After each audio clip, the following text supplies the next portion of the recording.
we're finally back with full Super Shikanoko mode. So today I have something special in store for you. A manga where our overpowered MC charms a dragon and gets a family like a certain anime. This is the tale of a guy who's an illegal Terminator and Guts' offspring. And also someone who manages to capture the most fearsome dragon, but also her tight cave. Don't grin, you weird sickos. She actually turns into a human. So go shove that stupid ass grin someplace else. Anyways, meet Iblis, our kawaii dragon queen. Yep, she is our queen. Just look at those thick thighs and she will melt your heart with her cute expressions. And also empty your balls with her gigantic assets. Also, not gonna lie, but she kinda looks like your forger, as in if she was drawn by those Rule 34 artists. You guys know how much I enjoy a good story about a Chad conquering demon lords and dragons. But that's not the reason why I am recapping this manga. I only have 2 reasons to recap this manga, and they are: you know I get tons of views by showing you these big hot demonic waifus. So that's why I am bringing you this manga. Now you just gotta do your part by carefully reading the manga title shown here, so you guys don't bother me in the comments. So, this is the story of this fearless warrior who bends this dragon over and conquers not only her palace but her heart as well. And ironically, his name is Lloyd, and just couldn't be any funnier. Maybe the author is just too much into Spy X Family. Author even added the same level of cluelessness as Lloyd Forger. Our MC can't even take the hint that this scrumptious dragon queen wants to pet his manly dragon. Man, I wish she could also pet my little pet dragon. But well, we all know that I'll forever be stuck in my room, trying to bring you guys all these great cultured contents. Anyways, I did too much yapping, now let's begin the video. Our story starts with a strange family living on the outskirts of the kingdom of Dillground. Lloyd Bland was the spouse and 3 other women were also involved.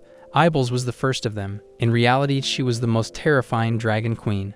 The second girl was Alice, the family's eldest daughter and the Demon King's daughter whom Lloyd had killed. Lastly, the Witch of Calamity, a gifted sorceress, was Sophia, the second daughter.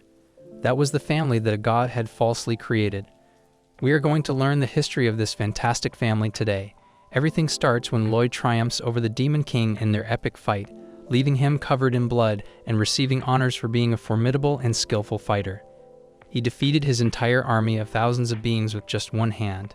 He asserts that the protagonist possessed power that was not found in humankind, that was almost on par with, if not greater than, that of the gods. According to the Demon King, Lloyd would have nowhere to go after defeating him and would eventually lose all sense of purpose in life, at which point people would start to fear him, seeing him as a major problem for the world. The Demon King as a result demands that Lloyd be killed as a great and valiant warrior, if Lloyd was prepared for that. Without a second thought, the main character gets ready to kill the legendary Demon King. He claims that Lloyd's chosen path will be dressed with his own death, and that was more than enough to suffice. The protagonist bids the Demon King Duke farewell in response to his remarks, and the Duke, in turn, bids the valiant Lloyd farewell, ultimately losing his life at his hands. 2 girls, one of them the princess and daughter of the Demon King who had personally witnessed Lloyd take her father's life, were watching that death. The princess's guardian stepped forward to warn her against getting too close in case the warrior discovered them. She was the last hope for her people and the only one left, especially since the Demon King and his army had been driven out. To live another day, she had to maintain her strength. The princess gave Lloyd the peace of mind that one day she would track him down and exact revenge on him as he watched him get away on the battlefield after killing the Demon King Duke. So half a year later in the kingdom and in the Dillground Palace, the people of the palace start congratulating the protagonist for being the great and brave warrior who saved the country. They praise him as wonderful, commenting on how even though he came from poverty, he was still able to become someone great and talented. The girls in the palace talk to each other about whether or not he has a partner and how they themselves would like to be his new wife. Lloyd stands before the king and greets him. The king congratulates him on defeating the Demon King, asking him to raise his head. He asks if his battle against the Demon King turned out to be a great success. Lloyd agrees with his words, saying that it was an honor to be able to receive his praise for doing his duty. After a long time with the king's support and thanks to the kindness and rewards received, Lloyd was able to recover completely. After the fight, the king says that it was only the minimum they could offer as a reward to the hero who saved the country. He then comments that the reason he called the brave hero to the palace that day was because he wanted to give the protagonist a part of his territory, which leaves him confused. The king says that in his own name, he would grant the brave Lloyd the title of Earl of the Border, and everyone in the palace applauds the birth of a new earl. In the midst of the dark atmosphere, Lloyd reveals another level to the story that is developing. He tells of being met with a mansion, an amazing gesture tempered by dark news from east of Rhoda. A recent development that has upset the region's gain is the abundance of terrifying monsters living in the once thriving iron mines. Eager to take back command, the monarch sent a superior army to neutralize the terrifying danger. Sadly, none of the armed men returned, so the mission was a complete failure. Now that his losses are mounting, the king looks to the protagonist for the strategic thinking needed to solve the puzzle and get rid of the frightening creatures. This realization gives the story a fresh perspective by fusing smaller stories with more significant issues that require the protagonist's involvement. It's going to be an exciting and dangerous journey, especially with the possibility of facing formidable enemies east of Rhoda. Lloyd agrees to the task he has been given, and as soon as he leaves the palace, the king's decision makes the people around him worry, especially as the territory given to Lloyd was on the borderlands, where crops rarely grew, and if he found out that it was just a lifeless place, he could complain. But the king said that would not happen because Lloyd did not want anything, and as long as he was alive, he himself would be satisfied. However, it was precisely in those lands that the great Dragon King was living, who was said to be immortal and had the ability to destroy an entire country in just one night. Even if the Demon King himself was incapable of facing the Dragon Queen, being the true supremacist among the dragon race, and the king was aware that even Lloyd was probably far from a match. This left the king's advisor shocked because he was trying to put his own hero to death, and the king agreed because he wanted his hero now dead more than ever. He says that from the beginning, he only intended to let his great hero and the Demon King kill each other. But Lloyd was too powerful, and that world did not need that kind of power. The king's plan to eliminate and murder the soldier who had the power to save the world but also the power to destroy it if he wanted to had come to an end. But the king still would not give up on ending the great hero's life, especially since that warrior, the great hero Lloyd, was no longer of any use to them. So a month later in the suburbs of Rhodia, Lloyd was traveling in a carriage. He himself realized that he had probably been quietly expelled from his own country. He eventually realized that there were barely any plants in that territory, and wondered if that was really where the great monster was living and would probably appear in the future. But as expected, the king of the kingdom was afraid of him and ended up sending him to that empty and lifeless territory, which was not surprising because even if he were the king, he would end up taking a similar action. This makes him realize that this was just the result of his past choices, and he remembers a day when he was applying to take part in the body modification experiment to become a great and strong soldier. Lloyd's parents died early, and no matter where he went, he was always treated like a problem child. When he realized that the world no longer needed him, his desire to search for something in that world disappeared. But he still volunteered that day to become an experiment just because he wanted to become needed by someone. In the end, the scientists succeeded in carrying out their experiments on Lloyd, and from that day on, he would become not only a great exterminator, but a true warrior for his country. The scientists did not care too much about what he would become now that it was just a big experiment that turned out to be successful. Even after ruling out several flaws, the king was finally happy with what they had created using Lloyd's body. After that, he was later able to defeat the Demon King and thus also lost his reason for existing. He had been given too much power and was now discarded as an unnecessary existence, which made him wonder if there was any reason for him to continue living. While he was reflecting on this in the carriage, a voice suddenly called out to him about how there was no grass to feed horses in that region, and also that they were traveling along a path that was difficult to travel. If they went any further, it would be problematic. Lloyd realizes that the owner of the carriage was afraid of the monsters and decides to get off, thanking him for the ride because he was still able to get quite far thanks to him. Soon he ends up walking away from the man in the carriage who starts to drive off. On the way, he hears a great noise, and when he looks back, he realizes that the hero has disappeared from where he was. That is because Lloyd had continued his journey and was moving at a frighteningly fast speed. Meanwhile, on Mount Rodbyre inside the tunnel, the protagonist had brought some light equipment from the city so that he could explore the place and face the monsters without too much trouble. Even so, he was curious to know what kind of monster lived there, especially in a place as big as that to begin with. As Lloyd entered the mines, a huge dragon appeared, asking him what he wanted by infiltrating the place that was actually his territory. introducing himself as the Great Dragon King and threatening him with getting involved in picking a fight with him. In that outrageous way, Lloyd thinks to himself that the Dragon King was really huge and wonders how that huge creature ended up in a place like that. Meanwhile, the Dragon King insists on receiving the answers to his questions and asks if by any chance that human was too scared to say anything. Lloyd says that he forgot what the word fear meant a long time ago, so he tells the Great Dragon King that the mountain did not belong to him because it was actually in King Deligran's territory, and now Lloyd himself had the right to it. The dragon is a little surprised that the human hadn't feared his presence and says that if he loved his own life, he should just run away immediately. But Lloyd refuses and says that those were orders from the king of that country himself. The dragon laughs and comments that he was really interesting, so he would give him a present. He launches an attack on the protagonist's head without any hesitation. But nothing happens to him in the end, leaving the Dragon King surprised that his fire attacks had no effect and wondering how that could be possible.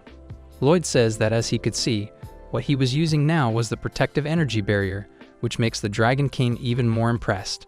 The protagonist apologizes because he was a rather special being, and his own body was broken from the start. The Dragon King keeps insisting on ways to beat the protagonist, deciding to use his own body to end his opponent's life, even though his fire powers had no effect. But Lloyd just stops the attack without any hesitation.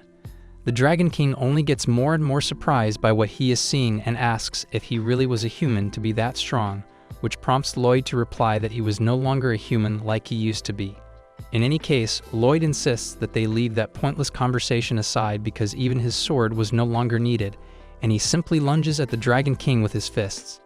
At this, the protagonist attacks his opponent with several non-stop punches, sending the dragon flying away and crashing into the wall of the Great Iron Mine.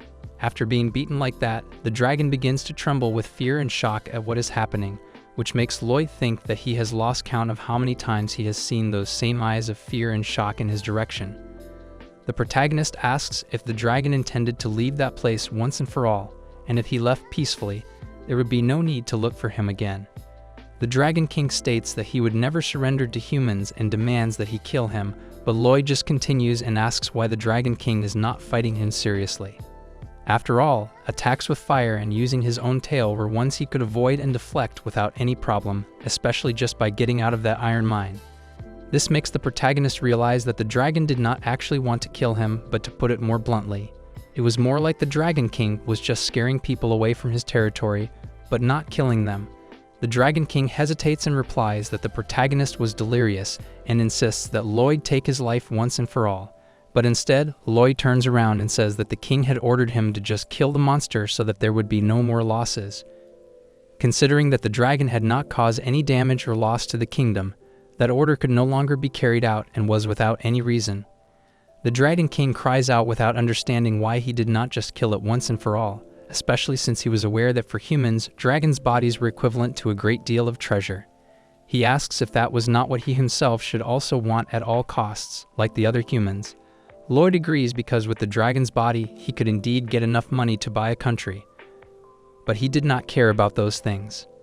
After all, he had killed enough, and that is why he did not want to cause any more unnecessary deaths with his blood-drenched hands. The Dragon King becomes interested and asks what had happened to him to make him think like that. Lloyd tells him that he was a warrior, and on the king's orders he had faced and defeated the Demon King's army single-handedly. He was now considered a threat to all of humanity. He himself was aware that the order to kill the Dragon King was just another way of the king trying to get him to kill another powerful being so that they could get rid of him. The Dragon King asks why he had accepted that order if he had been aware of it all along, and the protagonist replies that it was because he had nothing, not even love or a family. All he had was that power. Lloyd knew that if it was not the weapon they needed, then there was no reason for him to continue living, and that was something he hated deeply. Lloyd decided to leave the iron mine and said that the dragon could stay there if it wanted to. He said goodbye, stating that he couldn't care less what the Dragon King did with his life from then on. But then suddenly, a great light comes from behind him, and a dragon's voice tells him to wait. When the protagonist turns around to see what has happened, he realizes that a girl has appeared, claiming to have a suggestion. She introduces herself as Iblis, and Lloyd is surprised to see that the dragon has turned into a girl. Iblis asks for the protagonist's name, and when she finds out that his name is Lloyd, she asks him to live with her from then on. After hearing that strange request, MC just stares at Iblis and leaves her confused with that look until she comments that it was probably because he was enchanted by her beauty and knew that males could never resist her attractive looks. But Lloyd denies it and says that he was just thinking that he understood how such a huge dragon ended up inside the iron mine and how she was able to change shape. His doubts now cleared up, Iblis is shocked and asks if he did not feel anything for her or any spark of attraction or a burst of emotion like men normally felt, which makes the protagonist lie, saying that maybe he did. But she realizes immediately that he was feeling literally nothing for her. Iblis can't believe that all her beauty was not being appreciated and realizes that not even that could move the heart of that brave warrior. But leaving that aside, Lloyd asks her what she meant about living together. Iblis comments on the protagonist's words, mentioning that he did not have a family, and she ends up being embarrassed to say it directly again, which makes Lloyd give up asking and just walk away. But she holds him back and says that she wanted to become his partner. The protagonist accepts without even thinking twice, leaving her surprised because he was such a simple person. She insists that she wanted to become his partner for real, and if he did not even understand what that meant, Lloyd confirms that they had become husband and wife. Iblis insists that according to the ancient legends of dragons, those who had the grace to help them needed to receive the fidelity of the dragon they helped or even become that dragon's partner. Lloyd does not mind too much and says it is fine, telling her that there was a mansion nearby, and it would be fine if they lived there from then on. But Iblis asks him to wait a while because before the protagonist makes his decision, she at least wants to be able to tell him about her life story and her old tales. She says that a long time ago, dragons used to live in that land, and one day she came across a human who had fainted, and she decided to help him in a moment of kindness. The person she helped recovered afterward, and he became unafraid of dragons and thanked her for her help. What's more, he offered that they could become great friends, so she ended up going to visit the country of the human who welcomed them, and temporarily peace and friendship was established between the two races. They lived looking after each other's countries, protecting the human caravans, and so the country started to become more and more prosperous and peaceful, and the days went by quickly. Then one day, as usual, the humans gave the dragons the minerals they loved so much, and as usual, the dragons ate those minerals. Eventually, the dragon's consciousness disappeared, and when it opened its eyes again, its entire species had been killed. After the humans achieved peace and prosperity, they no longer needed the dragon's protection and decided to poison them, to kill each and every one of them. So the land they used to live on, all their flesh and blood, became the property of the humans. But those were troubled and difficult memories that she did not quite remember. As she recalled to her senses, everything around her had gone up in flames after she had gone mad with rage. Of those times, she only wondered whether the plan to kill all the dragons was something that ordinary people had been aware of from the start or not. Perhaps in the end, the children who had been involved in that slaughter hadn't even been aware or guilty of what they had been involved in from the start. And so the fire consumed and burned the entire forest. Now those lands were just the one they were standing on, vague and lifeless. Since then, she has come to be known as the cruel Dragon King. Her great crime was to allow her people to die, which also involved those who were not directly related to her. To punish herself, she secluded herself inside to live a solitary life of redemption. An enormous amount of time passed, and since then, throughout all that time, Iblis had always wondered what fate had in store for her. She hoped that someone would be born with enough power to kill her, and yet, Lloyd himself chose to spare her life. She confessed that she was also tired of punishing herself in isolation. So she wanted to ask the brave warrior Lloyd, who had killed and frightened many people living like her in solitude, if they could at least live together. Now that he had decided not to kill her once again, Lloyd just agrees without even thinking twice about her question, leaving Iblis in shock because he was always such a simple person. She asks him if he has thought seriously after hearing her story, which makes the protagonist mention that for whatever reason, fulfilling the wishes made to him was his only reason for living.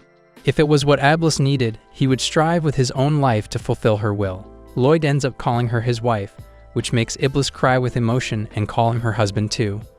But leaving the emotional part aside, in a matter of seconds, the protagonist comments on how Iblis changed her personality so quickly from when she was a dragon to her human form now. She replies that she was only pretending to try to scare him away. Considering that she had been isolated and alone for so long, it was expected that she would be a bit antisocial and would not know how to interact properly with people.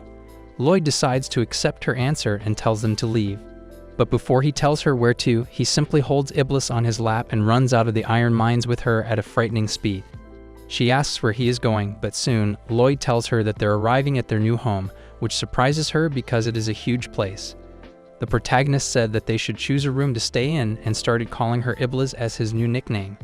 But Iblis complained that Lloyd always had an expressionless face and asked if he couldn't express a little more affection from time to time. But in any case, she was content for the time being because now they would be husband and wife, and he would need to make her smile a lot more from now on. Later, in the bedroom of Lloyd's mansion, he stopped to rest, thinking that it had been a long day. He couldn't believe that he was now having a family and wondered if that was his new reason for living. Thinking more about the term family, he remembered someone he hadn't been able to protect in the past, who was like a loved one to him. He wondered if he really deserved something like that now. Suddenly, Iblis appears in Lloyd's room, suggesting that they sleep together that night.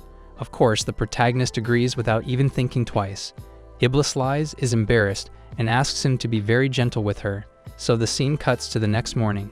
While Lloyd is washing his face, he notices that Iblis is in a bad mood and asks her why she was making so much noise early on, which makes her start shouting at him because Lloyd was such an idiot that even after that was their first night together when they were sleeping in the same bed. He just went to sleep immediately after lying down and did not do anything with her, which makes her question his masculinity. The protagonist replies that he couldn't imagine that they were able to sleep together and couldn't complain about it because the bed was not tight enough for both of them to lie down together, which only makes Iblis even angrier because he was thinking all the wrong things. She tells him that she was not complaining about the bed but about himself. Iblis says she'd done all the dressing up, but in the end, Lloyd did not do anything, which makes the protagonist apologize and ask her what exactly she wanted him to do and asks her to tell him directly.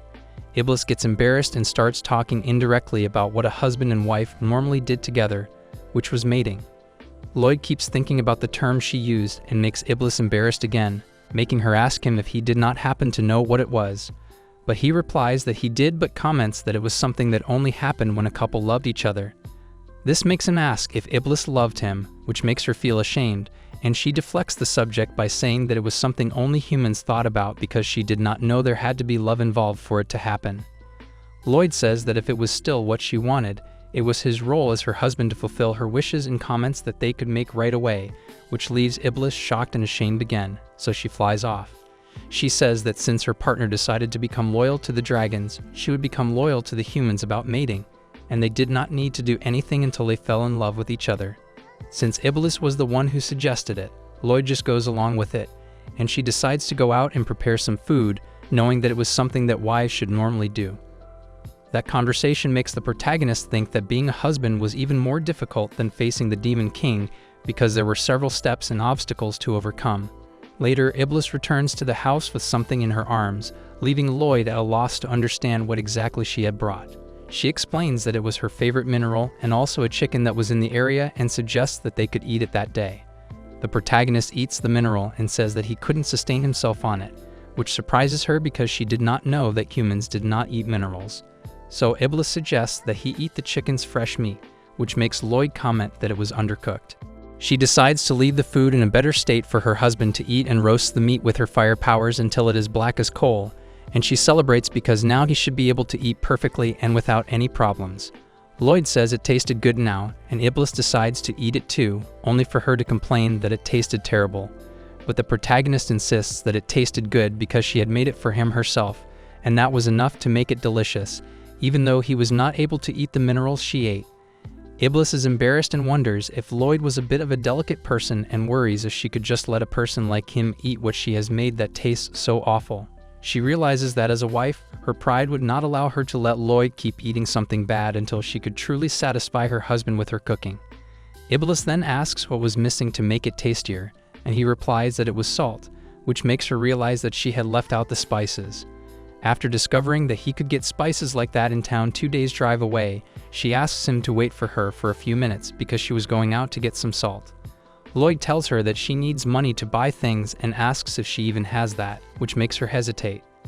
He continues to ask if she has any experience buying things before, which again makes her nervous. Finally, she asks her husband to accompany her shopping. Lloyd agrees because there was also something he needed to do in town, and now that he had prepared, they could go. but she quickly stops him from going into town because she was carrying such a sword around her waist. The protagonist insists that they could be attacked by thieves on the way, and they'd better be careful.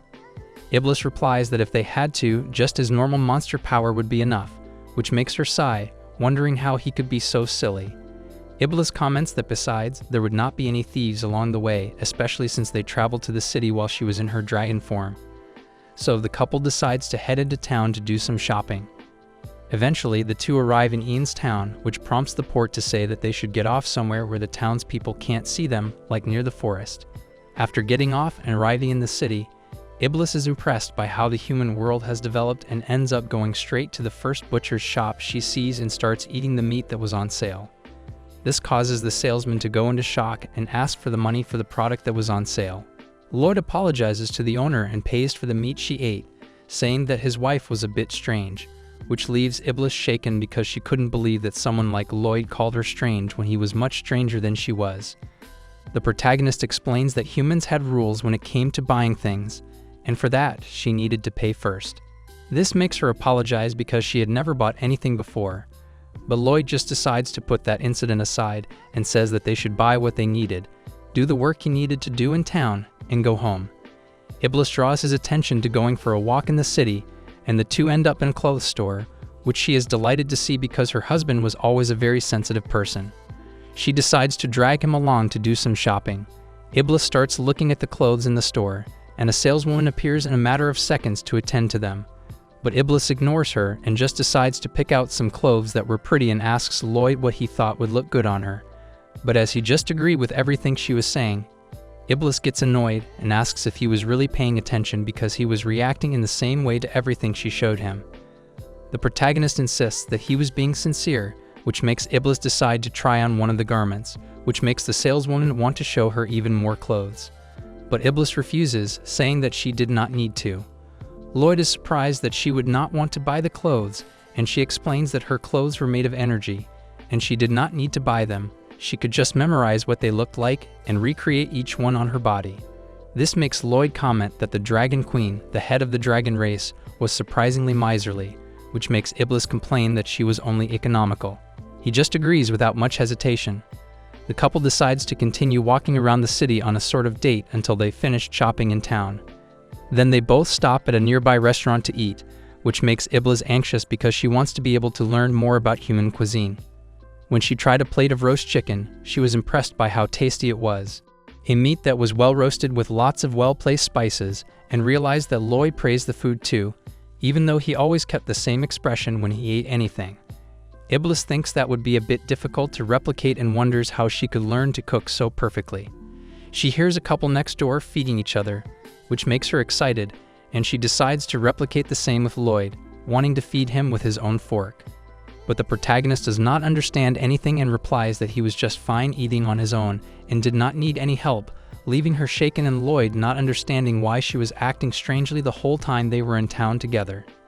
Iblis starts to think that maybe she was just setting high expectations and maybe Lloyd was actually bored of being around her because after all, they were only a couple in name and there was no affection between them. Lloyd asks if she is alright and Iblis agrees because she just got a bit tired. Until suddenly, in the middle of the conversation, a customer starts shouting at the restaurant staff, complaining that they're serving cheap wine and taking it as an insult. The customer became so angry that he punched the employee and held the employee's wife, throwing the bottle of wine at the employee's head without caring. The customer says that he would forgive the employee if he gave him all the money and his own wife, and of course he refuses, which makes the customer want to hit the employee with the gun that was in his hands. But soon, Lloyd appears to prevent a murder scene from happening. The customer is shocked and asks why he intervened, and the protagonist replies that it was simply because he heard someone calling for help, and obviously, he would come in response to save whoever was in need. The protagonist holds the client's gun so tightly that he starts to break it with his bare hands, leaving the man in shock. Then he orders his men to go after Lloyd, who is clearly a gang of thugs. When Iblis realizes that a fight is about to break out, she asks him to be careful not to accidentally destroy the restaurant. So when the thugs throw blades in his direction, he simply holds them up as if they were sheets of paper, stating that guns were forbidden because they would end up causing damage to the store. Lloyd needs the blades as if they were nothing, still saying that it was dangerous and they should leave it alone so that no one would get hurt. Soon, the bandits end up falling to the ground in shock because the protagonist was simply monstrous. The man who was still holding the waitress hostage tells him not to come any closer or he'll harm the hostage, but Lloyd does not care one bit and simply punches the guy in the face, sending him flying away and out of the restaurant, leaving all the other customers in shock at what they were seeing. At this, the protagonist confirms that he completed his mission perfectly and the restaurant was in perfect condition without being destroyed, which makes everyone around celebrate because he was super strong and cool with his skills. Iblis gasps because Lloyd was her husband, but soon some guards come running in, telling them that they've received a report that some soldiers have appeared there and ask if everyone is all right. The protagonist tells them what happened and hands over the men he defeated like sacks of potatoes to the soldiers, leaving them surprised because Lloyd defeated them all. The soldiers then ask for the protagonist's name so they can find out exactly what happened, and he reveals that it was Lloyd Blanc, leaving everyone in shock because they all knew the name of the one who defeated the Demon King. The soldiers practically worshiped the protagonist because they were fans of his and it was an honor to be in front of the great hero, but Lloyd does not care much and just tells them to give the mission accomplished report sheet to the king because he completed the task he received earlier involving the dragon. Just then, more and more people start showing up inside the restaurant just to see the great hero and celebrate, which makes Iblis say that they should leave, but the protagonist mentions that they couldn't leave because it was too crowded at the door for them to leave. The employees who were saved help the protagonists out of the back door, and Iblis thanks them by asking if they're okay. The employee agrees because he was used to dealing with that kind of thing, but still wanted to be able to thank them for their help earlier. Lloyd says that the next time they see thugs like that, they should not get too involved because he was clearly a weak person who would only end up getting hurt, which makes Iblis angry because the protagonist was a bit cold in his words. But the employee replies that he only ended up acting out of emotion when he was worried that something might happen to his beloved wife, and that worry hurt more than any wound. This ends up making the protagonist reflect on his words, but Iblis soon says that they should go back at once because they were wasting too much time there. But before they go, the employee's wife presents them with some food. At the end of the day, Iblis comments that a lot had happened that day, and yet it was the second day since they had become husband and wife. Thinking about it, she thinks about how that couple in the restaurant weren't just a couple in name and were actually a real couple with affection involved, which makes her a little jealous. Suddenly, Lloyd simply puts a snack in her mouth, and she does not understand why. Despite it being a tasty snack, it was very sudden, and the protagonist explains that he only did it intuitively because she had opened her mouth and said "ah" when she sighed. Iblis is surprised that he would do something like that just for the hell of it, and Lloyd tells her that he just ended up forgetting that it was something couples used to do. Even though they were only a couple in name, he still wanted to be able to act like a real couple. This makes Iblis laugh, thinking that she was being a fool to worry because it was not just her, but Lloyd himself was trying in his own way to act like a real couple. After the protagonist fed her again, she thanked him and said that the snack tasted good, causing Lloyd to show a more relaxed expression for the first time. Iblis said that now they could go home, and she could finally start practicing how to cook some things properly this time. She would be relying on Lloyd's opinion as to whether she was doing well or not, and so slowly the two of them begin to get closer to a real couple. Another morning, Lloyd tells his wife that he is going out to train, which surprises her because it seemed that the protagonist was trying to get even stronger, and she really couldn't understand his mind. Lloyd explains that it was just part of his routine and asks if she would like to accompany him, which makes Iblis very happy. She decides to prepare a packed lunch for them to eat at the training site. The protagonist tells her that getting there was also part of the training and simply starts running quickly, leaving Iblis in shock because it was totally different from what she had imagined. He was practically flying from running on his own legs. In the end, Iblis was not able to keep up with Lloyd's pace, but he knew that as she was the Dragon Queen, his wife would be fine despite everything. The protagonist was doing his typical training of sitting under the waterfall, and when a tree trunk falls on his head, he sends the trunk flying through the air and destroys the entire waterfall with just one kick, making him sigh because that was all he could do that day, finishing his physical training for the day. The protagonist is preparing to start his mana training when he comes across a forest cub fleeing from a large monster chasing it. But when the creature notices Lloyd's presence, it simply turns around and runs away, leaving him confused for a moment until he realizes that it was probably all because he was not containing his mana right now. For beasts with sensitive senses, Lloyd was now scarier than any ordinary predator. But even so, the cub that was left behind was growling at him. Even though it was wounded, which surprised him for a moment as he wondered if that cub did not have the strength to escape again. Lloyd eventually lets the cub eat the meat he had brought to feed himself that day, and the cub becomes attached to the protagonist, which reminds him of a nostalgic feeling very similar to the one he felt for his younger brother in the past. Suddenly, a wolf appears and snarls at Lloyd, making him realize that the animal hasn't run away either. But he soon understands that the wolf was not actually running away out of fear because it was after his puppy, who ended up running away and tried to risk his life to protect his child. Observing this, Lloyd tells the wolf to be careful not to lose sight of the cub again so as not to end up like him, and ends up being left alone in the forest. Lloyd realizes that the sun is setting and decides to return home to where his family was waiting for him. At home, Iblis complains about why Lloyd left her behind and took his eyes off her like that. She asks if he was not even afraid that she might get lost in the forest and why he did not wait for her, but the protagonist just continues with the same inexpressiveness and apologizes. As a way of venting her anger, she bites Lloyd, who comments that her bite hurt more than the wolf's, which makes her happy to have been complimented even though it was not entirely a compliment to begin with. Another day, the couple end up back in town again, and Lloyd tells them that it was all because it seemed that the king had received his report on the mission he had completed. In this case, the report of needing to eliminate the Dragon King. Iblis asks what exactly the protagonist wrote in the report. Meanwhile, the king was reading the report, totally shocked by what he had just seen. The king's advisor rushes in to find out what happened, and the king tells her that Lloyd married the Dragon King, leaving the two of them at a loss to understand how this could even have happened. The counselor begins to create a fanfic in her mind of how it sounded like something out of a fairy tale, but the king complains because yet another idiot was being born by his side, especially since they were talking about the most powerful hero and the most powerful dragon in their class now being together side by side.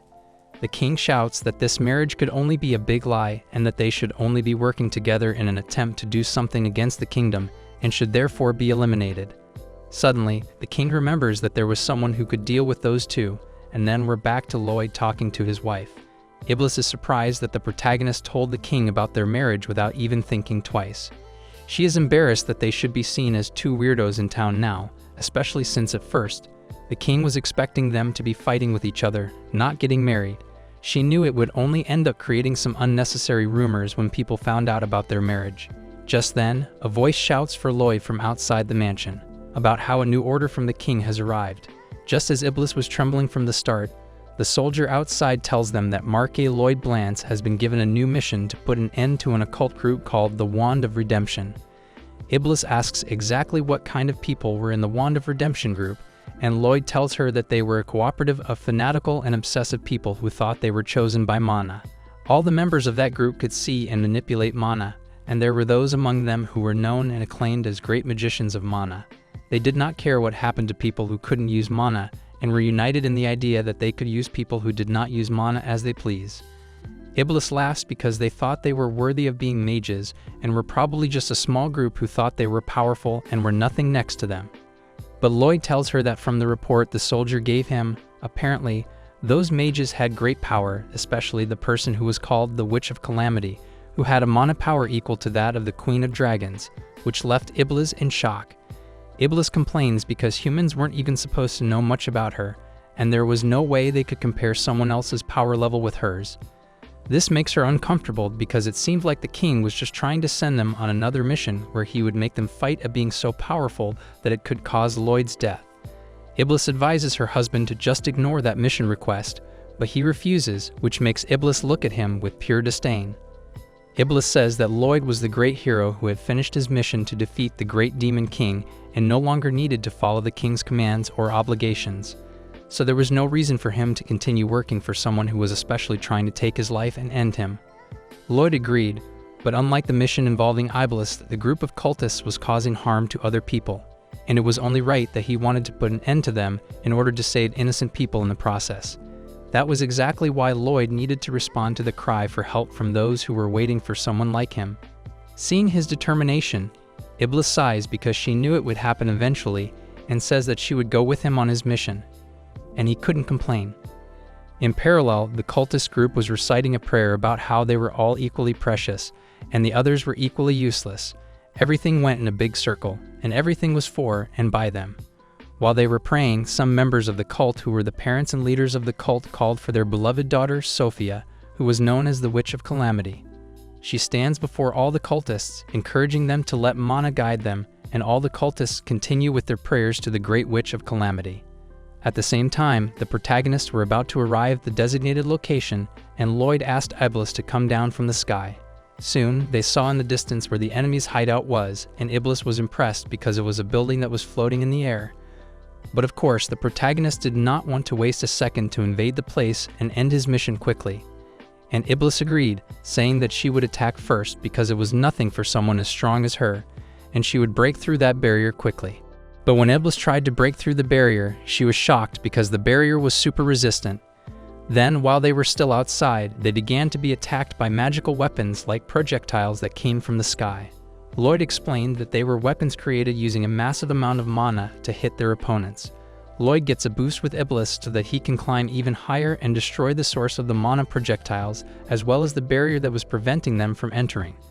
The protagonist ends up realizing that more mana projectiles were heading his way, but Iblis quickly burns them up with her firepower when she returns to her human form.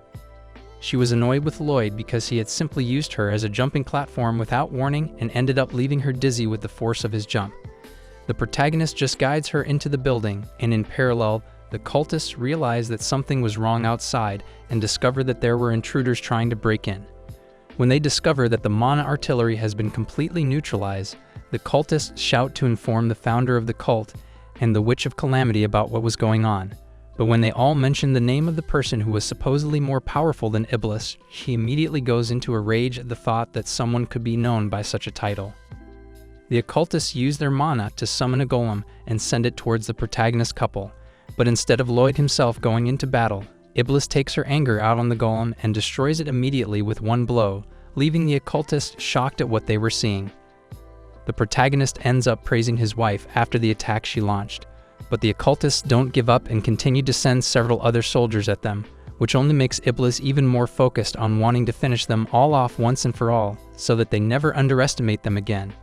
Iblis starts hitting each of the golems with her bare hands, leaving Lloyd at a loss to understand what exactly happened to make her so nervous. But he decides not to ask too many questions and just leaves his wife to face the creatures. He decides to go deeper into the hideout, remembering how the occultists had mentioned they were about to inform the founder about the invasion earlier, and starts to follow the path they had escaped, but soon ends up having to dodge an attack that passed directly in front of his face.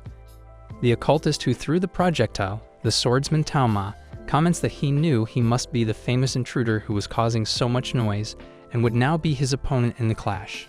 Lloyd realizes that Tauma must be the founder's bodyguard and asks if a swordsman should really just throw his sword like that in an attack without thinking. But Tauma mocks the protagonist's innocence because he was able to control his sword from a distance and uses it to pierce his opponent's body from behind to kill Lloyd. Tauma tells the protagonist to remember the way he was feeling now because the name of his sword was Thousand, being the magic sword that would take Lloyd's life that day. Lloyd realizes that this was a magical weapon that could be controlled through the use of mana, and Tauma comments that the fact that he had broken into the hideout so deeply was because he must be a skilled mana user too. He then asks Lloyd why he used mana, and still opposed the group of occultists who were mana users just like him. Tauma mentions how those who were blessed with mana were superior, and those who did not have it were inferior.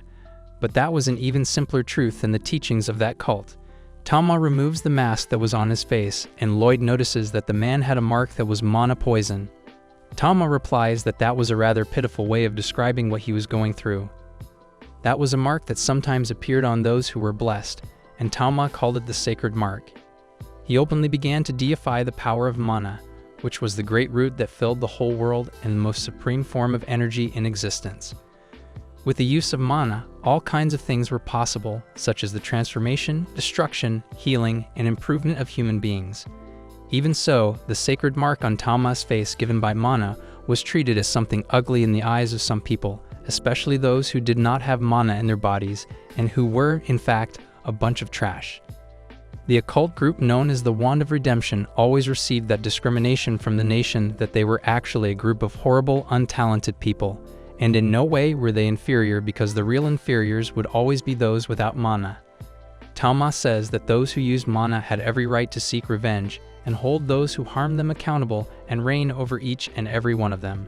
He tells Lloyd that as a mana user, he should therefore join the occultists, or else he would end up meeting his end in that very place. The deluded occultist is only shocked when the protagonist asks him if he has finished making his speech, because he did not care what kind of ideology they had and had nothing to do with it.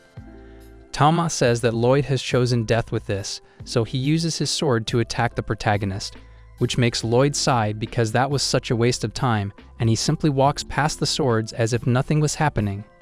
Talma is shocked that he has simply accepted his own death without fighting it in the slightest, but eventually he is even more surprised that none of the weapons managed to get through the protagonist's body. Lloyd tells Talma that instead of dodging all the swords one by one, it was much quicker just to run towards him and heal himself, which leaves Talma even more shocked because the protagonist had instant healing with an absurd amount of mana. Lloyd revealed that, to be precise, he could manipulate and use an infinite amount of mana, stating that the mark on Talma's face was not sacred but simply a symptom of mana poisoning because he was using much more mana than his own body could handle. In other words, there was nothing that could stand up to the protagonist, but before Talma could even say how magnificent it was, he was punched and flew away through the wall into where the founders of the cult and the Witch of Calamity were standing, leaving them shocked that their bodyguard had been defeated so quickly. Lloyd arrives at the scene, asking about the founders and the Witch of Calamity, and immediately notices the presence of a child at the back. Sophia introduces herself to the protagonist as the Witch of Calamity he has been looking for, and he becomes curious because apparently, that child was the person who was supposed to have a power equivalent to that of the Dragon King and could probably be the most powerful mage today. Sophia asks who he is, and in response, Lloyd introduces himself as the hero, leaving the founders in shock because the very hero who defeated the Demon King has appeared in there. And instead of feeling afraid like her parents, Sophia greets him politely. Lloyd says that he received a mandate from the King of Dil because the Wand of Redemption cult was being blamed for various crimes such as terrorism and kidnappings.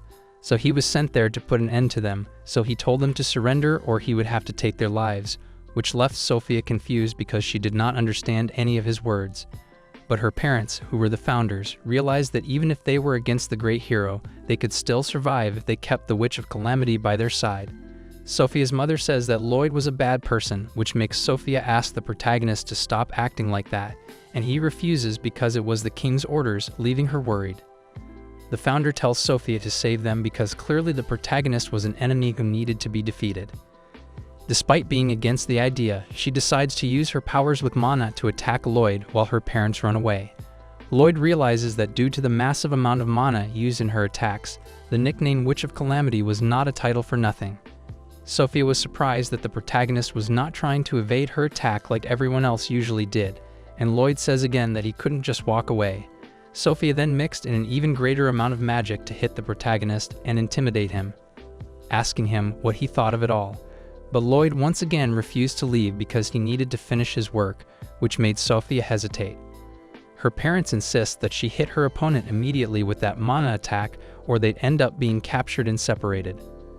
At which point they ask her if she really wants to see her parents separated from her, and of course she refuses. Sophia decides to use her enormous amount of power to throw it in the protagonist's direction. But instead of running away, Lloyd simply uses his own mana to disperse Sophia's magic and absorb it for himself, leaving the founders totally shocked by what they were witnessing.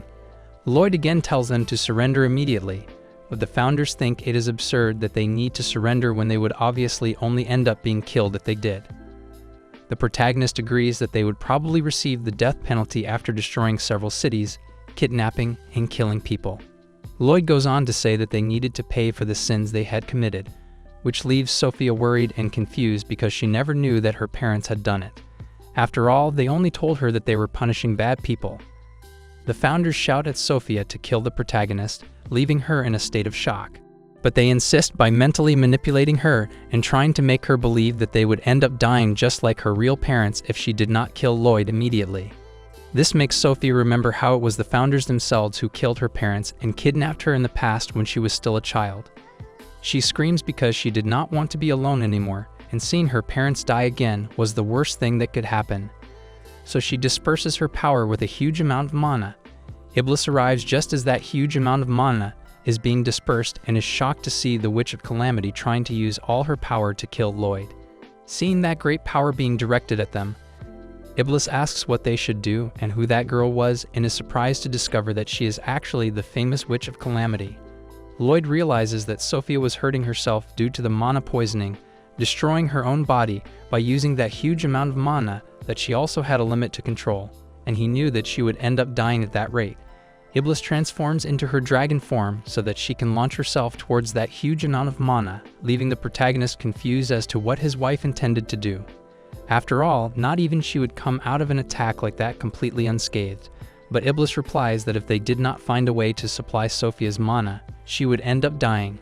Lloyd comments that even if Iblis saved her, she would end up receiving the death penalty or becoming an object of experiments like him. And there was no reason for them to save her life now, but Iblis shouts that he was an idiot because after all, there should be no reason for them to hesitate in saving a child. And if there was no way to save Sophia's life, they should just create a way. Despite seeing Sophia destroying herself, the founders shout at her to keep getting more and more mana so they can kill the dragon and the hero so they can protect themselves, which drives Iblis crazy with rage at what those humans were doing to manipulate the girl. Sophia does as her parents tell her, and mana begins to destroy the hideout, hitting Iblis in the process. When Sophia decides to throw all that power in the protagonist's direction once again, he just suppresses and disperses all of Sophia's mana, absorbing it for himself and not getting a single scratch on his body. Afterwards, the founders are shocked because Lloyd was a real monster, and with that, Sophia ends up losing consciousness after using so much power at once. But before she falls to the ground, Iblis runs to be able to hold her, being surprised to see that the child was full of serious bruises. But the protagonist assures her that Sophia was safe. This is all because Iblis made an effort to suppress Sophia's magic, and so she did not receive enough lethal damage to take her life, which leaves Iblis relieved. Lloyd then turns to the founders with the angriest expression in the universe and asks if they still have any cards up their sleeves to try to kill him. But the two decide to appeal to pity and start asking for forgiveness because they were just pitiful people and were marked with the poisoning and had little time left to live. But soon, the protagonist rips off their faces, the marks that were lies, and realizes that all that time they had been deceiving even their own occult followers. And on top of that, they had tried to hide their daughter's crimes and used her. Sophia wakes up to hear the discussion, at which point the founders shout at her to get up and kill them right now. This makes Iblis angry because they were trying to make her daughter obey them, even though she was in a near-death state. If she used her mana power again, Iblis begs Sophia to stop because she would really end up dying if she used any more attacks. Before she could use her mana, the protagonist holds Sophia's hand and realizes that this girl was just like him, a disposable weapon. Remembering Iblis's words about finding a way to save Sophia's life, Lloyd says that from then on, Sophia would be his and Iblis's new daughter, leaving everyone confused by his sudden decision. Lloyd adds that the founders should not disagree if they don't want to die, and they immediately agree to the protagonist taking Sophia with them without even hesitating to ask for mercy for the girl. The founders say that they could take Sophia as long as they left them alone, revealing that she was not even their real daughter. They had only heard about a girl with great talent for magic and decided to kill her parents and kidnap her. The two founders say they could burn her, kill her, or do whatever they wanted with that useless monster, making Iblis die of rage. In exchange for Sophia, they agreed to let them go, but Iblis was being sarcastic. She herself sends the two founders flying away with how much hatred she was feeling towards those occultists. The founders complain because Iblis tried to trick them with her words, but she just tells them to shut up and tries to take care of Sophia. She knows Sophia must be in a lot of pain right now, but they would take care of her soon, which ends up making Sophia faint after all the pain and shock. Iblis asks Lloyd if he could find a way to prevent Sophia from going through a death sentence or some kind of trial, and he agrees that he would find a way. The protagonist starts destroying the entire hideout, saying that it would be much simpler to destroy everything because then the king would never find out that Sophia was able to survive. Iblis says that that was a very crude way of solving things, but she would not complain.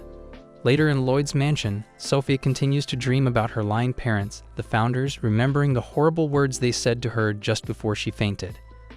Then she wakes up without understanding where she was and realizes that she was sleeping next to Iblis in bed. The protagonist appears at the bedroom door when he realizes that she has woken up and comments that Sophia was able to get rid of the mana poisoning. leaving Sophia without understanding what was going on, until Lloyd tells her that she was at his house. When Iblis wakes up, she starts crying and hugs Sophia happily, asking if she is in pain somewhere. Sophia assures her that she is fine. Her stomach ends up rumbling, and Iblis says that she has been asleep for a whole day and should probably be hungry. She leaves to get something for her to eat, returning with a snack for Sophia to eat. Iblis apologizes for the strange appearance but comments that it should taste good. Lloyd comments that eventually Sophia would get used to the way Iblis cooked, embarrassing her because she was still learning how to cook properly for humans. When Sophia eats it, she says it was delicious and makes Iblis very happy. Asking if she meant what she said, Sophia agrees and says that her fake parents always gave her only leftovers to eat. That is why eating something so delicious and hot was rare for her. This makes Iblis start crying with emotion, saying that she could eat as much as she wanted. After Sophia fills her stomach, she thanks her for the meal, which makes Lloyd comment to Sophia that her parents have ended up being sent to the kingdom and would be executed soon, making Iblis angry because he broke the exciting and pleasant atmosphere with that news. Sophia mentions that her real parents were killed by them, and she was just kidnapped. Knowing that Lloyd and Iblis now wanted to be her new parents, she asks why and if they intended to use her as a weapon.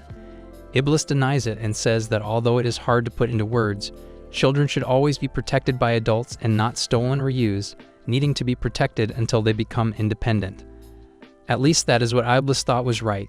Instead of following her emotional line, the protagonist replies that he only adopted her because Iblis asked him to, which makes his wife angry because he always manages to totally destroy the mood. Iblis says that he must have had other reasons for wanting to adopt Sophia too. Thinking back, he remembers when Sophia tried to risk her life and thought that she was too much like him. That is why he wanted to save her, and that is probably all that changed his mind. Sophia says that the two of them would still end up being shot by people just like her parents were. She was afraid that the two of them would be killed because of her. Lloyd and Iblis assure her that this would never happen because they were literally the most powerful couple of all. Therefore, no one could kill them. Hearing this makes Sophia cry, and she asks if it was really all right for her to continue living with them. Iblis agrees because now they would be her new father and mother, which makes the protagonist have memories of his past. At that time, he and his brother cried at the death of their parents, but Lloyd tried to console his younger brother.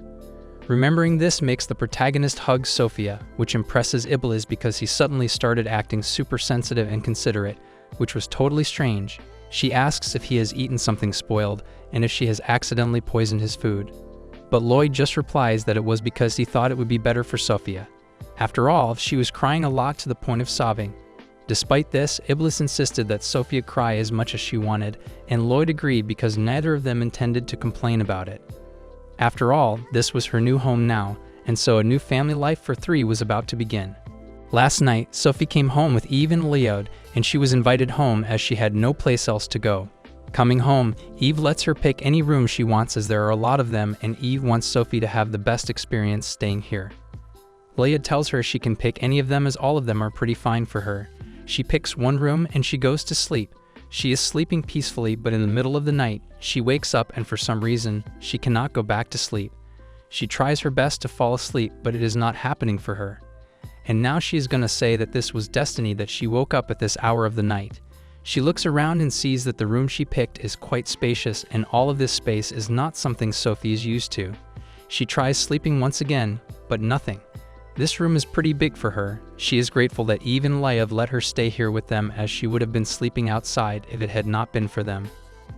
They let her stay here and she wants to repay them somehow. The next morning, Eve got up early and went out to hunt some birds for breakfast. After some time, she finally managed to catch one, and now she is planning on coming back home and making breakfast. She comes back and she knows that she has to make breakfast as soon as she can, as she wants Sophie to have the best morning of her life where she gets her breakfast right when she wakes up. Eve knows that she is not that good with the cooking, but she will give her best this time.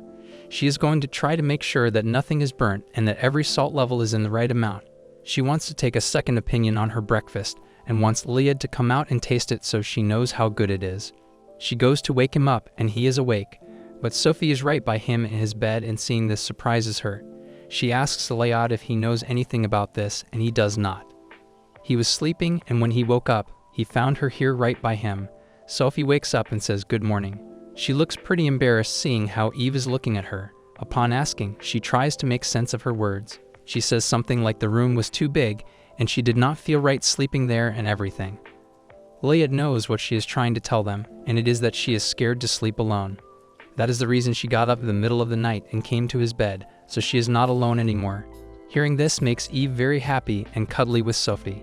She tells her that the next time she feels like this, she can come to her room as well as she is warmer and cuddlier than Layad, and she would love that. Yeah, she does not want those things from you, you idiot. There is a guy in the equation and you cannot take it out. Eve thinks Sophie is very cute and tells her that they are her papa and mama, and she can come to her mama's room whenever she wants. Sophie likes her gesture and thanks her for this. Sophie leaves saying that she is going to wash her face and get fresh for the morning, but she doesn't call her mama or Layad papa.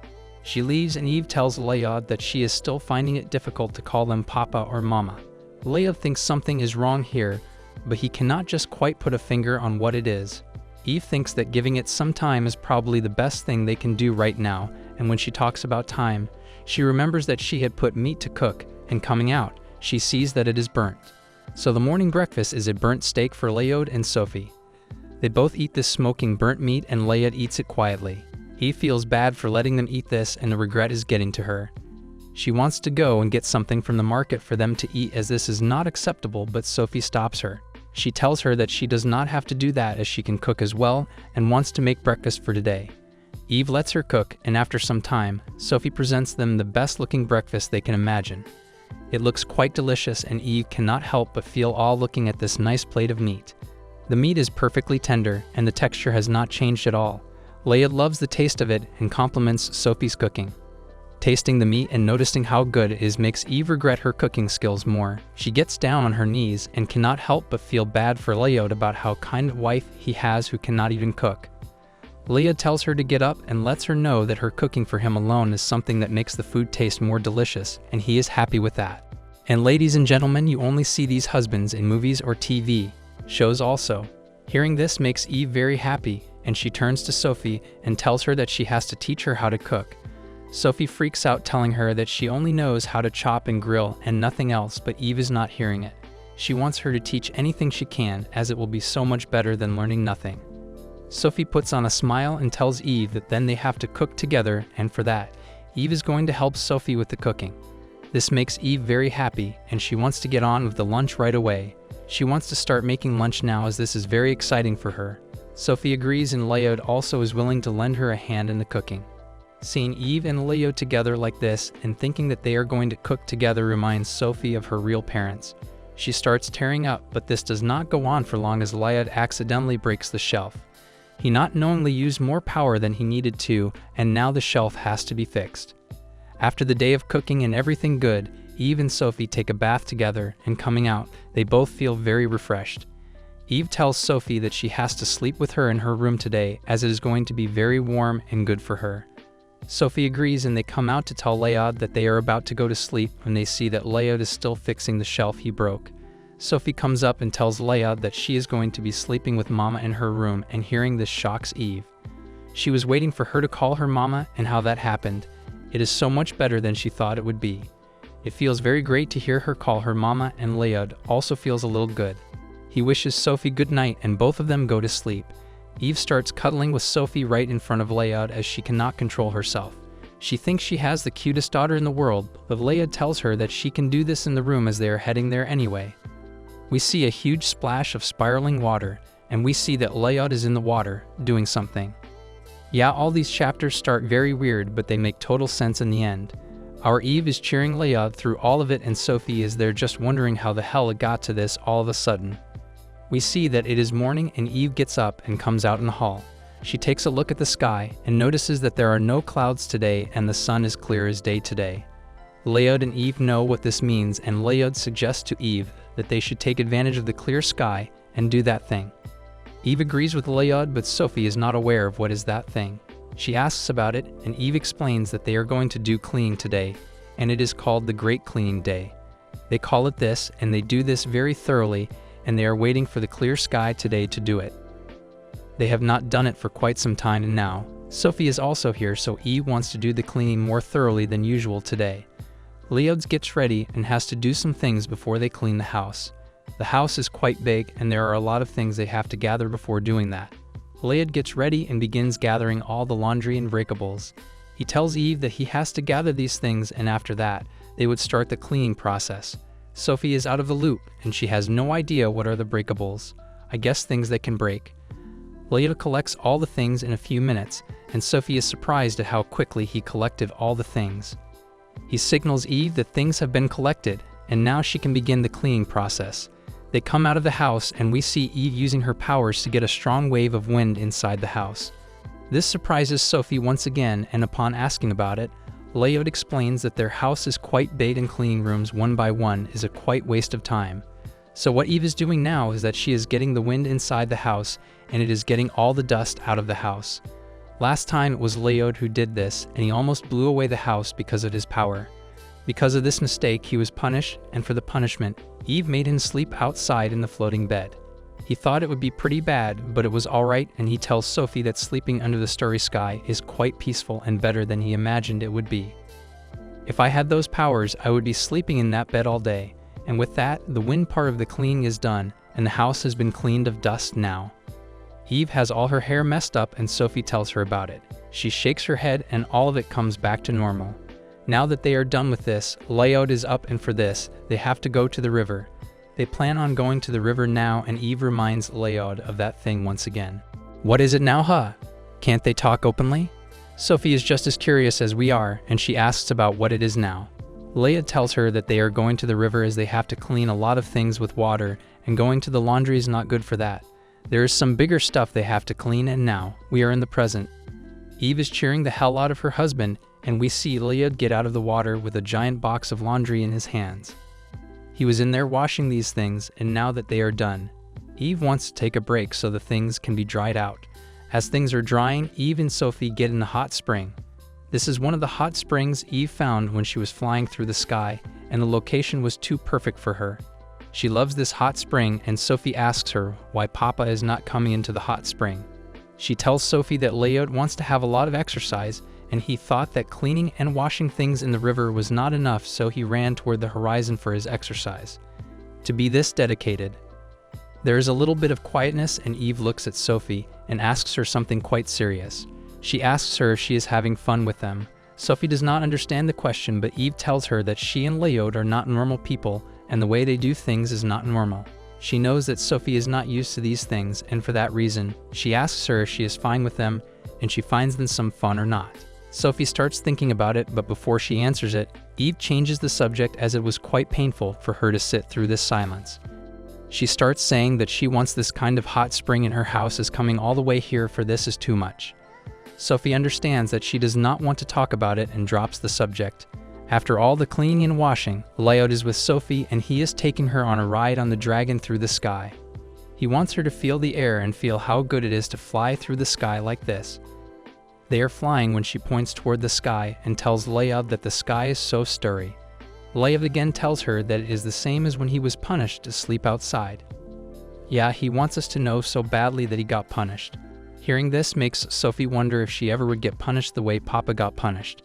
She thinks about it and she remembers what Eve asked her that time. She thinks to herself that if she messes up and gets punished, then she is happy with the way she is living here.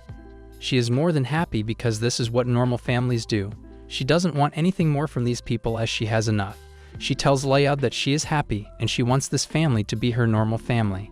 She is having so much fun with them and hearing this, Layod tells her that he is going to have so much fun together with her tomorrow, and tomorrow they are going to fly up from the clouds. The air is quite a thing there and it is going to be some experience for her. Sophie is excited for tomorrow and the family is quite happy for now. In another scene, we see two people hiking and one gets a little hurt while hiking. We see that it is the princess and she is looking for something. We get to know that her dad is king among kings and she is the daughter of the demon king, and she would not back down from this. Eve and Layod are outside when Sophie comes out a little worried. Seeing her face freaks out Eve and she asks if something is wrong. Sophie tells her that the button of the clothes she is wearing is falling off and this happens because she got stuck somewhere. Eve takes a breather and assures Sophie that this is nothing to be worried about as she can fix this in no time. All she has to do is use some needle and thread, and it will be back as new. After some time, we see some remains of what we call clothes. Eve did not know how to use thread and needles, and she tore the cloth several times. She apologizes cryingly about it and tells everyone that they are going to go out and buy some clothes. They go to the Ian town and Sophie is very excited about coming here. Eve realizes that this is their first time coming here with Sophie, and now she is excited as well. They are walking when Layod asks Sophie if she can make clothes out of mana like Eve can or not. Eve wants him to shut up as this will kill out her hype about the town. She tells Layod that she can make water and things from her magic, but she cannot make anything that resembles clothing.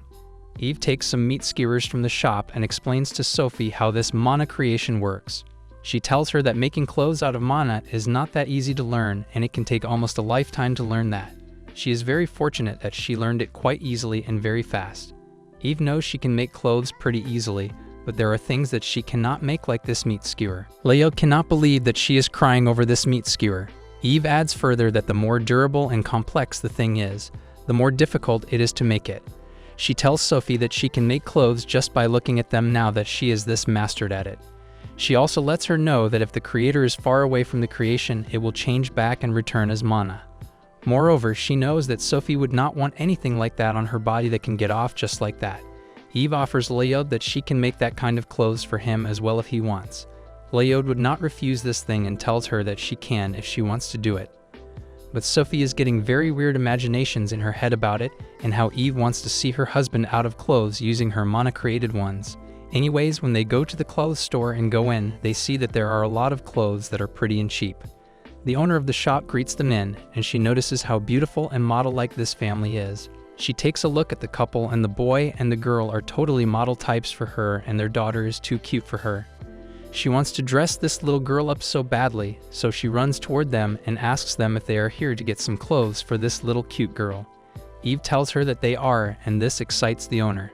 She suggests them some dresses, and Eve tells Sophie to try them on. She tries it, and it blows Eve and the owner away. She looks too cute to them, and they cannot control themselves. She tries another one, and it makes them fly to the sky seeing how cute she looks. She tells us that she feels very comfortable in this dress, and she wants Papa's opinion on it. He thinks it looks great, and she can move quite easily as this is going to come in handy while fighting. She tries another one, and Layod thinks the dress is good, but if she can tear off the ornament above the chest and throw it at an enemy, it can make a good opening for them. This guy is constantly playing Tekken in his head. This makes Sophie a little frustrated, and Eve tells her to try one more, but she refuses. She is very tired, and seeing that she is tired, Eve wants to select the dresses she tried while Sophie wants to go outside and walk. Sophie and Layod go outside, and they are walking when he asks Sophie why she looks upset. He looks around and sees that there are a lot of people around, and he turns back to find that Sophie is gone. We see that she got separated from all the pushing and she is lost. She calls for Papa, but he is not around. She tries to find the clothes shop and she cannot do that either. Freaking out, she tries looking around and Layod finds her. He comes to her and tells her that walking with a gap is dangerous here, so she should walk closely to him. He holds her hand and tells her that she has to hold his hand, and this way they would not be separated. He tells her that he will protect her no matter what. As long as he is here, he will look out for her, and if she has a dress on in which she finds it hard to move, he will make sure that she is okay, and Eve will too. This makes Sophie very happy, and Layod asks about earlier and why she was pretty upset before. He feels like if she has cavities in her teeth, they can go to a dentist if she wants, but Sophie is fine.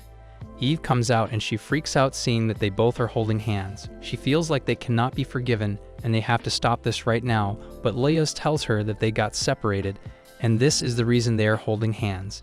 Anyway, Layod notices a lot of boxes behind Eve and asks about it. She tells him that she was finding it difficult to choose the dress, so she bought all of them, and now he has to pay up. He does, but Eve is still in the hands. She will not forgive them like this, but Sophie grabs her hand as well and asks her if she can forgive them now if they hold hands together. This melts her and she is fine. She forgives them and they go for dinner at a good restaurant. After the feast, they come out and Sophie and Eve are full. They love the food there, but still, Layod wanted to hurry as it was getting dark. He is not looking forward as he says this and bumps into someone. Eve and Sophie ask if they are okay and he is fine. He asks the person he bumped into if she is okay or not, but he finds something interesting. We see that it is Alice and she is heading somewhere. Layod notices her ear and sees that she is a demon or something. He cannot mistake these ears as they got burned into his memory from the fight he had with the Demon King. He asks her if she is a demon or not. Alice is out in the open, and Layad now can see that she is in fact a demon. He asks her again, and she tells him that she is a demon. He thinks to himself about why a demon is here in the human town. When he fought the Demon King, he made sure that humans and demons do not coexist again, and yet again, this is happening. Alice tells Layad that she is a demon and she has to get out of there right away. She cannot take any chances as maybe interacting with humans is going to start a commotion of some sort here. She has to leave, and so she gets up and starts running away. Eve yells that she is running away, but not for long. Alice trips and falls again. Sophie and Eve feel bad for her as she has fallen twice now. Eve goes and asks if she is okay. She gives her a hand to get up, and as she gets up, it hits her and she tells Eve that she does not need human help. Saying this, she tries to get out of her hand, but she cannot. Eve is too strong for some reason, and Alice freaks out about why she cannot get off from her hand. Eve does not notice it at first and tells her that she did not notice as she is very weak. Saying this, Eve lets go of her hand and she falls again. Alice screams that she does not have to leave her hand like this in a second. She is helping her again get up when Layad notices some kind of sparks happening behind him. He sees it, and it is someone coming out of an illuminated portal. It is Mizuki, and she comes out, yelling that Alice has to get away now. She notices that Alice is with a human, and she tells them that they have to get away right now or they are going to face serious consequences. She says this, and someone shows up who she was trying to run away. This is bad for Mizuki, and this is what she was afraid of. This guy has a snake tail and his name is Fane. He notices Alice and tells her that she cannot run away for longer, and one day, she has to give up on this running. These humans are not something she can take cover behind, and he laughs at the fact that she tried hiding in a human town of all the places. Alice lets him know that she is not scared of him and tells her that he is nothing but a betraying servant. Hearing the word servant pisses off Fane, and he tells her that she cannot say these words to her husband. This shocks Layad and others. He tells her that she is nothing like her father. She is trying her hardest to become like him, but she is nothing close to it. She cannot use her mana properly, and all he can do is protect his wife Alice from the bad people of the multiverse. Also, she has the memento of her father with her, which he could not use when he was alive. He is dead, and he can no longer save her.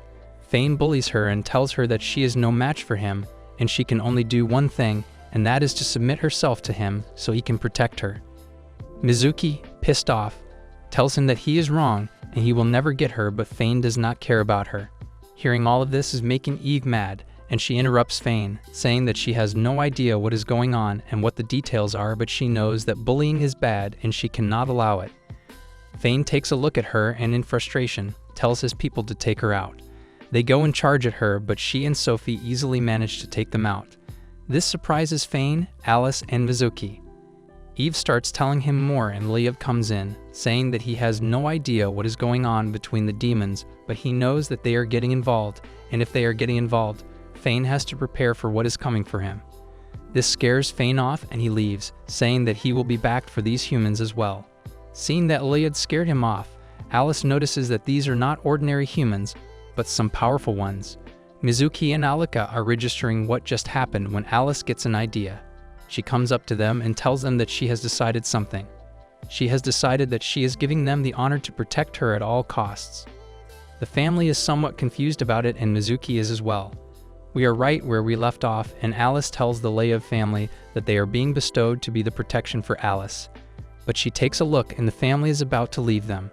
Layad does not care about her and tells his family that they have to leave now.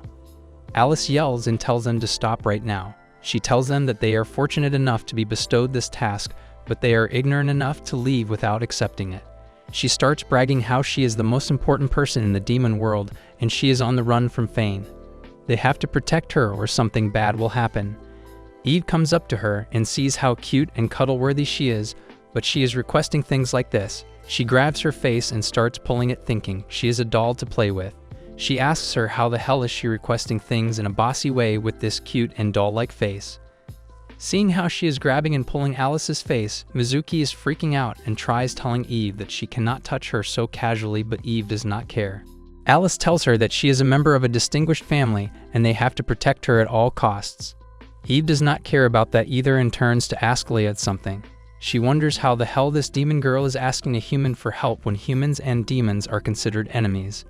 Leia tells her that they are not enemies anymore as the battle between demons and humans has been finished for a while now.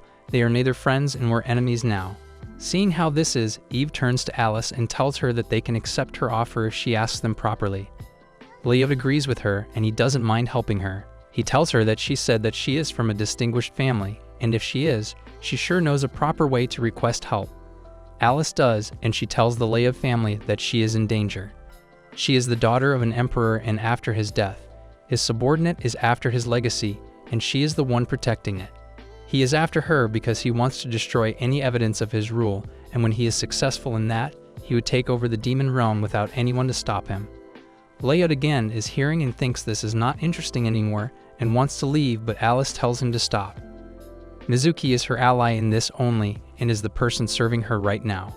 Eve tells Alice that her husband is a little ignorant and they accept her offer. Hearing that this guy is her husband shocks both of them. Seeing them getting shocked, Eve explains that she is the wife of the family. Evelyn and Sophie tell them that she is the daughter magician of the family. Eve also adds that she is the Emperor Dragon and they are going to fly her now.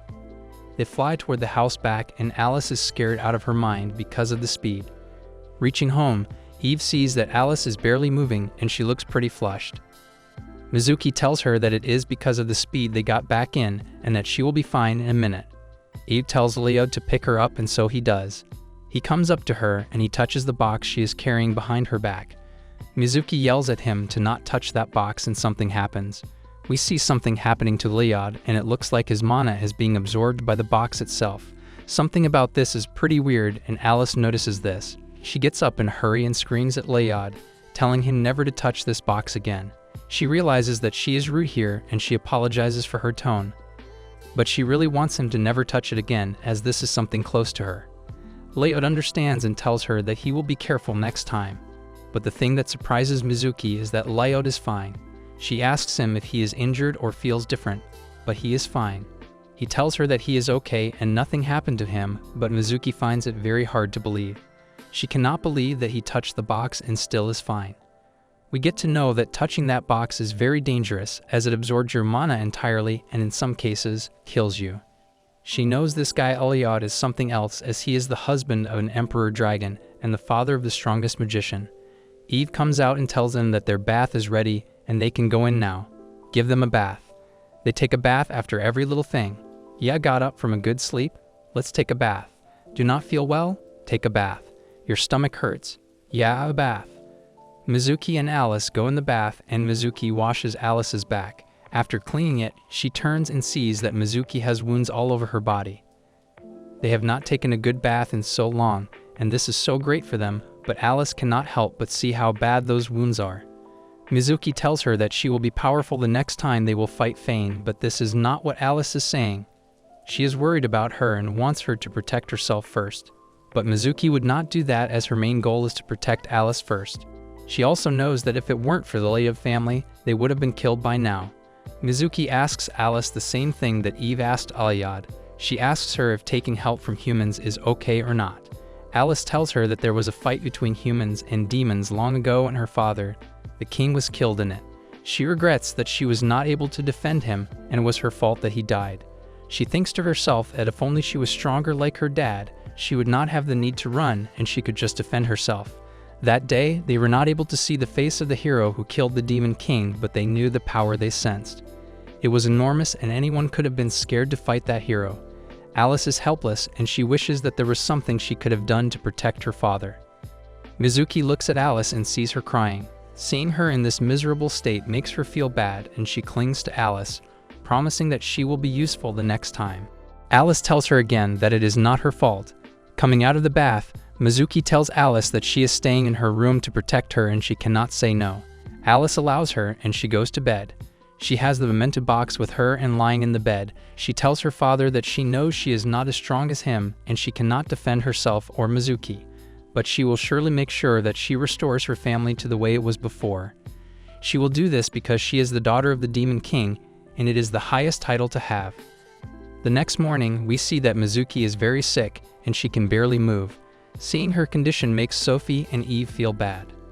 Her condition can only be better if there are certain medicinal herbs, and they have to find the exact ones as only they can help this sickness. So Alice and Leo decide to go and find those medicinal herbs, and they are going to be back soon. Mizuki wakes up and sees Eve and Sophie by her side. She tries getting up, saying that she cannot be sick right now as Alice needs her. But Eve assures her that she can rest and she has to if she wants to be better quickly. Mizuki asks about Alice and Eve tells her that she and Leo went to get the medicinal herbs for her and they should be back a little while after. Mizuki freaks out saying that they cannot leave as it is very dangerous. Eve knows she is talking about that Fane guy, but she assures Mizuki that they will be fine. Leo is with Alice, and as long as he is with her, they are going to be fine no matter who they are up against. Mizuki tells her that she is a little worried about Fane, but that is not all. She is worried about Alice's appeal. Eve does not quite understand what she meant by this, so she asks her again. She tells Eve that Alice's appeal is very strong, and she will have her husband around her little finger in no time. Eve is pretty sure that this is not going to happen as she knows Leod and how he is about these things. He is the kind of guy who does not even lay a hand on her. How can he do that? We see in the next scene that Leod is up against Alice, who is by the wall. Well, this was a surprise. Mizuki was right, I guess. We see that the scene had a wrong angle. The angle gets corrected, and we see that they are climbing the mountain like this. Alice tells Leod to not let her go as they are going to fall if he does. He tells her to hold on to her strongly. They got up and went up. They saw and did not see any of the herbs they wanted. Alice is tired as hell, and Leod tells her that she can go home if she wants, but she cannot. She knows what the herbs are like, and only she can pick them apart. Leod tells her that they have been looking for the herbs for quite some time, and they did not even find one.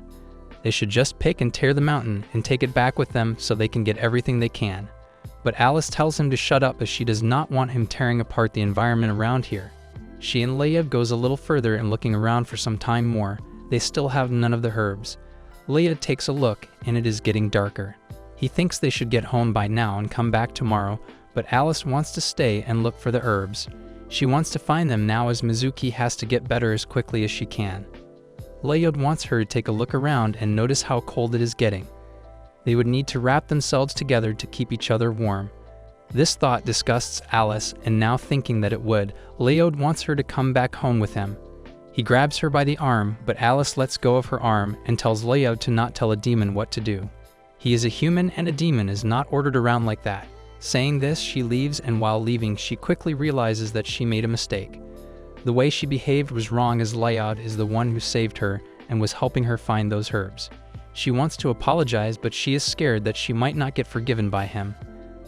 This reminds her of what happened in the past. When she was little once, she hit Mizuki and she ran to Alice's father, the Duke Demon King. She cried and told him that his daughter hit her, and Duke asked Alice if she was telling the truth. Mizuki's mother tried telling Duke that he could forgive Alice as their daughter was just messing with her, but Duke stopped her, saying that he wanted to hear what really happened first. Alice comes up to him and tells him in the ear what happened. She tells him that she hit her and she wanted to apologize, but she is scared that she might not get forgiven by her, so she did not. Hearing this, Duke tells Alice that she was on the right track, but she got stopped in the middle of it. She does not have to care if she gets forgiven or not. She has to apologize first no matter what. She has to apologize because she is the one who made a mistake, and he tells him that she might get hit back, and even if she does, she would be in the right. He also tells her that if a fight broke out, he would never let her get hurt because he is always here for her. This instance came to Alice's mind, and she remembers what her father told her, that you have to apologize properly first and see what happens after that. She turned around and she was walking without seeing where she was going. She was at the edge of the cliff, and she tripped on the edge and started to fall. She tries grabbing something, but nothing comes close to her hand. She falls, and as she does, she thinks to herself that she might be dead here. This is her last time alive, and as she is thinking this, Leod comes out of nowhere and saves her. Holding her, he tells her to hold on to him tightly. Saying this, he looks down, and Alice notices that they are still falling. She asks him how the hell he is going to save themselves when they are falling. He looks at her all calm and tells her that they are safe, and he will always protect her no matter what. They land pretty well, and they are fine. Landing, the way Leod told her that he is going to protect her no matter what reminded her of her father and walking with Alice on his back. She apologizes for before and tells him that she knows she has been rude to him, and she has no right asking him to protect her anymore. but she wants him to hide Mizuki in his house until she is cured and don't kick her out as well. Leia tells her very calmly that the humans and demons had a fight long ago and the humans won. It is very normal that demons would have a grudge for that, and they would take out their anger on humans like that. Saying this, he assures Alice that he is not going to kick her out or Mizuki, and they both will be staying at the home as long as they want. They have promised to protect them at all costs, and they are going to do just that. Furthermore, for the cure, they should be fine as long as they have this. Saying this, Leia takes out a flower-type herb and shows Alice this. She freaks out seeing that this is the exact thing they were looking for. She asks about how he found it, and he tells her that she had this in her hands when they were falling. She remembers that there was something that she tried grabbing onto, and that was this herb. They are successful in their mission, and they will go home now to cure Mizuki. They reach home and seeing both wet and close like this freaks out Mizuki. She thinks they had something going on while they were out, but she is just not in her senses. After getting the medicinal herb they need, Mizuki uses it, and the next morning she is feeling a lot better. Alice wants to see if she really is okay now. She grabs Mizuki by the head and puts her forehead with hers to see the temperature. She can feel it, and the temperature is quite lower than before. Well, that is one way of checking temperature. Now that Mizuki has recovered, Eve wants to celebrate her recovery, and for that they are going to a forest for a picnic. Sophie is curious and she wants to know what they will be doing there. They will be having a picnic and doing different things there. Eve has a good forest in mind, and all of them follow her there. They reach the forest and Eve tells them that this is a peaceful forest that they can picnic in. We take a look, and it is not so peaceful by the looks of it, and it is some type of survival forest we see in the movies. The girls are a little scared about this, but Leod is curious about food. He wants to know what they are going to do about the food as they did not bring any with them. Eve tells them that they are going to procure it as they go on the spot. This is exactly the survival forest thing. They should have contacted Bear Grylls before coming here. They go in, and Mizuki is ready about this. She tells Alice that she knows a thing or two about survival, and she will make the best ingredients available to her. Alice is quite happy about this, and they start looking around for different things. Sophie is also helping them look for these things, and they take their time and find different things in the forest. Eve and Leod are pretty good at this, and they have found things for themselves very fast. They are enjoying themselves while these girls are looking for food. Finding it, Mizuki has collected a lot of things, and Sophie and Alice take a bite of these fruit-type things. Sophie loves hers and Alice hers. They exchange the fruits and then take another bite. Sophie tells Alice that the fruit she picked is delicious, calling her big sister. This hits her like a shot of cuteness right in her face. She cannot handle this much cuteness from this cute girl. This makes her feel like she has a little sister, and she remembers that one time she asked her father for a sister, and that was a pretty big thing for her. Out of nowhere, Mizuki takes Alice's attention and kneels in front of her, apologizing for failing her as a servant. This is very random for Alice, and she asks what is she talking about. She has no idea what Mizuki is talking about, but she knows that she needs a little patting on the head. Eve asks everyone if they have eaten or not, and they have. Now she wants to take them to a different place and show them something. She takes them to a river, and this place is quite different. This place is hot and cold at the same time, and Leod is also here for the first time. Alice and Mizuki have never seen a place like this, and Leod can sense that the mana is very dense here for some reason. Mizuki turns to look at Alice, and she is frozen. She freaks out asking for help as they have to warm her up. Leod notices the wind is changing, and it is getting very hot. Mizuki looks at Alice now, and she is melted. This change of weather is very unique, and they have never felt this thing before. Eve is pretty excited to show everyone this place. She tells them that this place has wine therapy, and it is very effective, but Alice disagrees. They are feeling very hot, and Mizuki is sweating like crazy. They want to take a bath now, and for that, Alice runs toward the river.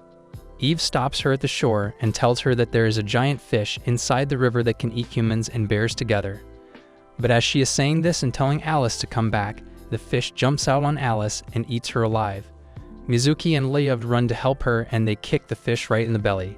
This makes the fish spit out Alice in an instant, and she is alive and well. She is fine, but she stinks and is all slimy. Mizuki catches her in time and puts her on the ground to rest. Eve is mad at the giant fish and is going to cook her for dinner as punishment. Saying this, the fish jumps back in the water, and Eve does not stop there. She can evaporate all of this river without much effort and starts making a ball of fire. Sophie tries telling her to stop, but she does not listen and launches the fireball at the river. We know that the fire coming in contact with the water is highly dangerous, as it can cause serious huge explosions. Yeah, we're getting chemistry lessons now. That exact thing happens and a huge explosion happens. The fish is entirely cooked and Eve and Leod are pretty happy about this. Alice is shocked seeing how Eve did not care at all about the environment and blew up a huge river just like that. Mizuki shares that these people are a mess but they are fun. Alice cannot deny that, and she knows that with these people, she has very little time to be sad about her past and the coming future. Eve is pretty happy with the way the fish was entirely cooked, and Leod knows that she is going to be using this method at home also, but Alice does not allow any explosions at home. The next morning, Leod comes into the kitchen and sees Eve and Sophie cooking. Sophie is teaching Eve how to cook, and it is going to be very interesting what she does here. Sophie tells Eve to just blow very lightly, and Eve tries her best to do just that, but it does not work. She blows very hard and the dish is ruined now. Leod asks about Alice and if she is still sleeping. She is, and Eve tells him that she must be very exhausted from all the journey she has been on for quite some time. Eve wonders if Alice likes her meat fried or grilled, but Leod knows that she would be pretty fed up from all the burnt meat. We see Alice sleeping and she is hugging the memento box as she sleeps. She is pretty in deep sleep and she is having a dream. In it, she is little again, and she goes to her father when he comes back. He asks her if she has been a good kid or not, and she has. Alice asks her father if he has been a good kid or not, but he has a different answer for this. The internet has ruined this thing for me so badly. He tells her that he does not think that he is a good kid, and as he says this, Alice wakes up from the dream. She remembers that the dream she just had was from when her father was still alive. Mizuki is there waiting for her to wake up, and she says good morning. She lets Alice know that Eve is the one cooking today, and they must be waiting for them, so they must go now. They go in the kitchen, and again, Eve has cooked or burnt the meat and has presented it to the guests. They eat it like this, and Leod shares that this is already better than before. And he does not want Eve to worry about the burnt meat as he will eat all of it. A husband's resolve. After that, Sophie cooks them a good dish, and everyone has breakfast. Eating it, Mizuki asks Leod if he can give her a favor. He wants to hear about it first. She tells him that she wants him to train her to be strong like him. She wants to train and get stronger like him so she can protect Alice all the time without any worry. Leod agrees, but he wants her to know that he is an artificial being and there is no use in her training as she cannot be like him ever. Eve stops Leod from talking more and whispers in his ear that the fact that he is an artificial being made to kill the Demon King is something he cannot say out loud to these demons like this. He has to hide that fact as it could be pretty bad. They cannot know that he is the person who killed their king, as it can cause a huge fight to break out in the worst case scenario. He has to not talk about this matter at all costs, as this is a very sensitive topic to discuss. Mizuki and Alice are pretty confused by the way they are talking now. They were pretty shocked to hear that Leod is an artificial being, and Alice thinks that they just randomly started flirting in front of them. Eve tells him that he has to mix in some lies about this and steer away the conversation from this topic. He thinks about it but continues talking about it like before. Eve cannot believe that he cannot just lie like a normal person. He tells Alice and Mizuki that he was a test subject who volunteered for this experiment. After the experiment, they put an ornament in his chest that allowed him to get as much mana as he needed.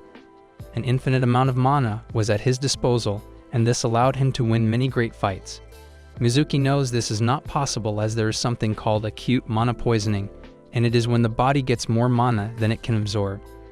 Leod knows about this and tells Mizuki that there were a lot of others who were in the experiment too, but they all died. He was the one who successfully broke the limit, and he was the only one to be alive and well. Mizuki feels like this is very bad, and he should have said something, but Leod knows he could not as he was a volunteer. Leod tells them that there is a lot of cruelty happening in the world already. It would be a street corner or a lab site or a war. Hearing the word war hits Alice, and she remembers what her father told her about the war. We pick the dream where Alice woke up, and we see what happened afterwards. Duke tells Alice that he cannot be a good kid like her, as there are a lot of demons in the demon race that are prideful and powerful and want to show their powers, but he is the one who has to show all of them that he is the strongest of them all. He was a bad kid for some time, and he did this so there was peace in the demon realm, and he was successful. He managed to become the king of the demon realm, and this allowed him to do anything he wanted. He tells her that, but there are still humans. There is a war going on between humans and demons, and with the power of unity, He would be able to defeat the humans, and with that, there would be peace in the demon race forever. Alice does not understand anything, and Duke notices this. He tells her that he promises to be a good kid in the future for Alice. He would make sure that he would become a good kid when she grew up to be strong like him. We see Alice thinking about this, and she wonders if the war between humans and demons was something that Layod was involved in. He was a test subject and was made to have an infinite amount of mana. It could not have been for something little, but for something like a war. Layod notices that Alice is thinking something, and it could not be something good for them, so he changes the subject and gets up. Getting up, he tells Mizuki that she cannot just get stronger by talking. She has to train, and for that, he is going to join her and train her. Mizuki is hyped up about this, but Alice is still wondering about the fact that Layod is an artificial creation, and he had something about war in his mind. They are leaving to train when Eve tells Layod that he has to hold back a lot as she does not want Mizuki to get hurt. And he cannot use the sword. Layod is pretty sure that he would not have a use for the sword as he would be fine without it. They are out and training like crazy. Mizuki is trying her best to hit Layod, but he is untouchable. She is doing everything in her might to land a single blow, and even that is not enough. Alice is sitting alone and trying to see their fight, but it is too fast. She cannot see anything, and she is forced to think about things. She starts to wonder what her father was trying to teach her and do for the demon race. The training is over and Layod thinks they should stop here as it is getting dark. Mizuki agrees as she cannot move a finger. She is on the ground and Layod has the stick toward her like this. This is the exact position Alice saw the hero in when he defeated her father. Why am I worried about Layod? He is the hero, right? He can take care of him and his family. She connects all the dots and knows that there is something pretty familiar about Layod. She connects that this guy has the infinite mana. He volunteered for the experiment and talked about the war between the humanity and demon race. She gets up and gathers courage to ask Layod a question. She goes up to him and asks him if he is the hero. We pick up right where we left off, and Alice just got a bit of a hint that Layod here might be the one who killed her father. Maybe he is the one, the hero, and he is the Demon King's enemy. She stops Layod and Mizuki to ask Layod about this. She asks him if he is the hero or not. There is a bit of silence here, but after a hot minute, Layod does not answer her, but Mizuki questions her. She wants Mizuki to be quiet here while she asks Layod once again with a hard tone. He knows there is no use of hiding it now, and he tells her that he is the hero. He is the one who killed the Demon King. This shocks Alice so much, although she already knew that this might be a possibility. She cannot believe that the person who killed her father the way he did is the one who saved her quite a few times already. She takes out her knife and is about to charge at him, but Mizuki stops Alice from doing this. She puts some sense into her, telling her that he is the one who killed the strongest Demon King, and he cannot be defeated here. If they try to fight in here, they will die a dog's death, and it would not be worth it. Alice does not want to let him go like this because he is the one who takes her happiness from her. Layod is just there standing doing nothing, while Alice is finding it hard to keep herself conserved. She wants to take revenge, but Mizuki knows she cannot do it. She is not even close to landing a blow on him, and yet she is trying her best to kill him. She stops Alice from this madness, and Eve and Sophie come out hearing all the noise. They heard someone shouting, and it was Alice. Eve finds out that Alice now knows about Layod, and that he is the culprit who killed her father. Now this is bad, but why the hell is Layod just standing there? He should try and make sense of it all to Alice. Alice knows she has nothing she can do right now, and thinking this, she notices that she has the box that her father gave her. She knows she has not opened it ever, and maybe this is the time she should. Thinking this, she tells Mizuki that she has had this box for so long and yet she has not opened it once. She is going to now, and saying this, Alice opens it up. The box immediately starts absorbing her mana, and she can feel something very familiar. The way mana is getting absorbed is the same as the ability that her father had. The hand of her father was able to absorb the mana of someone he touched. She finds it pretty interesting, and she is going to open it up completely. She tries it, but nothing happens further. It is no use, and she just closes it. She is frustrated seeing that her father refuses to lend her the power he had, and this makes her pretty mad. She starts shedding tears, and she cannot control it. Eve asks Layod, on the other hand, that it is now in the open, and they have to do something about it. She asks him what they are going to do, but Layod does not reply. Instead, he goes toward Alice and Mizuki and looks at them. Alice gets up her head and notices Layod standing right in front of her with a knife in his hand. She is scared and thinks that he is going to kill her too, but something else happens. Layod asks her if she really wants to kill him. She doesn't reply, but her expression says it all. Layod knows her answer, and keeping that in mind, he gives the knife to her. Doing this, he tells her that if she wants to take revenge and kill him, she can do it.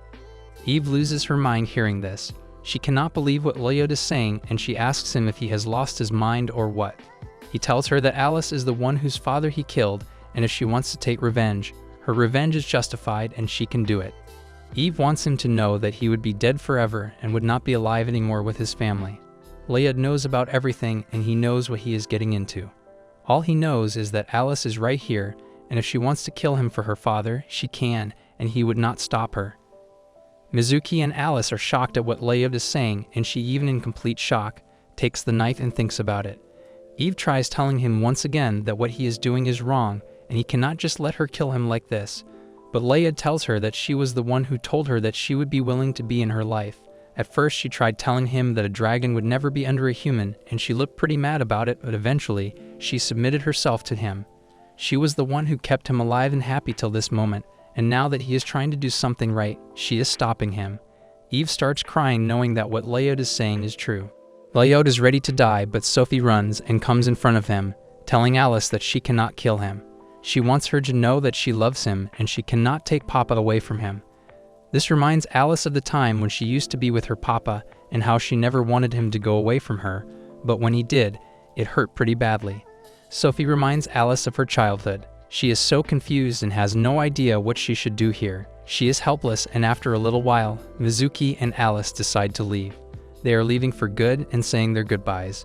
They leave, and Eve grabs Layod by the shirt and tells him that if Alice tried confronting them ever in the future, he should never do that again. She wants him to understand this and never think about what he just did again. Saying this, they are going inside the mansion when they hear some loud noise. They see, and it is Fane with his two people. He is here to look for Alice, and Eve finds this pretty great. She was furious and she needed to vent, and she had the perfect opportunity. But Layod tells her to stop and take care of Sophie and the mansion while he goes and takes care of this Fane guy. He charges at him, and as he is about to land the punch, he senses something, and what he sees is that it was an illusion. The real Fane with the giant snake is behind him at the mansion. Eve and Sophie are alone, and Layod is far away right now. We see that Fane is happy the way it all happened, and he has found Alice and Mizuki on the stroll as well.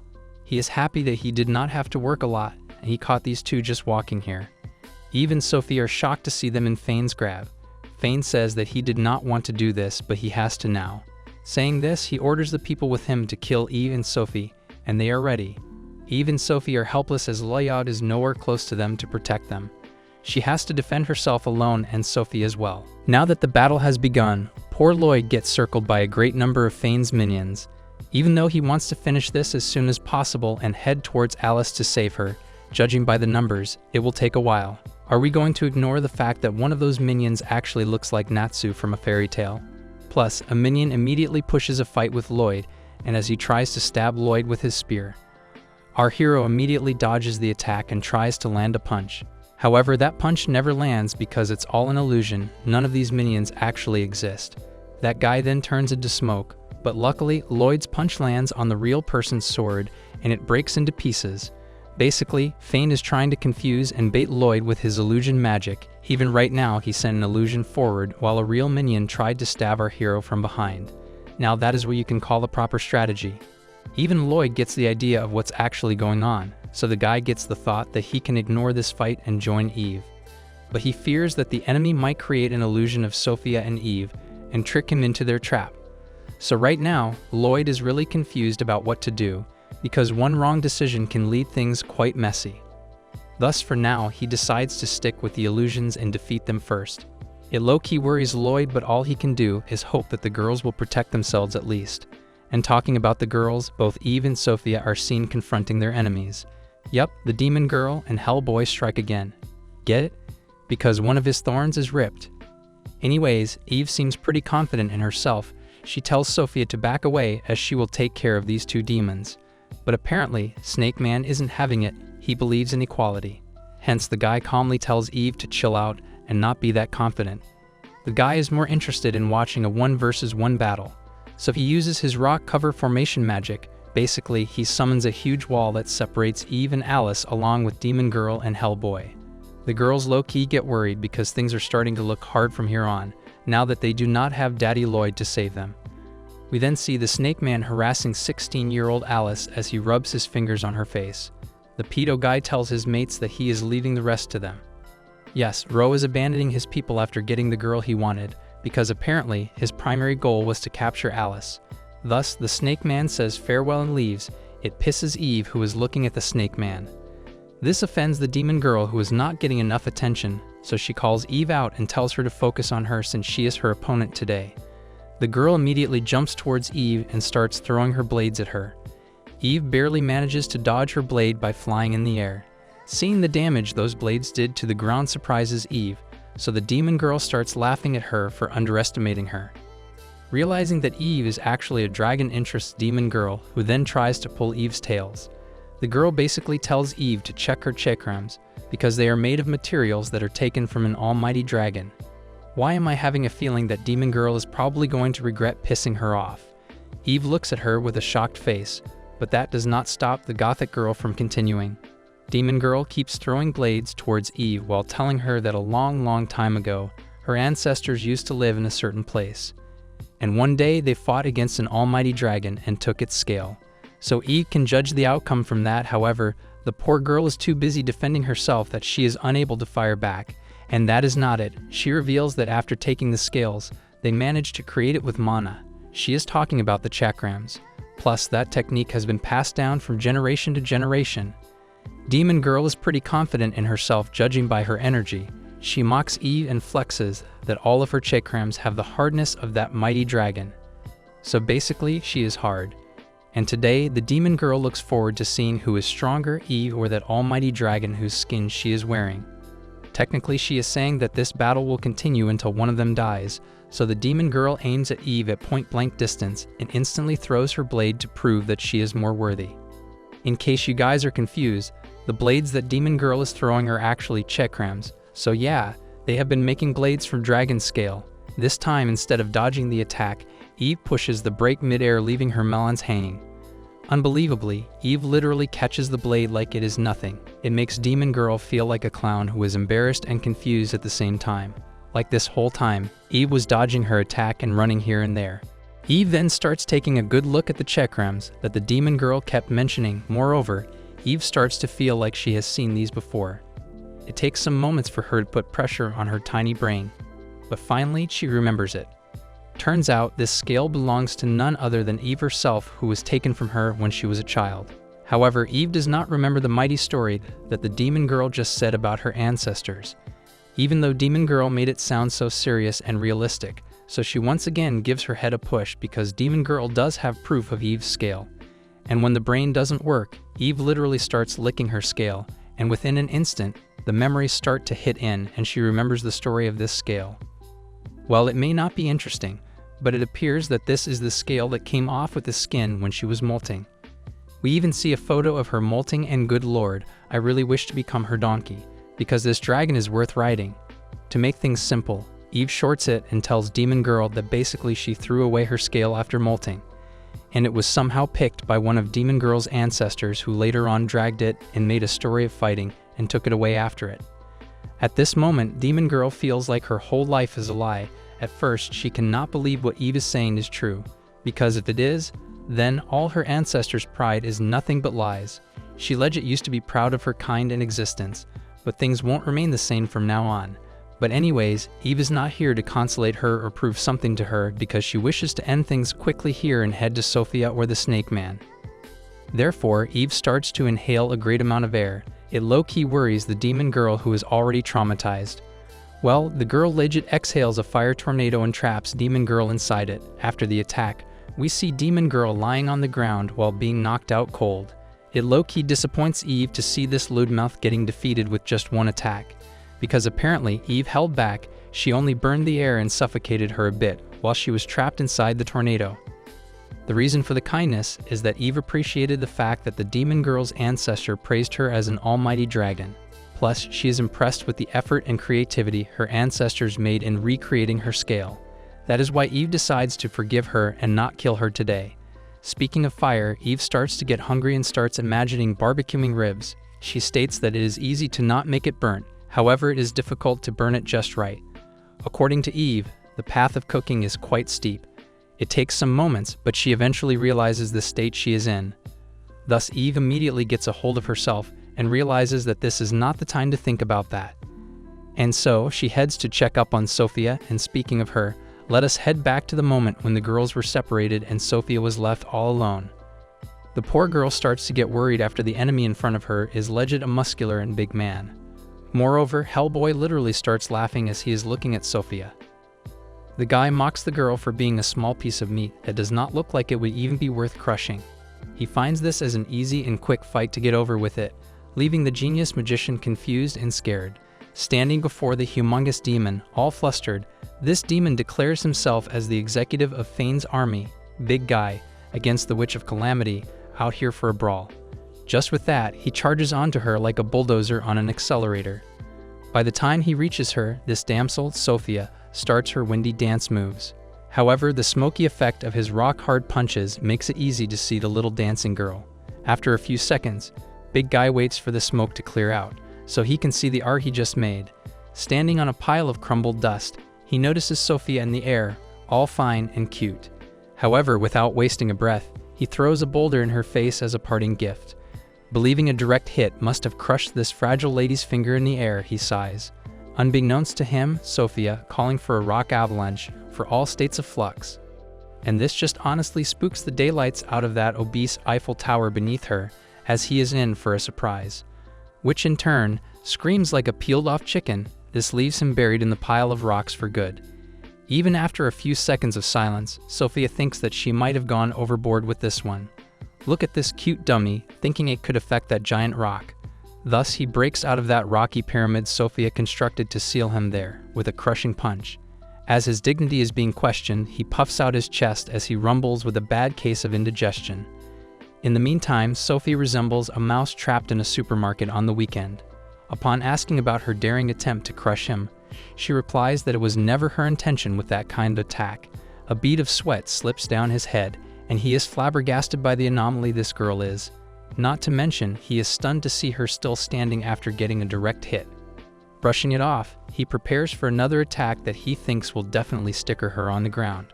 Just with that, he rushes in with a jump to fist bump the little girl's face with the fastest speed and the shortest distance, screaming with fury as he says he has got her good this time. But this little girl has sparked some eye-twitching surprises as she pulls off a genjutsu on this scumbag. Seeing how her half-body just poofed into the air, his eyes wide as a shock, with his jaw dancing on the floor. When seeing the cranky giant take some sweet breath, Sophia realizes how inspiration could strike from mysterious places. Channeling her energy, Sophia flawlessly copies the move, inspired by some enemy, when her papa flies over there. His eyes pop out of his socket as he takes a double take when seeing Sophia imitate that illusion magic just from a glance. Trying to attack her only to find this too is an illusion of her tricks, he cries out, "Where's the real one?" All of a sudden, she scoops her way close to his ear as he whispers about how Big Uncle would die from exactly what. Ranting about how hard it is to think of, she asks if Big Uncle would sink into his grave if hit by fire or thunder. Flying around while pondering hard over her tiny brain, she thinks about the way to defeat Big Uncle without killing him. Suddenly, in his boiling wrath, he clenches his pointy teeth as he screams about not underestimating him at all. With his feet planted on the ground, he screams at the top of his lungs, enraged by what this small child has been uttering. Thus he glares at her as he blurts out that this rock-hard body of his won't be scratched by the likes of a magician. Therefore, he declares that Big Guy is the only one capable of destroying everything in his path. With that, he charges onto her with full speed, intending to squash her in his arms. Dodging his hit, Sophia blabbers about how scary it looks, while thinking of what she should try next. So, when Big Guy is all out looking for her whereabouts, she observes him from far away, scrolling through some ideas in her mind to pick the most exciting one. After finding the best one, her face lights up with a tint on her cheeks, while Big Guy is having a rough enough day. With his nerves twitching in fury, his body is dripping with sweat beads as he tries to look for the brat that is nowhere to be found. Catching his breath, he wonders if he finally squashed that girl or not. Out of the blue, a scorching white light is blinding his vision as he tries to spot her on the top of this huge boulder she made. His jaw dangles on the floor, sweeping off the dirt, while Sophia, in the most beaming light, is excited about how she collected all these stones and created them. Thus, her cheeks are peachy pink. She is grateful for getting an awesome idea from the big uncle, while she asks if he is okay with this on display. So she describes how she put an effort into making it not pointy but punchy. The giant's face drops faster than a clown's pants as he sees his fate written all over that giant rocket punch Sophia created for him. Suddenly, his future now looks a lot shorter than he anticipated. Looks like this guy now gets why this crushing little thing wasn't a hot idea after all. Big guy, who was yapping about how he was going to crush this little girl, is now screaming for his life in front of a giant boulder. Staring up and down, his wobbly eyes are forced to measure the immeasurable size of this gigantic beast. On the other hand, Eve, thinking about how Sophia might need her, is being speedy about finishing her job here. With that, she declares that she will crush this rock-hard wall before her. A bolt from the blue, something catches her with a jolt of surprise. Her senses went haywire with just that. Seeing something flash behind her, a wave of confusion fills the room. Entering the scene with her sidekick, Rocky, Sophia calls out to her mama and asks if she is done with her task as well. Sighing in relief, Eve pulls Sophia in for a tight hug, saying how her daughter is a total chaotic menace. Settling with that, they are about to take flight as Eve lays out how Lloyd is the only one left. As his opponent is an illusionist, she states that this opponent is the most bothersome one he is up against. On their way, she spots 5 shadowy creatures on the ground together, wondering if this is who she thinks it is. Out of the blue, a fist comes above, thrashing the ground. This startles both Eve and Sophia, as this scene is not for the faint-hearted. Sophia screams when she spots this to be Lloyd Papa's hand. Therefore, this guy is out here preaching to the basic audience that no matter how bothersome the magic can be, there's no maintaining it if drained. With his firm fist, he turns around, asking if that guy is an illusionist. Brushing that aside, he shows that this doesn't concern him now, as he is about to tear him apart. With that, he launches some full-blown smashing punches as if Luffy's ghost has taken over Lloyd's body. After dealing with this steamy business, he decides to head over to look for Eve and Sophia. Turns out, his head turn just brought him a sigh of relief, as he figures both of them heading over to his side. Hence, he has expected this after all, when having a quite menacing family. Waving both shadows of his giant hands, he lets them know that he is right. On the other hand, seeing his hands waving at them, they both agree on having one tough, scary man in their life, taking a long sigh as he confirms their safety, so only one thing is left for him to do. Thinking about 2 girls, where one begs him to lend some of his power, he jumps from the ground to reach his family. Later on, some snaky-tongued man, the Snakeman, calls out to Alice in the creepiest way possible. This man assures Alice if she buckles her knee down to obey him, and only then he will allow her to live. On this moonlit night, this freaky snake man with his villain laugh is scaring the daylights out of Alice, whereas Alice, with her eyes bulging out in shock, is screaming Mizuki's name, who has fallen unconscious beside her. Looks to be defeated with a bloody dagger. This girl, Mizuki, is not responding to any calls from Alice whatsoever. However, the creepy scumbag over here is celebrating his victory by getting his hands on the Demon King's daughter and Demon King's power. So with the creepiest smug face, he announces that with these in his possession, he finally will become the next Demon King. This just leaves little Alice alone, whimpering in fear before the next Demon King. And honestly, this poor girl cannot tolerate that horrible face with such a smirk. She is out here left alone, with no power whatsoever. Bursting out her tears helplessly, she cries out her heart when calling for his father, but the dead can't get a ticket back to this world. But some calls cannot be heard this far, where he is. While that's happening, Lloyd's family cannot figure out the whereabouts of Alice and Mizuki, as they are out here digging for some clues. At the airspace near the mansion, Eve, nervously clenching her teeth, cannot see them anywhere over here. Landing on the ground, she hears Sophia call out to her in a hurry, as Sophia asks her if she could find one son. Beads of sweat soaking her face, as she becomes the bearer of bad news, she says that she couldn't pick up any scent of their direction. All of a sudden, Lloyd confirms with Eve that she ain't trying to abandon those 2. With her downcasted eyes, Eve explains that even if Alice wanted to settle the score with Lloyd, leaving them to rot here would cause her some sleepless nights. Not only that, she expresses her motherly instinct, pushing her to save a kid in trouble. Besides her, Sophia is out voicing her intentions to save those 2 from the bad snake man. Looking over into her eyes, he finally accepts this request of them to help him save Alice and Mizuki. Sighing like a balloon slowly deflating, Eve eyes this guy with disappointment. Suddenly, her hands cup his cheeks and pull him closer, as she shows how she is done with this request this and that crap. Trying to put some sense into that knuckle-headed dumbass, she shouts at how he isn't a tool that can always whip out solutions. So she asks him to quit this rap and end with this basic routine of acting like a tool. However, he is out there standing like a statue with a blank expression. He has seen a fiery glint in Eve's eyes before, as he tells her how he has never seen such a rare expression over her face. Head bumping him, she mentions their family and karma thing with Alice. He must feel blanked out knowing what to do. Upon asking if he should get lost and think it over, she pulls him even closer to make him understand how he should put aside people's requests. Shaking his head, she asks him to put aside his people-pleasing act for a second. Moreover, she asks him to follow where his heart leads him, and she just calls him out loud, asking deep down what he is planning to do next. Pondering hard, he explains he doesn't feel like abandoning her and Sophie out cold, as he never wishes to leave them on their own. Hence, he believes he cannot go through with Alice's revenge. Although the promise he made to Alice, he feels obligated to fulfill it. One hand cupping his cheeks, Eve squeezes it gently out of affection as she gives away a sly grin. She then tells him that, more or less like that, he is able to at least express his desires. Still, pointing out his little tight-lipped stoic mouth as ever, she mutters how his wording gave her a case of jitters. But hey, at least this guy is putting his wants out there on the table. Looks like the counseling is working after all. Money well spent. A warm, playful smile bloomed on her face, and she hoped to make him walk on baby steps towards improvement. With a playful tap on his cheek, she winks at him as that settles for now. Little Sophia is glad that they have sorted this out, so she asks them, how will they figure out where they are? Coming back to the main point, Eve is bawling her eyes out as she screams about how would they find those two. But Lloyd dares to raise his hand, as he mutters that he has thought of a way. On the other hand, the snakeman, on his gigantic snake, is standing like a dark shadow lingering over Alice and out cold Mizuki.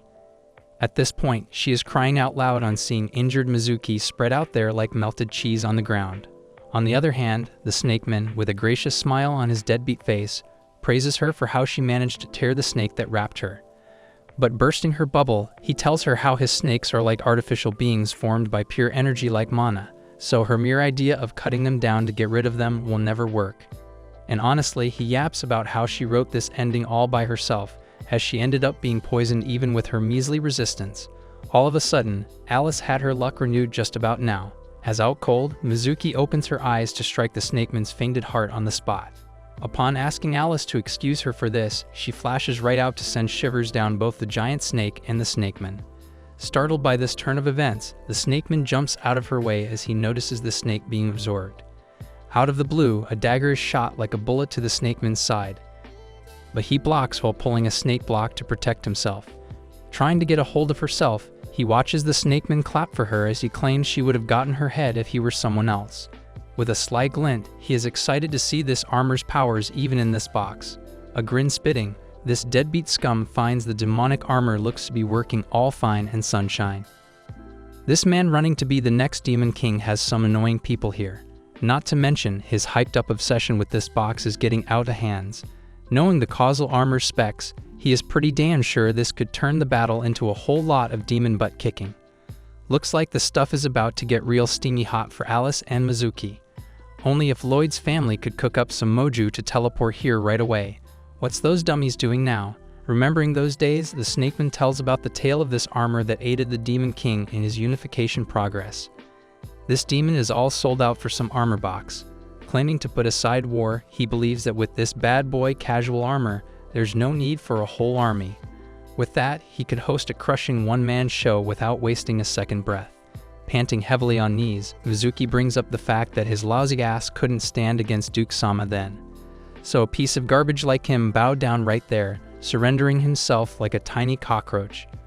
While the snakeman happily nods to these allegations, he passes a warm smile, not giving a damn about anything while imagining the causal armor in his hands. Pointing at Mizuki, she wishes to know what Alice thinks this dog is thinking. Clenching her teeth, as she is out of moves and stamina, she is soaking wet in sweat. Eyeing him like daggers, she believes her to be a total liability right now. Therefore, she must make sure her master Alice escapes to secure her life. So for now, she must tease the enemy into buying more time and then put herself on the table as a sacrifice. A wave of shock washes over Alice's body as she finds herself speechless on hearing Mizuki's thoughts. With that, she felt a cold shiver crawling down her spine while being in a cold sweat. Hence, Alice is terrified out of her wits, as the snakeman wipes his tears to mock Mizuki's gesture to put herself on the line for her master. Admitting to finally having seen a loyal dog, he dares to ask if she wouldn't give up on her master and abandon her already. Thus, annoyed by Mizuki's wretched mouth, so with a snap, he closes it shut with a snake. As she is sweating bullets and scared stiff, the snakeman is all about not letting her bite her tongue as she speaks. Moving on, he reports how his snakes possess some unique demonic poisons that have no cure whatsoever. Thinking of a test drive, he believes he has a healthy guinea pig. Moreover, he cries out that he is capable of altering the composition of that poison with his mana. Wrapping her tight with his snakes, he snaps his fingers to induce some confusion, then a seasoning of seizure, while adding a flavor of intense pain. Suddenly, he calls out for some death on the menu, as Alice, bawling her eyes out, asks him to stop this madness.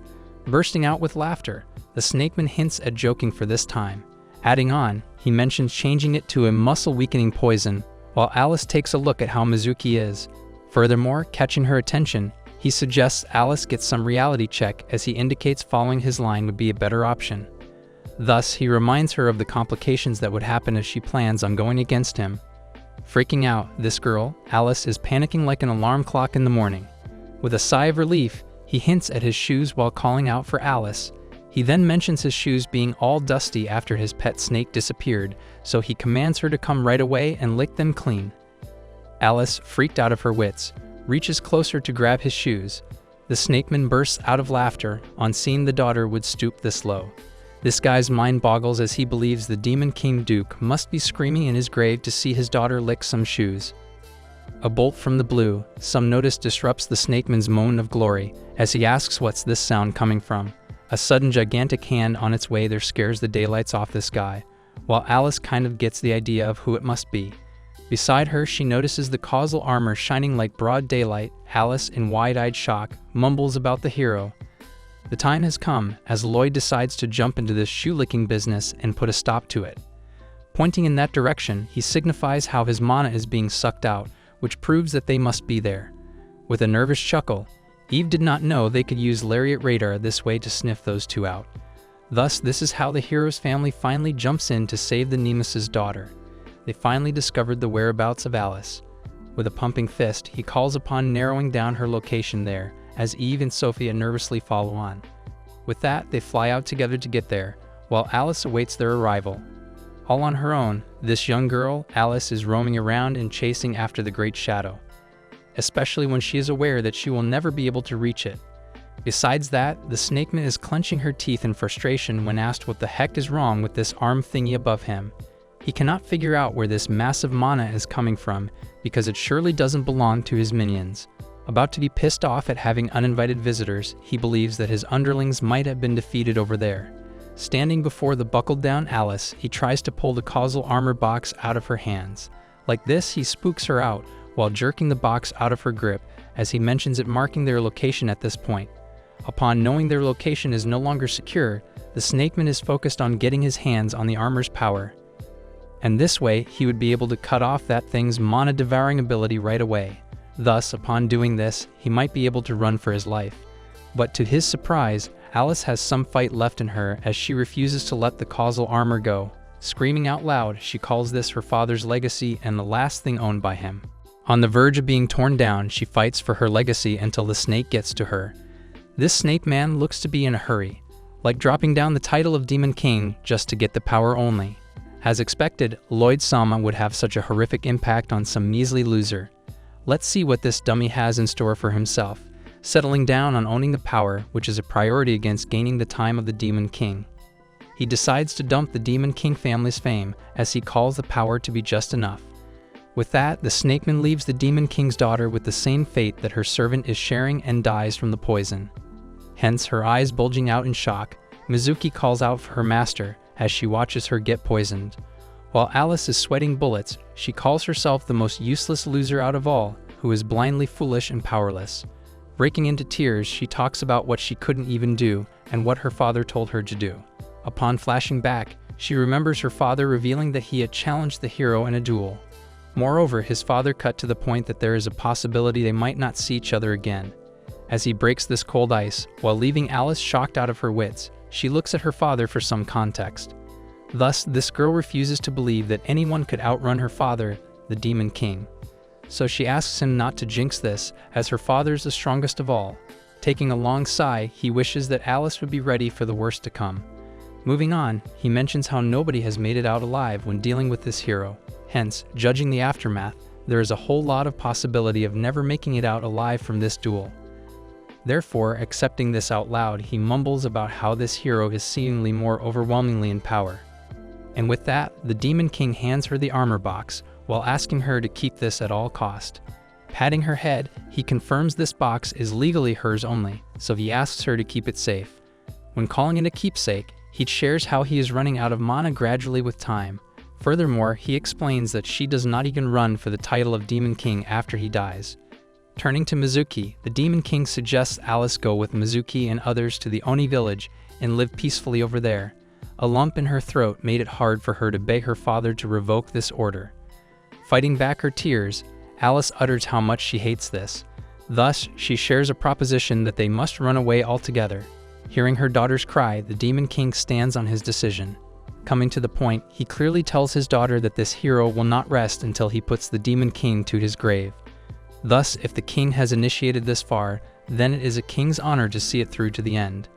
Even after such harsh words before his daughter, he points to the fact that he is not some easy threat to lose so easily.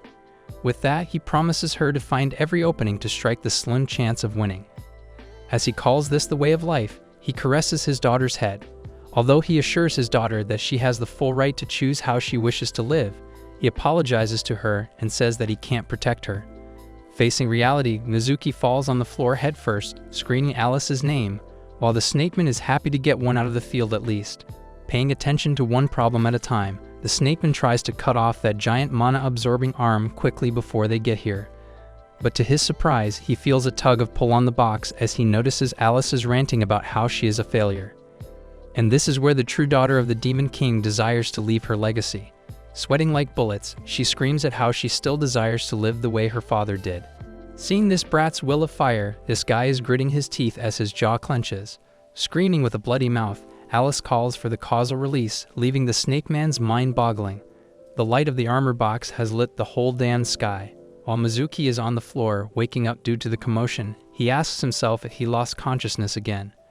Moreover, he is wondering why he isn't dead from Fane's poison. A sudden realization reminds the little guy about his master Alice. But what stage is set before Mizuki is something that has left her eyes bewildered. Seeing how her master Alice looks like an armor queen, ready to slash anyone out to get her. Steam practically coming off his tears, the snakeman is outraged to see the box responding to a girl with no mana. After seeing Alice possess the armor, this guy goes nuts as he blindly alters the poison from suffocation to heart paralysis. In the heat of this battle, the snake man is blindly trying to hit Alice and Mizuki. But to his surprise, Mizuki notices the poison has no effect whatsoever on him, so he asks if the poison has just disappeared from their system. Getting down to business, Alice asks if Mizuki has forgotten that the causal armor eats up the mana. Thus, she reminds Mizuki and the snakeman how the demon poison forms through mana, which is now devoured. Fuming silently, with this guy's steam practically coming out of his ears, he is wishing hard to get his hands on the armor. But it's too late for that now, so Alice, pointing at the armor, burst his bubble by mentioning how her mighty father never used it. Though this comes as a bolt from the blue, Alice describes how her father and she might not hold the same specs. Even then, she asks if he thinks it is so easy to wear the armor. Trying to shed some eyes on the truth, Alice states that the armor is the accessory thing that alters with each new wearer. Thus, the girl, Alice, who was running the licking show, is now standing fearlessly. Moreover, she introduces the true form of this armor, which alters with each wearer. Recalling his time against the king, the snakeman remembers the true nature of this box. With that, Alice again calls upon this villain, whose ass is handed to him by none other than herself. Leaving everything behind, she decides to walk upon her father's legacy as he calls for some causal case blade. But the true game has only just begun. The awakening of the Demon King's successor, as the rightful heir throws balance into chaos. And thus, this just sets the stage for a power struggle, unlike anything anyone has seen before. Cue to the dramatic music, this girl, Alice, is a force to be reckoned with. she roars for the causal armor blade mode when asking Fane to prepare for his demise. Like this princess isn't afraid to kick it up a notch in this shiny new armor. As the dust settles in, Alice charges in with her wrath at Fane, sword already flashing. Seeing her all flashy in this new armor, the snaky villain has his scale gone paler than a ghost at a rave. Sputtering some nonsense that came out like a squeak, his bag of tricks is coming short in this battle. Despite Fane sending out his bundle of minions to fight off this girl while unleashing a whole nest of giant snakes at Alice. However, this creepy dude is all about crushing her holes to become his father's legacy. Thus, she isn't the average princess, and with that whipped out sword, he charges ahead while slashing all the snakes in his way. Rich in mana, this armor is devouring all the energy from the beast he sends her. Unknowingly, he is helping her use it for her own good. Talk about a win-win. In the meantime, Fane is about to have a meltdown, while gritting his teeth in frustration. Not knowing what to do next, he again blasts her with giant snakes. But to his surprise, Alice with a sleek grin ducks right out of the way and keeps charging in with her wrath. All of a sudden, almost tripping over something, she figures her legs wobbly like jelly, while trembling for no reason. Just with that, Fane bursts out laughing, as if he is practically choking on his own spit. This creepy dude has just sniffed that the little princess is running out of her juice. Who would believe this dummy's luck? Hence, the Demon King's daughter under a fancy armor couldn't even keep this strappy thing all powered up. Sneering at her, he laughs at her daring attempt to defeat him when she is clearly relying on the causal armor. Not to mention, this slay dog, ever the master manipulator, figured out Alice's little trick, so he sent out a hollow snake lacking any mana. Her body is sweating bullets nervously, as she is out of ways to protect Mizuki and the armor box. Cursing her luck, she stands there with wobbly legs while thinking about what is next for her. On the other hand, Fane couldn't stop chuckling about how she tried to be a worthy opponent. But in the end, the power belonged to him only. Sinking to her knees in despair, Fane rushes in for the final lesson picked for her as he calls for her death. A voice thundering from the top shakes both Alice and Fane to their cones. Whipping his head upwards, Fane couldn't believe his eyes as he spotted the invited visitors wishing to join in. His eyes widen in shock too, and this tide of battle is taking a rather dramatic turn. Suddenly, his jaw drops to the floor faster than a clown's pants in a pie fight, sweeping the dirt off the ground. While Alice cannot snap out of this shock, a familiar voice claims that he has found her. Thus, the hero, Lloyd, with his family, Eve and Sophia, is on the edge of the mountain above them, so Alice asks his reason for coming here now. With that, Lloyd makes it clear that he is out here to come get her. However, her blunt refusal hit Lloyd like a cold slap, leaving him speechless for a moment. However, as his eyebrows shoot after receiving a blunt rejection, he turns around to see Eve, who is screaming at him for not taking a no as an option anymore. Raising her voice when about to lose her head, she reminds him how he couldn't forget the promise he made to Alice. So like a headless chicken, she asks if he is now giving up on that promise so easily. The word promise was like a light bulb moment for our guy, Lloyd, as he recalls everything. Thus about to gather mana, he bluntly says that he has come over here to fulfill a promise. This guy is deciding to man up and take responsibility for what he promised the princess. Seeing a scorching beam of light blinding them, like a disco ball, as if coming their way. Both have their jaws drop to the floor faster than a hamster escaping its cage. So Lloyd unleashes the attack as Alice figures this not to be a friendly laser show. But to her surprise, she couldn't suck up all that power at all. All confused and flustered on the ground, she has no idea what just happened. Then she goes in circles, wondering if she has absorbed it or if it was an attack. In the meantime, Eve and Sophia are bawling their eyes out in fear as they are a blubbering mess. Lloyd, ever the hero, assures Alice that he has kept the promise. Leaving her all flustered, she asks what he is even talking about. Recalling her request for strength, he declares how he has shared some of his strength with her. Let's just say the princess wasn't exactly as thrilled as he thought she would be. This just pisses her off, as she demands to know who would do that in such a forceful way. Sitting on the top of the mountain like a wise old owl, he tells Alice that this battle belongs to her rightfully. However, he assures her that they can clean this mess, or she can choose to do it with the power he lent her. And honestly, with this power boost she has now, she could punch a hole through the mountain. Looks like this is about to get real steamy for Fane, who is trying to sneak off as he can. As those words sink in, Alice spots the Snake Man trying to make a break for it. With a battle cry and a causal case mode, great bow attack, Fane flinches the attack coming his way. Changing his course, he jumps to attack her before she launches her attack. All at the right moment, although he was too late, as she attacks him right there and blows him into bits. Yelping and trying to dodge the attack, it hits him right there, sending Fane flying through the air like a deflated balloon. Opening his mouth to scream, this blow leaves him with a scream of agony as he gets thrown miles away. This attack even startles Alice, as she doesn't believe she can pull this off so well. God handed to her, maybe the super strength came with some side of awesomeness. While Mizuki is calling for her, Lloyd, ever the chill dude, likes what he is seeing after all. Out of the blue, everyone feels a collective shiver run down their spine, as if someone poured icy water down their backs. In the middle of the clearing, something strange materializes when they spot a strange thing in the middle of the forest with their eyes wide in shock.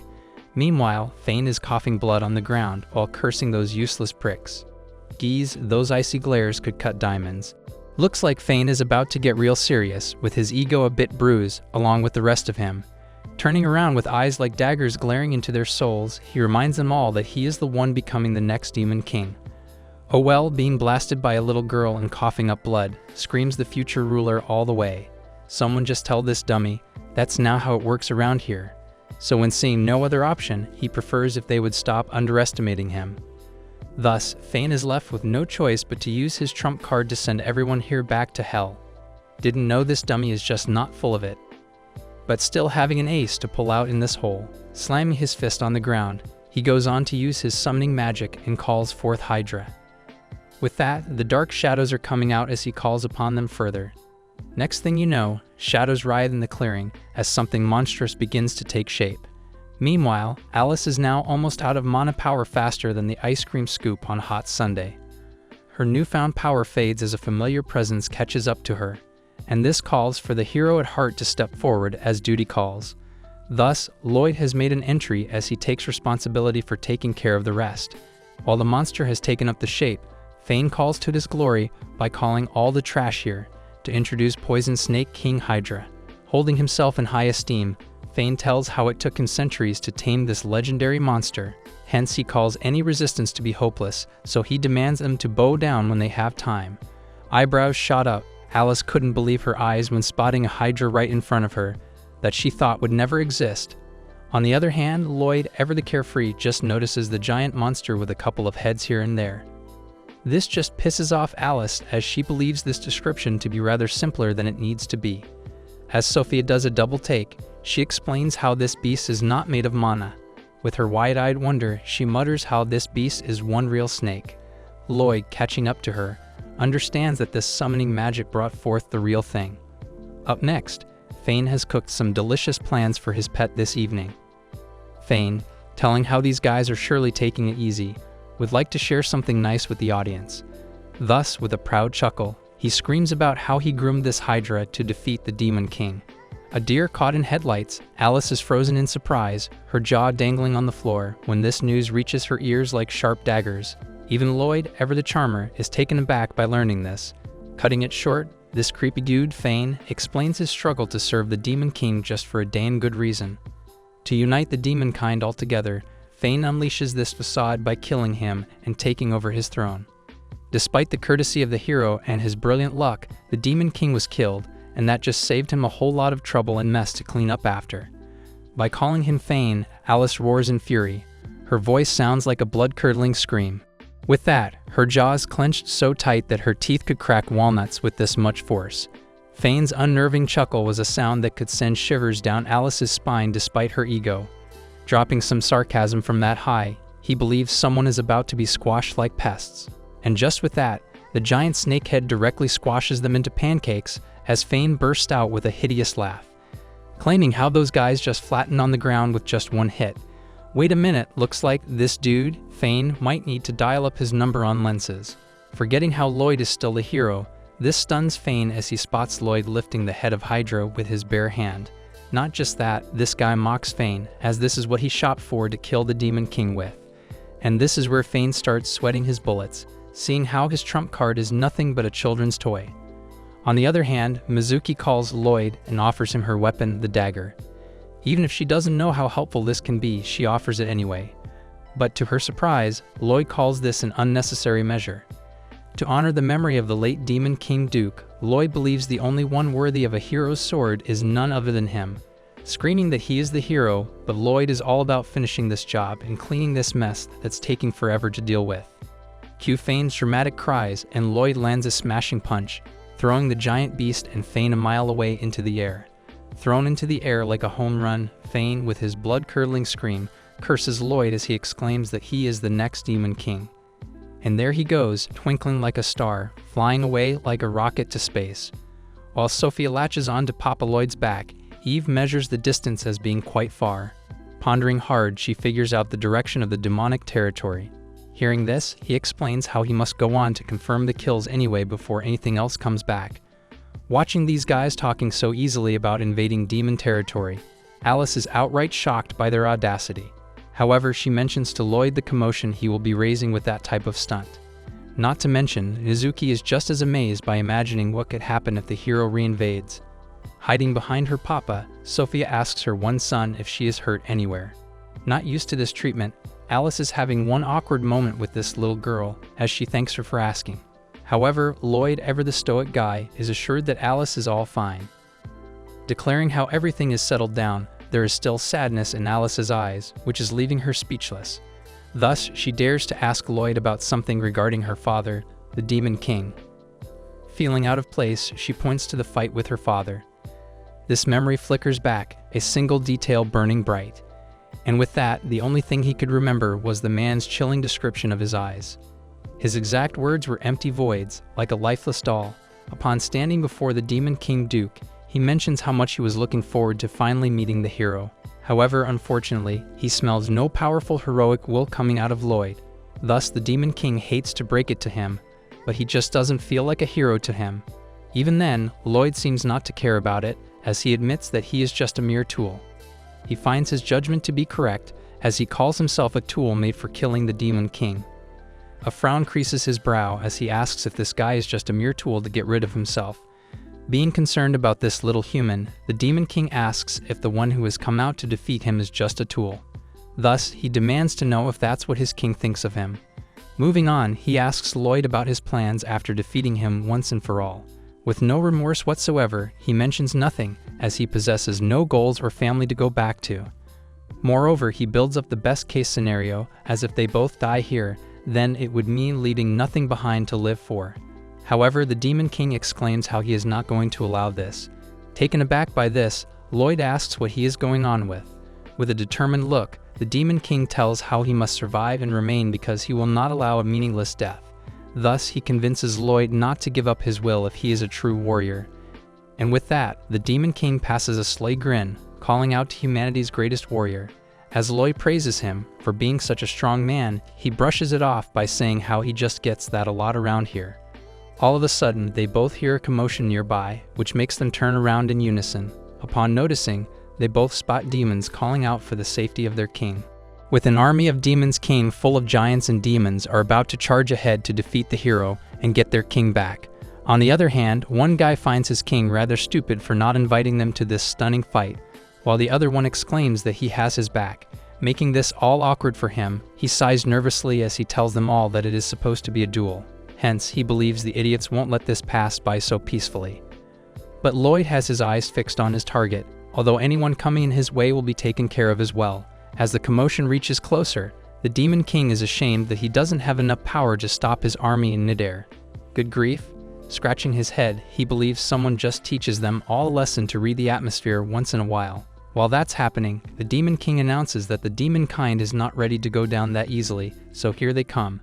While the hero alone is standing like a lifeless doll, waiting for them to reach soon enough. Looking at his palm, he shares how the Demon King left a message to him before his death, as he won the fight. Remembering his exact words about how his death would write a new road in Lloyd's life, which will be fine as well. Bawling her eyes out, Alice gets the gist of her father's words. So she tells him how the Demon King Duke never held a grudge against Lloyd, even after his death. Hence, with a determined look, Alice thinks if she keeps on holding a grudge against Lloyd, then this will keep on disgracing his father's memory. On the verge of tears, Alice, turning beet red, is grateful for what Lloyd has done for him all this time. Not to mention, she thanks Lloyd for saving his and Mizuki's life from that creepy snakeman. Not only that, Alice pays her regards to Lloyd for passing her father's will and message. Although Lloyd cannot keep his eyes away from his palm, he expresses how he is thankful to do this as well. And honestly, this turns out great after having a closure between the Demon King and the hero. Out of nowhere, Sophia lets out a yelp of joy and launches herself at Alice like a cute little missile in a bone-crushing hug. Thus, she expresses how they have finally been saved by her. Princess Alice is being shackled against her will to the wall by the creepy-faced snakeman. Giving a creepy grin, he mentions how Alice caused him great pain in the neck while kicking up a dusty storm. Unable to flicker any muscle, she is looking for answers as to why he wasn't defeated already. About to grab her, Fane calls this time of sweet payback. The fuzz clears out of her eyes, and she wakes up to find that was all a dream. Her mind seems to be playing tricks at her by showing Fane shackling her to the wall. Thankful for waking up, beads of sweat rushed down her face as she asked herself why she could not move still if this was all a dream. While Alice is stone-cold shocked, she is utterly stunned to find herself unable to move. Not just that, she is not able to utter a single word. Being tapped down on the bed, she looks like a huge white panda unable to get up. Hearing Alice having a meltdown, Lloyd asks her if she is finally awake. Meanwhile, Sophia wishes her one son a very good morning. On the other hand, Eve is the only sane one to notice the getup Alice has, being wrapped around like an Egyptian mummy. Scared stiff to the ground, she is bouncing like a cannonball on loose while trying to tell them to let her loose now. Cut to the obvious, Eve tells Alice that her mouth is covered and nothing is making sense around here. With a pull, she takes some heavy breaths suddenly to balance the oxygen inside, while being thankful for speaking again. However, Lloyd's head is stuck in the clouds. He asks her why she is wrapped like a burrito when she isn't that hurt. And this is where Mizuki comes in with his honesty, claiming herself to be the culprit who wrapped Alice Sama like a shawarma when she was dozing off. Her brain is outright fried on hearing that her own is the one after this, so Alice asks why she thought there was any need to do that. Well, this girl, Mizuki, is all caring and sincere for Princess Alice here, so she does what deems necessary. But Eve states the obvious, as she did not need it at all. But Mizuki exclaims how she wouldn't sleep well if she didn't tie her properly. Flailing on the ground like a baby panda, Alice protests that she is all good, so they have to release her quickly. Getting up, Mizuki decides to set her free from the panda suit, so she calls her to prepare herself. With a double slash, she cuts the suit in pieces, setting her free to do whatever princess pleases. Alice standing there like a Statue of Liberty, the panda suit is slashed by Mizuki's infamous dagger like a bad dream. But her eyes bulging out of her socket and her jaw practically swept off the floor. Let's just say her face tells a lot of painful stories. This girl, Alice, is frozen in place, unable to twitch a single muscle without pain. Despite losing her head, she is having a full-body system down like this. Without even twitching a single muscle, Alice is freaking out of trying to move, as Mizuki mentions this to be muscle pain. Quite muscle fatigue. However, she states that the causal case boosts her strength. But to her surprise, she must be in training to handle this much backlash. Like who needs training when you can just become a superpowered panda? Moving on, Alice, standing like a statue, could only manage to slightly whimper on repeat. She is ranting about how she cannot flicker a single muscle. Not gonna lie, the super strength comes with one hefty price tag. Moreover, Eve asks the real question as to how she would grab her breakfast like this. Like that pose of Alice is not exactly screaming ready to eat. Although, ever the little one, Sophia pipes up to assure Alice that she would like to feed her. And so with that badge of honor, Sophia became the hero of the hour or the breakfast hour. Helping her one son to sit right on the table, Mizuki feeds her spoon full of delicious bites. After a few seconds, Eve watches Alice being pampered by Sophia and Mizuki, as she calls her a true noble. Bawling her eyes out, Alice cruises her royal fate, while Lloyd teases her that it doesn't look as fiery as usual. Filling his mouth with Eve's handmade delicious lunch, Lloyd asks what she plans to do from now on. Hence, getting into an all-business mood, she swears to carry her father's legacy to the grave and become the next Demon King. Munching on his food, Lloyd asks if she means by gathering around the demon race once again, although Lloyd bites down that this must look peaceful right now for her. But after a while, she is going to bump into scumbags like Fane that are causing havoc in this world. On top of that, leaving a Demon King's position open to snatch is as risky as leaving a delicious snack in the fridge for later, because there will always be someone drooling for it in the shadows. Moving on, Eve asks Alice if she will battle with humanity once more. However, this was counterproductive. Alice elaborates on how her father, The Demon King battled with humanity to keep the demon race safe. Anyway, Alice figures this would be useless because there is no reason for doing that anymore. Furthermore, Lloyd sheds light on some harsh facts that she might be going to face a lot of powerful enemies just to get to the throne of the Demon King. Legacy is so strong on this fragile body which cannot fight without getting muscle pain, but relies on borrowing mana. Alice lets out a long sigh, and as her shoulders slump in defeat, she realizes how far the goal she is aiming for is. All of a sudden, Sophia startles her from behind, scaring the daylights out of her. But with her warm, childlike smile, she suggests Alice to stay with them in that case. On the verge of tearing up, Alice is stunned to hear Sophia's advice.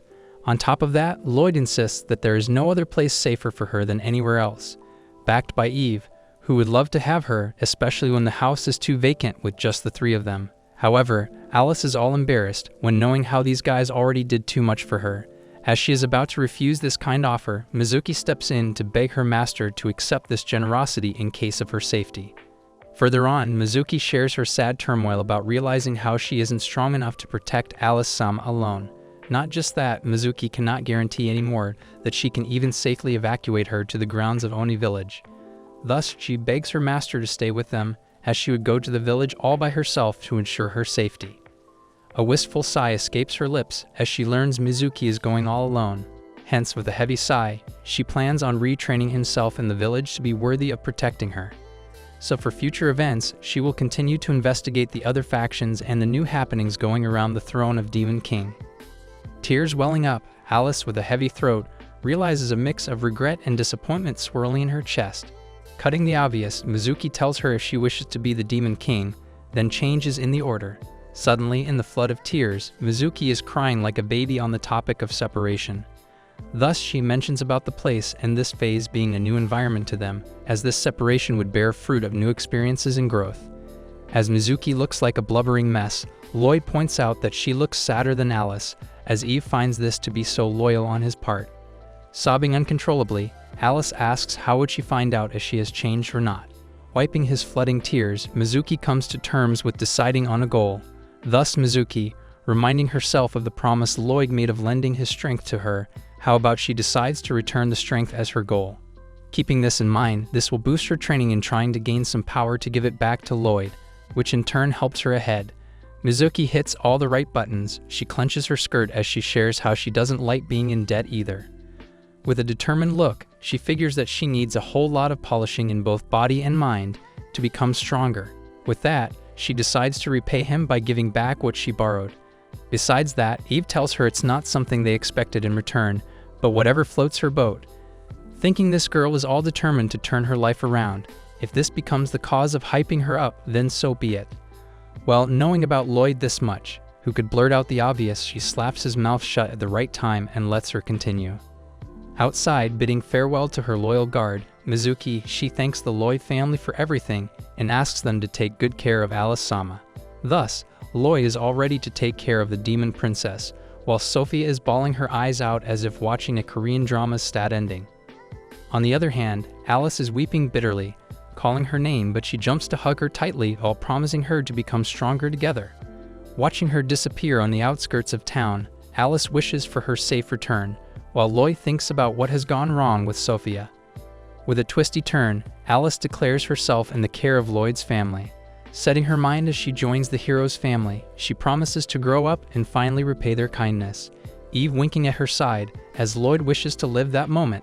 After all is said, Alice moans in muscle pain, asking them to save her this instant, as she is at her limit. Later on, a new member, Princess Alice, the fallen Demon King's daughter, joined Lloyd's family. As Eve watches Alice swing her sword, she is proud of her doing a harsh training in this sun. With that, she shouts about having a good catch today too. Flapping her wings, Eve admires her young spirit for waking so early, while Alice is sweating bullets out here. With a loud thud to the ground, Alice falls on her knees as she calls this the practice swings checked. Eve is concerned about her body, but she still finds Alice a little too weak for this. Upon noticing her presence, Alice wishes her a good morning while panting heavily. Surprised at being noticed, Eve wishes her good morning as well, as she asks Alice to rest up before the breakfast gets ready. Although Alice lets out a long sigh as she suggests that she will make breakfast for them. Head in the clouds, Eve dares to ask if the princess could even know a thing or two about cooking.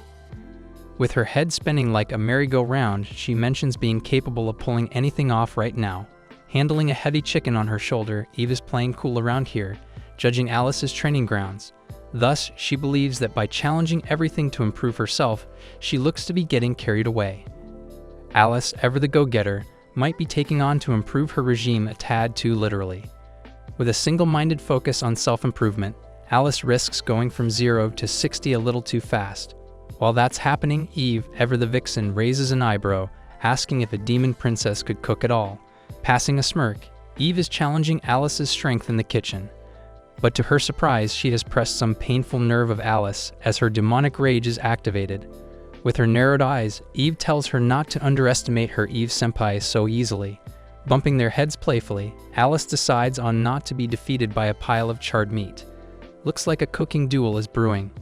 That afternoon, Alice dreamed of conquering the whole world by becoming the strongest empress, cheered on by Mizuki on her side. Back to reality, things were going steamy hot. The kitchen is all smoky and burnt, as the air thickens with the smell of burnt offerings. Hence, Alice and Eve face down, slumping their shoulders with a gloomy cloud hopping on their back. These two women stood there desperately waiting over 2 plates, of what could only be described as charcoal briquettes. Seems like their culinary skills were a work in progress. Ever the smooth operator, Lloyd surveys this disaster zone first, before making a comment. He begins by catching their attention as he praises their delicious efforts equally. While Sophia, ever the optimist, claps her hands to not let their ears hear the song of failure. Moreover, she convinces both that failure breeds success. Alice and Eve, faces slumped down in defeat over their charred meat. But Alice refuses to give up just like that, and slams her fist on the table to request for the next challenge. With that, she screams that no smoke would take away her fire to defeat the enemy. Still the fire, not smoky kind, but still burned bright in Alice's spirit. Next thing, she is out on the job to wash some dishes, but she ends up playing this like some sport. All agitated, she moves to another chore called chopping wood, which is supervised by Lloyd. Just when she is about to swing the axe, she throws it towards Lloyd, who catches it swiftly and safely. Moving on to next, she is out on duty sweeping the garden, but with her immense strength, she ends up breaking the broom. This just flies on top of Lloyd, who is there letting out a long sigh. Catching her breath on the grass, Alice accepts that ordinary life is extremely tough, while Lloyd agrees with her. Upon asking if she could stand up, Alice begs for some time out. Seeing her panting heavily, Lloyd decides to change some scenery. With some change of location, he then lifts her like a sack of potatoes. Turning as red as a tomato, she is sweating bullets as she asks him to hold on. Lloyd assures her of taking her to her too. Letting out a sigh, she exclaims that he suddenly cannot carry her like that as he scared her. Thus this guy, Lloyd, apologizes for scaring the daylights out of her. Puffing her cheeks, she is angrily lying in her bed, all tucked in like a baby. Pouting hard in embarrassment, she believes this guy has no decency at all. Not to mention, her own father shared the same weird personality, and she asks if all fathers are like that or if they have a meeting before becoming one. She recalls the memory when her father showed off his glistening muscles after a bath, as Alice asked him to wear his clothes right away. All of a sudden, a knock on the door spooks her enough to sit up. With the arrival of ever the cutest Sophia, who has come inside to give Alice a glass of water. Upon thanking her for this kind gesture, Sophia also offers her a shoulder massage. Voila, Sophia. Reaching out to her shoulders, Sophia gently takes away all the stress from her shoulder, as Alice praises how magical her hands are. Swinging like a pendulum clock, Sophia asks if she would want her to read some books, but Alice assures her that she is alright now. Turning beet red, she looks over this cute little blob, who is so enthusiastic about having her stay here. While both of them think how they have each other is like having a sister around. Feeling all flustered, Sophia pats her head to let her breath find. With that, Sophia decides to leave one son to rest some more. After closing the door, this girl Sophia threw some nice curveballs, and Alice thinks this is like playing house. Yawning like an early bird reaching its limit, she remembers waking up too early today, which is making her drowsy suddenly. Thus, she thinks having a nap would be nice. Afterward, Alice wakes up, half-eyed, calling for Mizuki. Suddenly, she realizes that it is evening already, so she screams at Mizuki for not waking her earlier. All of a sudden, she remembers Mizuki bidding farewell to leave for Oni village. As it settles in, she asks Mizuki if she could ever get used to doing this all by herself. Clapping up to raise attention for dinner time, Eve calls out to everyone in bed to reach the table instantly. Suddenly, Eve snatches Alice's blanket, scaring the heck out of her, as she is thrown a mile away from the bed. Bursting with beaming energy, Eve welcomes little Alice to join the delicious finger-licking dinner. All flustered, Alice asks for a timeout to breathe and get a hold of her surroundings. Later on, Eve, on one of her chaotic days, suggests everyone eat wholeheartedly, as Sophia feeds her one son with all the love she could. On the other hand, Lloyd is munching his food quite nicely, on the other side, watching the entertaining Alice being shoved with food down her throat. After this, Eve calls for bath time, as she is prepared for the battle of brushes, while Lloyd is absent in this one. Sophia, busy shampooing Alice's hair, she then relaxes in the warm bath beside her Mama Eve, leaving Alice frozen in shock. Back to reality, Alice complains about how fast these things happen, without leaving her any time to react. Burst out with laughter, Eve asks Alice to chillax as she hugs Sophia. Pondering hard, she asks Eve, including Sophia, if they might be concerned about me getting along here. Passing a sly grin, she doesn't clearly give away the answer, but Eve asks Alice to remember that she is also her daughter now. A sudden pat on her head surprises Alice, as Eve clarifies how much she means to this family. Upon asking if she ever feels lonely, Eve senpai could always give some kisses and affection to her as well. Turning around in embarrassment, she shouts about not being a child, while she blushes deep inside. When coming out, she sighs when thinking how this family doesn't have any sense of delicacy. The mama-daughter duo is not having it all. They announce sleeping together now. Trying to make sense, Alice paints the picture of how it is going to be all cramped on the same bed. But the duo is not here to take a no. They are here to steal Alice for some fun sleepover. While on the other side of the house, Lloyd is having his relaxing, quiet bath. The next day, it looks like they are out here for a picnic on a bright day with a sky decorated with the fluffiest clouds. Turns out the daughter is delightfully playing on the grass while the couple is watching, so there shouldn't be any issue though. Alice, with her huffs and puffs, chases around Sophia, while she dares Alice to catch her if she can, leaving Alice gasping for air as her weak body cannot bear this much physical exertion. Sophia is happily running around like a squirrel out for some nuts. Not to mention, Eve is hanging around with Lloyd as she finds this picture-perfect scene to be rather peaceful. All of a sudden, Eve sniffs something fishy around here, as she figures this to be rather too peaceful. Seeing how Sophia catches up to her, Alice is flustered, not getting how it got reversed so suddenly. Turning around to look at Lloyd, she is drawing blank stares at him, thinking how could this all be so peaceful. Upon noticing, Lloyd asks what is going on. Come to think of it, Eve thinks that Lloyd actively ignores her advances constantly, even with all her manipulative tricks. Staring at him a little too hard, she is sure about him caring for her. Not to mention, she doesn't regret proposing to him first. While throwing curveballs at him like daggers, Eve asks herself if this guy is even thinking of her like a wife. Muttering to herself, she believes this partnership is all legally decided by the law of dragons, shifting to the law of mating humans. Thus, she decides that there will not be anything unless they fall in love. She feels the heat rising in her cheeks. Suddenly, she stands with determination, thinking how this won't cut it. Putting aside the mating ritual will only delay it even more. Thus, she decides to charm this idiot, Lloyd, with her sexual appeal, while on the other hand, Lloyd thinks of her doing alright today too. Out of nowhere, Eve, with her cheery self, calls out Lloyd's attention as he pushes up the boulder for the 281st time, as this idiot replies, asking what she needs. And this is where Eve's words got stuck in her throat when her thoughts became a train wreck.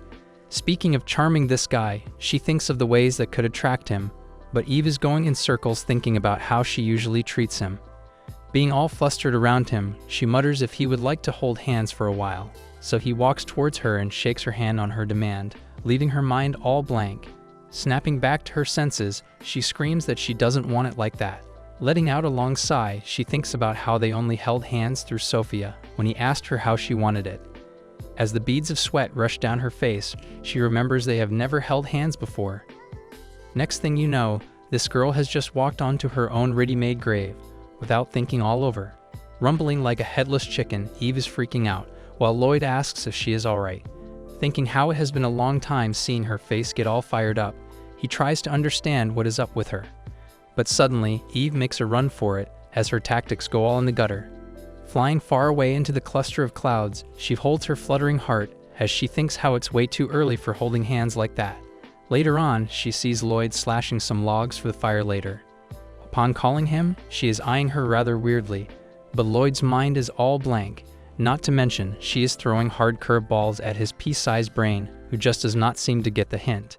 Passing an enticing wink to melt his heart, she eyes him seductively while her cheeks are fleshy red. Changing from one charming pose to another, this guy's head seems to be all lost at what he is supposed to be looking at. Asking if he has fallen in love with her now, Lloyd, whose head is still stuck in the clouds, admits to being in love with her. At her wit's end, she falls on her knees, bawling her eyes out when finding this to be futile. Hence, she asks herself if she is that much lacking, while Lloyd asks her what she is planning to do. Walking out and deserting him there with his chopped wood, she apologizes for disturbing him. Moreover, she tells him that she is going to take some rest while sobbing uncontrollably. After a while, Eve is dead inside, lying on the table, when watching Sophia and Alice playing with their boulder beast. Drawing blank stares at both of them, she is letting out a long sigh as if a balloon is slowly deflating that could be heard a mile away. Watching Eve senpai, Alice asks Sophia if she is okay, or if something happened to her. Muttering to herself, Eve thinks that after a long time of being married, Lloyd by now could feel something towards her. Like it is all hopeless to even drool over, Eve recalls that it was her idea of getting married in the first place. Not to mention, seeing his robotic state, she doesn't find it weird for him to consider this at all. Not to mention, she is living a very happy and peaceful life currently. So maybe hoping for more is outright selfish on her part. Out of nowhere, Lloyd comes out asking Eve if she is alright. Pretending to be all cheerful, she apologizes for making him worry for nothing. Suddenly, he grabs her cheek and pulls her closer, to tell her how much she is making him worried. Well, there you go, girl. That's what you asked for. Not grabbing hands, but face. Talk about this improvement. Out of the blue, he bumps her head with his, leaving her aflame as she can feel the heat rising in her body. And this is where she goes into a stone-cold panic when losing her cool. While that's happening, Lloyd asks if she could remember this, but she is in a frenzy. Recalling back, he reminds her how when he was puzzled about helping Alice, she held him like this and pulled him out of his closed heart. Even remembering that, she is freaking out, knowing how she pulls such a bold move on him. Continuing with his feelings, he exclaims how that situation just made him think about what he desires even since then. Thus, he asks her this time that whatever is bothering her, he has the right to know right now. Pulling her close and locking his eyes, Lloyd demands to know more about her. Further on, he mentions how back in the army, some guy said something familiar and he admits having already fallen for her. And this is it for Eve, as her soul is ready to depart this world. This stone-cold panic would bounce her soul right out of her body, as her cheeks turn fleshy red like a ripe tomato. Hence, she has something stuck in her throat that is making her fumble on her words in a frenzy. Freaking out like a loose cannon when being handled by Lloyd. While that's happening, Alice and Sophia are out there, judging their performance, which is even shocking for them to experience. Catching some breath, she tries to snap back to herself, but his words cannot seem to get out of her head. Getting a hold of herself, her bouncy body to the point of electrifying Lloyd's hairstyle, who is now afro somehow, stands there. This guy admits her personality to be all fiery, as she left his head all smoked up. Looks like this guy Lloyd has just gotten his head barbecued by his wife. Just think if he showers some love, this guy will become a crispy chicken nugget in no time. Out of nowhere, she startles the daylights on this guy, as she mentions not doing it this early. Thus, she breaks it down for him that they need to save it for later. With that said, she flies with steamy speed to run from this awkward situation, while Lloyd asks Alice and Sophia if he said something wrong. Though even these kids are freaked out seeing Eve, they have no idea what is up with that lady over there. Later on, above the clouds, she is still trying to catch the breaths she almost lost, as she rants about how her heart is not quitting his flutter. Letting out a long sigh, she decides to stop these tricks for a little while. As her mind flashes back to those steamy hot moments, she screams by calling him an idiot. Though she has desired this for a long time, well, it is good to know that he loves her too. Grabbing her hot red face, he thinks about what she must do when she is the one being charmed by him.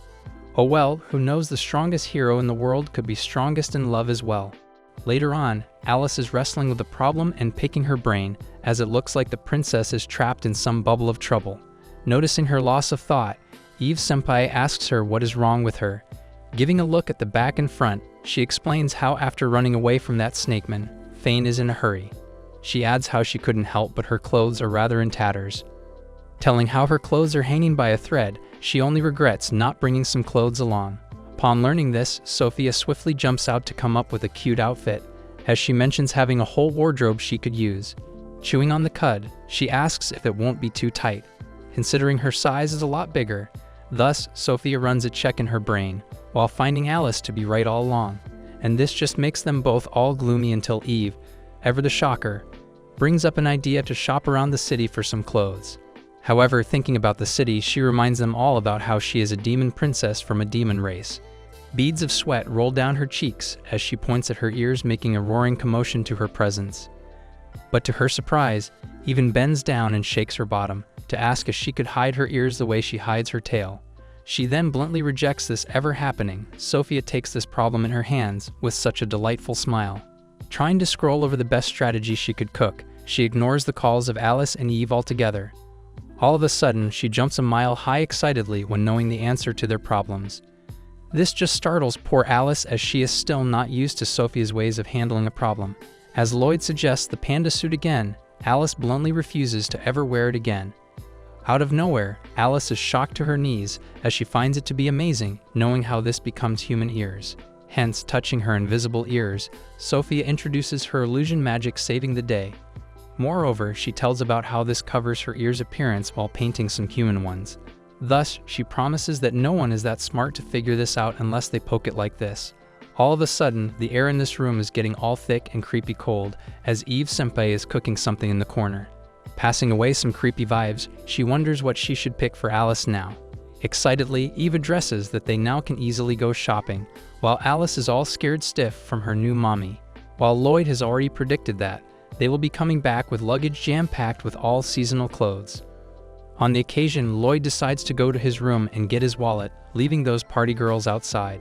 Lifting the money bag, he finds it rather suspicious. Suddenly, interrupted by Eve, she asks Lloyd if he is all packed as they are about to leave.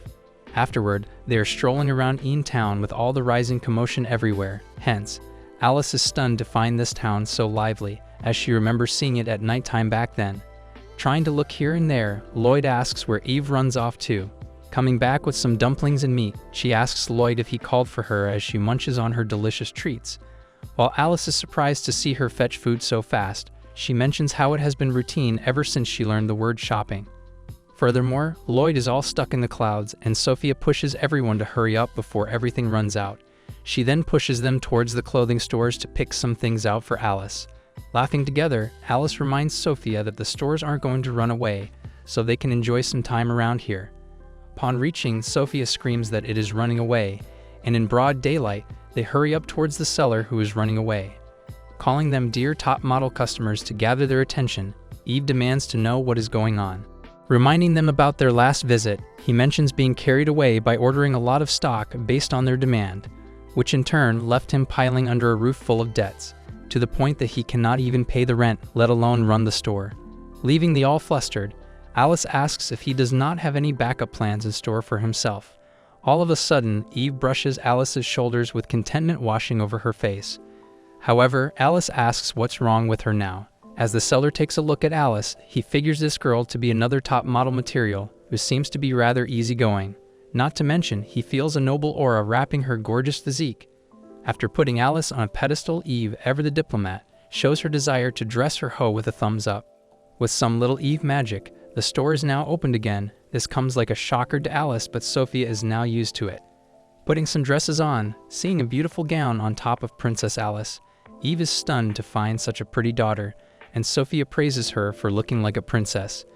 Next, she wears a tight sleeveless top with a belt over her waist and some black shorts. Though Alice explains how she has never worn something like this before, Eve and Sophia scream that this looks fantastic. She is feeling some heat rising in her cheeks as her heart flutters being dressed up like that, while Lloyd is lost. Noticing that Alice is looking his way, he thinks that she is looking for his opinion. Remembering the last time with Sophia, he recalls the frustrated pout she gave when he passed his opinion. So he decided to give better feedback this time. Hitting a jackpot, Lloyd-sama, ever the smooth operator, gets this right after all. Hence, he tells Alice how much it suits her, which makes her blush instantly while leaving Sophia all flustered in shock. Out of nowhere, Sophia comes to clutch his shirt, while passing eyes like daggers and again with that aggressive pout. This again, now he thinks what he did was wrong. When Lloyd is out there handling the huffy-puffy blob Sophia is, Eve is not calling quits on his fashion show. Pointing at the line over there, she tells her there are many clothes left to be tested. As she is pushing Alice back into the clothes room, Eve is all fixated on buying anything Alice touches. Nodding to her, he rustles back there with pouty Sophia on the front. Thinking if this much would be enough, he takes Sophia out to cheer her up. While Eve goes for some snack sighting, Alice is out there testing some jewelry to match her outfits. Being all lively, she declares this city to be so much fun each time they visit. Thus, she tells everyone that they should come here often. While all of them are tired out, Lloyd asks Eve to have a moment with him as he tells her how they are out of money now. This comes like a shocker to Eve, who was just having the time of her life with her family. Never she knew it would end like this. Hats off to this guy, choosing this time to break out his money problems. So he explains how, after becoming the Margrave, he now doesn't get paid anymore as a soldier. Moreover, he mentions not having enough bank balance behind as well. Out of the blue, this strikes Alice so hard, thinking that it has gone this bad here. Alice asks if he has gathered any tax from this city at all, but he breaks it down as this city does not come into his territory. Not to mention, he remembers there are literally no residents in his territory to take tax from. Wrestling with this problem like Kung Fu Panda, Eve brushes the money thing aside as she recalls how much food she has already stored.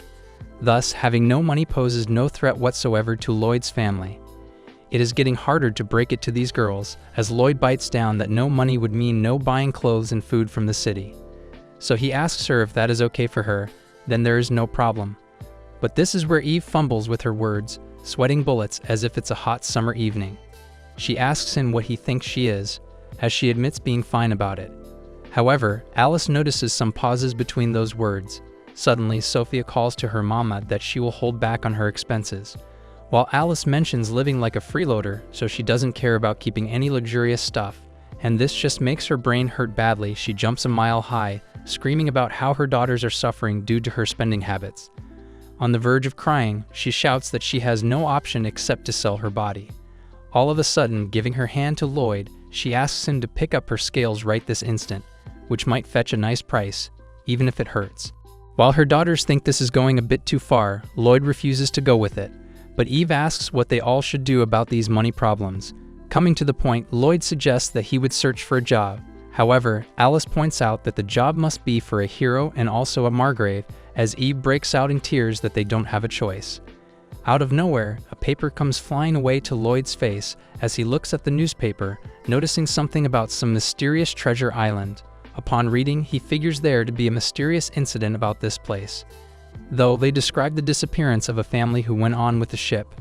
Not to mention, that ship came safely back home full of treasure after a while. This information is as confusing as it can be. Eve asks for some more details, while Lloyd believes this to be a made-up story.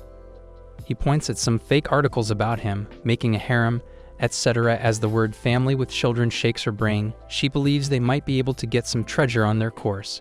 Cooking up some strategy, Eve decides to plan this voyage of heading to Treasure Island, as Sophia calls this to be a family trip after all.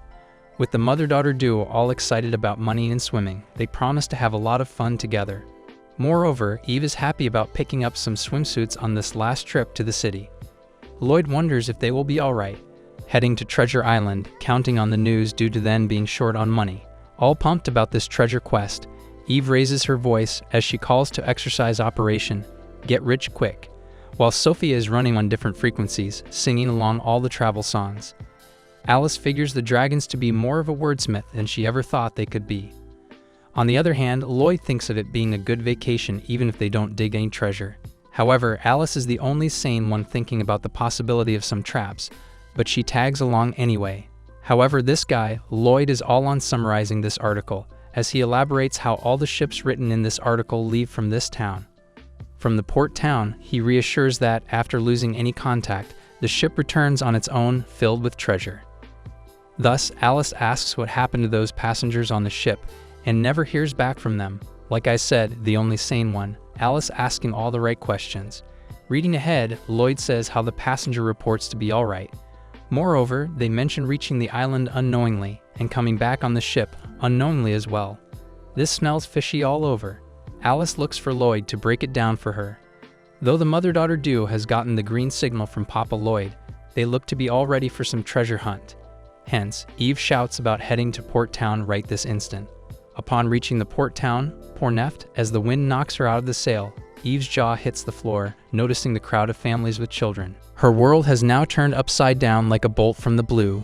This news has hit her like a bombshell. Upon asking if they all see the crowd of families with children, she asks if they are all heading to the same treasure land as they are. With Sophia on his head, Lloyd believes that they are looking to be all ready for some treasure hunt too.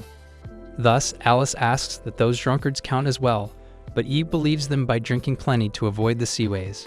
When the gloomy cloud wraps Sophia around, Eve is asked what has gotten to her, so she replies being thirsty for some juice after seeing these guys. Her blood runs cold as Eve stone cold panics about how they are short on money. So she promises her daughter that once they get their hands on this treasure, she will make sure Sophia bathes in nothing but juice. With Alice snapping some into her, she cries about how they will become poor again if that ever happens. With that decided, Eve then points there as she believes hopping on that splendid ship would take them right to Treasure Island. But to her surprise, Lloyd breaks it down that they don't have any money left. Letting out a hefty puffy air, Eve is all stunned as her jaw hits the floor. Upon asking if they aren't getting a ship, she asks why there is a need to pay for some ship ride. However, Lloyd introduces the priceless expression of a dragon. Although Eve believes riding an emperor dragon is all free, Lloyd tells her how she could make tons of money from it. Dumping down her mouth, she falls on her knees when learning about this human society that is nothing without money. Although Alice asks if they could help Eve in any other way, all of a sudden, those three drunkards ask what is up. Thus, they ask if they are heading to Treasure Island, while Eve calls them a weird alcoholic family trying to be all noisy. Drinking down their booze, the old geezer mentions how they cannot directly reach Treasure Island right now. This comes as a shocker to Eve, hence, he mutters about the crazy dangers if that were ever to happen. Moreover, he tells about how 0 ships are looking for Treasure Island from the Porneft. However, the drunk geezer tells about how they are about to go search for Treasure Island on their own. However, at this rate, he believes all they could pull off is those drinks. After hearing everything, Eve is breaking apart into millions of pieces, saying farewell to the treasures of the island. Calling out to Mama, Sophia asks if getting a ship would calm her down. And this is where Sophia draws her mana from nature to build up a boat that could take them to Treasure Island. This little stunt surprises Alice as she figures this to be the ice boat, which is extremely beautiful and shiny. As Sophia asks Alice one son to test its credibility, she jumps inside to test the waters. But after a few seconds, she started trembling in the cold, asking if there was any warmer ice, but Sophia calls this to be rather difficult on her part. Bursting out with laughter, Eve figures Alice is ass touching all the cold spots as she tells her to leave it to her. Suddenly, Eve fetches a pelt made from mana and goes to Lloyd. Telling him how he produces so many clothes with it, she asks if he is aware of creating the material as well. After he is done, Eve asks him to give it to poor Alice. Upon being tucked over the ice glass floor with a blanket made out of mana, Alice is now happy to be all warm. This chartering up commotion is causing a ruckus, as everyone watches Lloyd work hard in resolving the ship issues, and all that's left is the bags and some sense of direction they aren't having. Thus he asks the old geezer about the directions of this treasure island, asking Lloyd to head to sea and let the ocean current take the job here. Not to mention, planning out to arrive at Treasure Island, the geezers point to this journey to be all depending upon nature's will. Noticing how they are about to leave in this small glass-like boat, he asks if this is all right. Thus, he explains how there is a possibility of drifting away and never coming back. However, Lloyd assures him that he will be rowing it, so nobody's going anywhere without his permission. While that's happening, Lloyd adjusts the direction finally as he calls upon departing to Treasure Island, asking everyone on board to settle down and all seated as Lloyd's Family Express is about to depart to Treasure Island. Out on the sea, Eve tells about how they must be close to riding the ocean currents by now, as it has been a long time since they departed from shore. Agreeing with Eve, Lloyd handles the boat all nicely, while Sophia is having a blast, noticing the fish deep down. While Alice is going in circles, she happens to be getting seasick, but Sophia is all excited to see no land anymore. However, being all dizzy, she asks Sophia as she doesn't find this shaking a bit too abnormal. All of a sudden, Alice points at the huge wave, ready to crush them to the ocean grounds as the wind knocks out her sail. Thus, riding this wave like a pro surfer, Lloyd catches Alice, who gets thrown away suddenly. Coming back on board, her blood is running all cold while being stone cold as it sends shivers down her spine. Leaving them all flustered, Eve thinks he notices Lloyd kicking the water surface and leaps right back up within a second. Not to mention, he admires taking the sea so lightly as it is like a child's pool. With that, this guy isn't sure if this boat will be able to withstand the water waves. Agreeing with him, Eve looks at Sophia as she decides to retreat for a while and lets Sophia cook up some necessary modifications on the boat. Upon asking, she finds Sophia dozing off on the boat like a baby.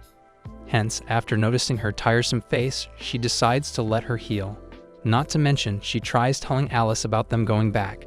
Calling out to Alice, Eve tells about how Lloyd is going to row the boat, so they all must hold on to her. Turns out it is quite strange for both of them to find Alice and Sophia dozing off at the same time. When spotting Lloyd checking Alice out, this girl, Eve is sniffing something wrong as she feels swaying around like a pendulum clock. Thinking of feeling sleepy, they all drop with a loud thud on the ground, or else, suddenly that weight is about to dissipate. On the other hand, someone welcomes others to their miniature garden as they call it strange, exciting, and odd anomaly.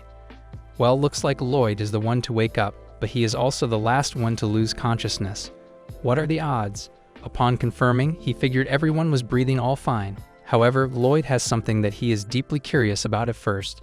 Taking a look around, Lloyd believes to have landed somewhere on Treasure Island, while everyone finally wakes up from their slumber. As if they were out for a long time, they continue to dust away their clothes. Looking around, Eve asks if this is all the ruckus they have felt for, as this is the treasure island they were seeking out. Thus, it looks to be an ordinary island, but Sophia mentions something weird among us. Hence, Lloyd expresses if Sophia says so, then there won't be any doubt of having something around. So Lloyd asks if they are about to change into swimsuits as it is time for that. Everyone looks great and bright. Eve calls this the mood refreshing everything up. Moreover, Eve demands Lloyd to change into his swimsuit as well and enjoy some family time. After a while, Lloyd joins them in his shorts, so Eve announces the time to play. But halting Eve's plans, Lloyd suggests finding a secure place to stay there all night. Further on, Lloyd breaks it down that all the grown-ups can handle it except Sophia and Alice. She adds how they cannot endure the rain and wind while sleeping like babies. Eve believes in cooking up some strategies to gather some wood to make a hut that could give away heat. Further on, Lloyd is judging the height of sea level by reaching this heart from judging the seaweed. Thus, he marks it down that he has to set that somewhere here. This comes as a shocker, as Eve is having a hard time gasping for air when knowing how knowledgeable this guy is. Thus, he tells her that he has learned lots of things back in the army. Moreover, Alice figures there could be a lodge here nearby, where the previous visitors were stuck inside. Not to mention, this must be all deserted, an uninhabited island as well, as Alice asks both of them to reconsider the possibilities. Everyone is on board with the plan, as Eve takes the sky to scan the area of this island. With that, Eve takes the responsibility of searching for some food and water, and some nice sittings out there. Moreover, Lloyd decides to collect some firewood to keep them warm at night, while he asks Sophia to take care of Alice and not let her wander around on her own. This just pisses the princess off as she is at her wit's end, so she reminds him that he must have got it reversed. Hence, everyone gathers around to make one last Lloyd's family circle as they fist bumps the sky to start their search party. On their marks, they go to their respective search, about to conquer this treasure island, leaving Alice all frustrated with the child. Afterward, Eve is out here searching for some food and water. She further scans the area for some dangers lurking in the shadows as well. While that's happening, Eve, bless her heart, she spots the water source and food instantly to feed her family. With a mother instinct like that, nothing could be left starved. However, she is sure that the size of this land is shorter than the normal ones, so she believes in completing her patrol in no time. Flying ahead with her super speed, this girl, Eve, is curious about something she cannot pinpoint. Out of nowhere, she spots something that leaves her all flustered and taken aback. On the other hand, Lloyd is coming back to where they started, with a huge bundle of wood clicking over his back, as he believed to have gathered enough firewood for the night. He also picked up some materials that could come in handy to build something later.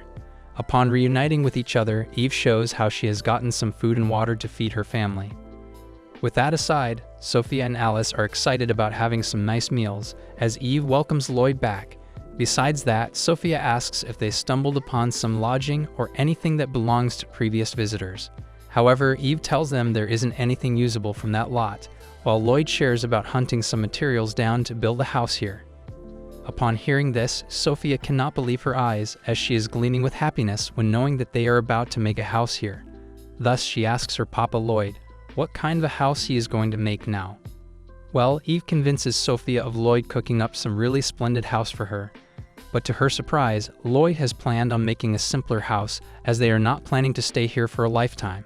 Next thing you know, this idiot is being pumped by his wife, who is pinching his cheeks to get her point across. With that aside, she asks him to build something comfortable and nice for them to stay at, especially when they are on vacation. While that's just making the others uncomfortable, Alice asks them to get a room with all that flirty talk or get on with their planning. But Sophia has a better idea. She suggests that everyone would make a house of their own, and later it will be decided who has the best one so far. While Alice finds herself in a tough boat that is almost sinkable, she has no clue about making a house. All of a sudden, she remembers her plans to be the Demon King someday, so she calls herself the pillar of the demon race who refuses to give up on such lousy tasks. Thus, she believes in building such a splendid house. After they are all done, they come back to meet in a designated spot, and Eve asks the whereabouts of Alice, who is nowhere to be found. Out of the blue, they spot Alice making a cave out of sand that could fit nothing but a snail, who apparently already has a house. Upon seeing her cave invaded by the crab, she is manifesting to be a crab that could live here from now on. Calling on to Alice, Eve asks if she is quitting on being the demon. Ignoring her rants, Sophia reaches out to Alice, asking if she would live in her house, and this just melts Alice's heart. Running around to see what Sophia has made so far, she happily runs around to show them all her creation. Their jaws hit the floor, sweeping the dirt off as they get closer. These guys are definitely shocked to their core. With that, Sophia introduces an ice golem house that is capable of moving as well.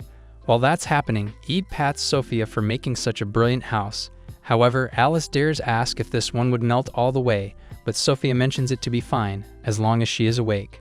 Shocked out of her wits, Alice refuses to let Sophia sacrifice her sleep, as she calls this one a dangerous stunt on her part. Later on, they run off to see what Lloyd has built so far, as he introduces a blocked room, which is a sturdy cottage made from wood and soil. With that smug face, he calls this a splendid enough house to live in. This just thunderstruck all the girls around here who are jealous of Lloyd's talents. Although Eve admits it is amazing, Alice expresses it as missing something altogether. Coming next is Eve's house, and they run off to see her creation. Hence, she introduces a house that she drugged right inside the mountain. Like a deer in headlights, Alice shouts that it looks like a cave, but Eve believes it has enough space and is super comfortable. Furthermore, she promises that the ores that she discovered to be the best snacks ever. Taking a double bite eating this, Lloyd complains of not being able to swallow it, while Alice cries about her being the only one eating it. Setting down to the cottage side, Alice figures Lloyd's house is better than the cave. Nothing to show here, but our Lloyd Sama is smirking at winning this house game after all. Besides that, Sophia and Alice are all curious about what the other visitors built so far here. Besides Lloyd, Eve asks if he saw it too. So the lodgings made by the last visitors were smashed to bits like leftover crumbles. Lloyd believes this cannot be the work of animals around here, although he recalls that there were never any victims to begin with, so the target is something else. On the other hand, Lloyd is sure that they aren't the target because if they were, they would have been attacked by now. Coming to the point, Lloyd believes the guy after lodging destruction and putting them to sleep is on this land for sure. And this all comes to the question both of them are curious about, as he asks what is their goal after all. Talk about this twist, as a shadow out there trying to target the strongest family in the world. A show is lurking around, spying on the strongest family in this world, called Lloyd's, as Sophia and Eve have cooked some nice, juicy meat and given away the chair to Lloyd. Poor guy. As they all pray and thank God for the food, they launch an attack when biting their food in the wild. Munching on the meat, they cannot keep their mouth closed with this juicy taste. They are sure the island's meat flavor is all top-notch. Rustling her hair when taking a sunbath, Eve notices the kids waking up. Sophia wishes Eve a very good morning and asks if she is wearing a swimsuit soon. However, she reminds her child that this is an island, as she is about to search for some seafood. Upon hearing Mama Eve about to fetch some fish on her own, Sophia is excited about living this wildly. while Alice hates this commotion and sharing the rooms with these loud people. Looks like the princess is having a hard time adjusting to this routine, but Eve asks them to leave the house altogether. Later on, they are diving into the ocean, trying to search for some seafood variety. While Sophia is all excited to see the world of waters with Alice and her parents, she keeps some souvenirs for later. While Eve hunts down some tasty, juicy fishes, Lloyd back there is not quoting on finding the biggest one he could get his hands on. As her eyes nearly popped out of her head, Sophia didn't believe they had caught this many. Eve shouts about catching a lot of seafood this time, while Lloyd asks if the clam he hunted is a no-go after all. Showing lots of fish and shells, Sophia is worried about cooking these. Unable to fight this dilemma, Sophia tells them they still have time to dump these down in the ocean. However, Eve thinks that they might not be able to preserve them, while Alice believes they might be looking this much when put separately. Letting these problems aside, Eve decides to cook some for now, which cheers Sophia. A shadow lingers in the dark forest, keeping an eye out for this as Lloyd's family helps each other cook some seafood. Thus, on calling everyone for some food, they all thank them for the food and the hands that prepared them. Alright, their bellies are about to get real happy after eating this delicious, finger-licking food. And let's be honest, who wouldn't love some roasted seafood after breaking some sweat? Setting down the most delicious table of seafood with a single bite shocked Eve out of her wits, as she couldn't believe the seafood could be this tasty. Especially when they all have put in such hard efforts to catch them together, as Alice praises it to be exactly like the luxurious taste. When munching on the seafood, Lloyd praises Sophia's cooking talents about getting even better with time, as she passes a warm smile. Moreover, Lloyd compliments Eve for showing some improvement, like about 10%. Munching on both, he looks at her, shocked out of her wits, in the corner. After being done, they all thank the food again, while Lloyd cannot seem to stop himself from praising the seafood he just ate.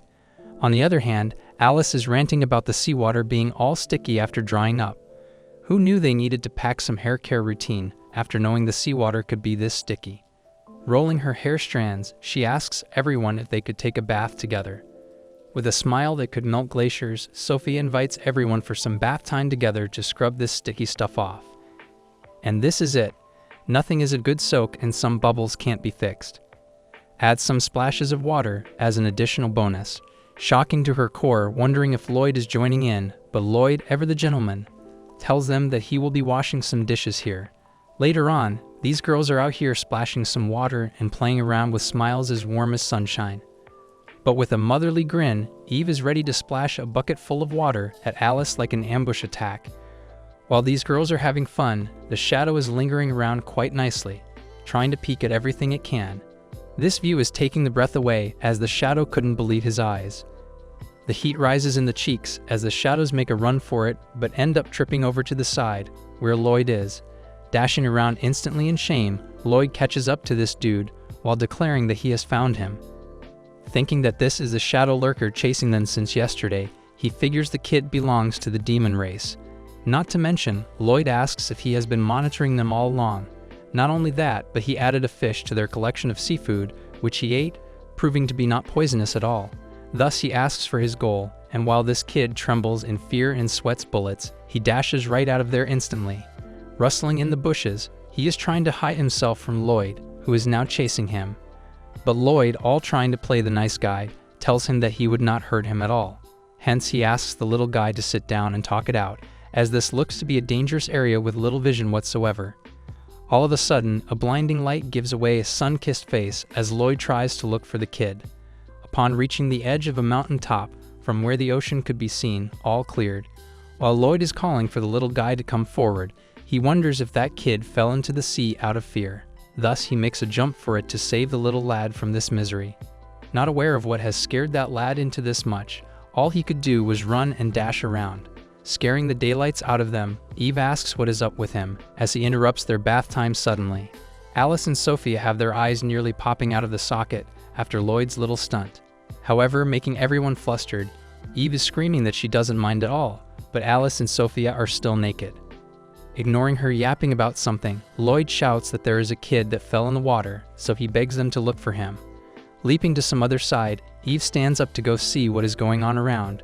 While Alice is all turning beet red, Sophia tries to shake Alice as they have to go look for some kid. Flapping her wings around, Eve finds no sign of some kid in the sea. She asks Lloyd if that kid drowned or got carried away by the water. although Lloyd begs everyone to keep their eyes open for some monitoring, as he could be anywhere by now. About to dive deeper, Lloyd jumps into the water to search for him at the bottom, just in case. Well, Eve demands some answers for going as far as to search the bottom, but it is too late. Not gonna lie, things just went from 0 to 60 real quick. This girl, Eve, barely had time to react to this new info interrupting her bath. As if it couldn't just wait, Lloyd has already jumped into the water, leaving Eve all worried, as he thinks this is the quickest way possible. With a thrashing swing that could slash apart the waters, this guy Lloyd has some crazy sense, knowing that Kid is trying to hide all the way down. With a splash that could rival a kraken, leaving behind even the megalodon. This guy just did some trick of parting water like Moses, like what the heck is going on? But these girls are more horrified by his stunt of cleaving the sea just to search for some kid. Thus, he spots some woman trembling in fear on the ground with his kid, who was playing Shadow Lurker before. Seriously, who would just be this dumb to jump into the bottom of the ocean to search for a kid playing hide and seek on a whim? This doesn't happen every day though. Both bawled their eyes out on the ground and were shocked to their cores. They never thought anyone could search for them here. Seems like Lloyd's grand entrance wasn't received exactly the way he expected. But our guy, Lloyd, could outsmart anything as he figures them to be mermaids. Is this guy trying to play some quiz show underwater? Spooking the heck out of some couple mermaids, and this is the first thing he says. Mustering the courage to speak, she screams with all she has to get her point across the table, launching into a full-blown scream as if auditioning for opera. Talk about letting loose, she practically sweeps the room clean with that voice. Hence, she shouts that she would like it if everyone would stop bullying his little brother. What an easy entrance this is. Lloyd's head is all stuck in the clouds, not knowing what to do next with this situation. Besides him, Eve has already caught up to him with the help of her flapping wings. She notices how her voice sort of tunes out and turns small in the end, like a siren. Well, Eve thinks maybe saving the day wasn't as glamorous as she had imagined. So the Lloyd family is enjoying their time at Treasure Island until they bump into a weird kid who falls into the ocean just as he is about to be caught. Lloyd, like an underwater overlord, dives in to settle things out, scaring the crap out of Eve and Sophie in the lake. Spotting a person sitting on the surface, Lloyd does one of his cool tricks to bash the water out of the lake to give this fellow a nice surprise. But it catches them off guard to see two mermaids begging them for mercy. Even when Lloyd, ever the hero, tries telling them he only wants to pay his regards, this stuns these weaklings. The mermaid is outright shocked to see this, even after she dragged these nutjobs here without their consent and kept stalking them for their entertainment, asking if they weren't pissed about that. Besides that, Eve finds it funny to see this scaredy cat moron confess so damn fast. However, this fish girl possesses Poseidon-class weaponry, while Sophie, ever the optimistic, jumps like a goofball in excitement to find mermaids exist. Alice's head is bursting with a million questions. However, it comes as a shock that Alice and this mermaid have come across during the coronation ceremony. Eve points out how she lured the Demon King's daughter all the way here, which scares the creeps out of this antisocial mermaid. Moving on, Alice introduces these two royalties of the mermaid race as Murma and this sneaky little fish boy as Idly. But Lloyd looks curious that a mermaid princess dragged them here, to which Murma mentions that she has taken little interest in kids recently. With a quick jump, Eve and Alice hop out of the way, dragging Sophie away from this pervy mermaid. Just then, Murma confesses that something is a bit off about her younger brother that she is desperately trying to dig out. After a few days had passed, she admitted to helping a bunch of ship people land safely on the island, where she observed a young boy the same age as Idly. So this mermaid princess only wishes to find clues by observing them, so she can identify what the heck is up with this fish boy. However, Lloyd is dumbstruck to see her absurd reasoning to kidnap a bunch of people for her petty schemes. Although she mutters how she showered those morons with endless food supplies and protected them from storms and illnesses. Not to mention, she continues to send those off with plentiful treasures in the name of gratitude. This is where this bunch realizes how things played out at this so-called Treasure Island. Upon asking, she confesses to destroying their stuff only to watch them work together, which Alice considers a typical noble thing. After knowing the problem, Lloyd, ever the straightforward, demands Idly spill out his beans right away so he can help him out as a repayment. Turns out that this fish boy, riding his curiosity, dived into the uncharted territory of the mermaid race called the Deep Sea Blockade, where a monster found him. Like a crybaby, this fish boy blames himself for letting that monster come after him.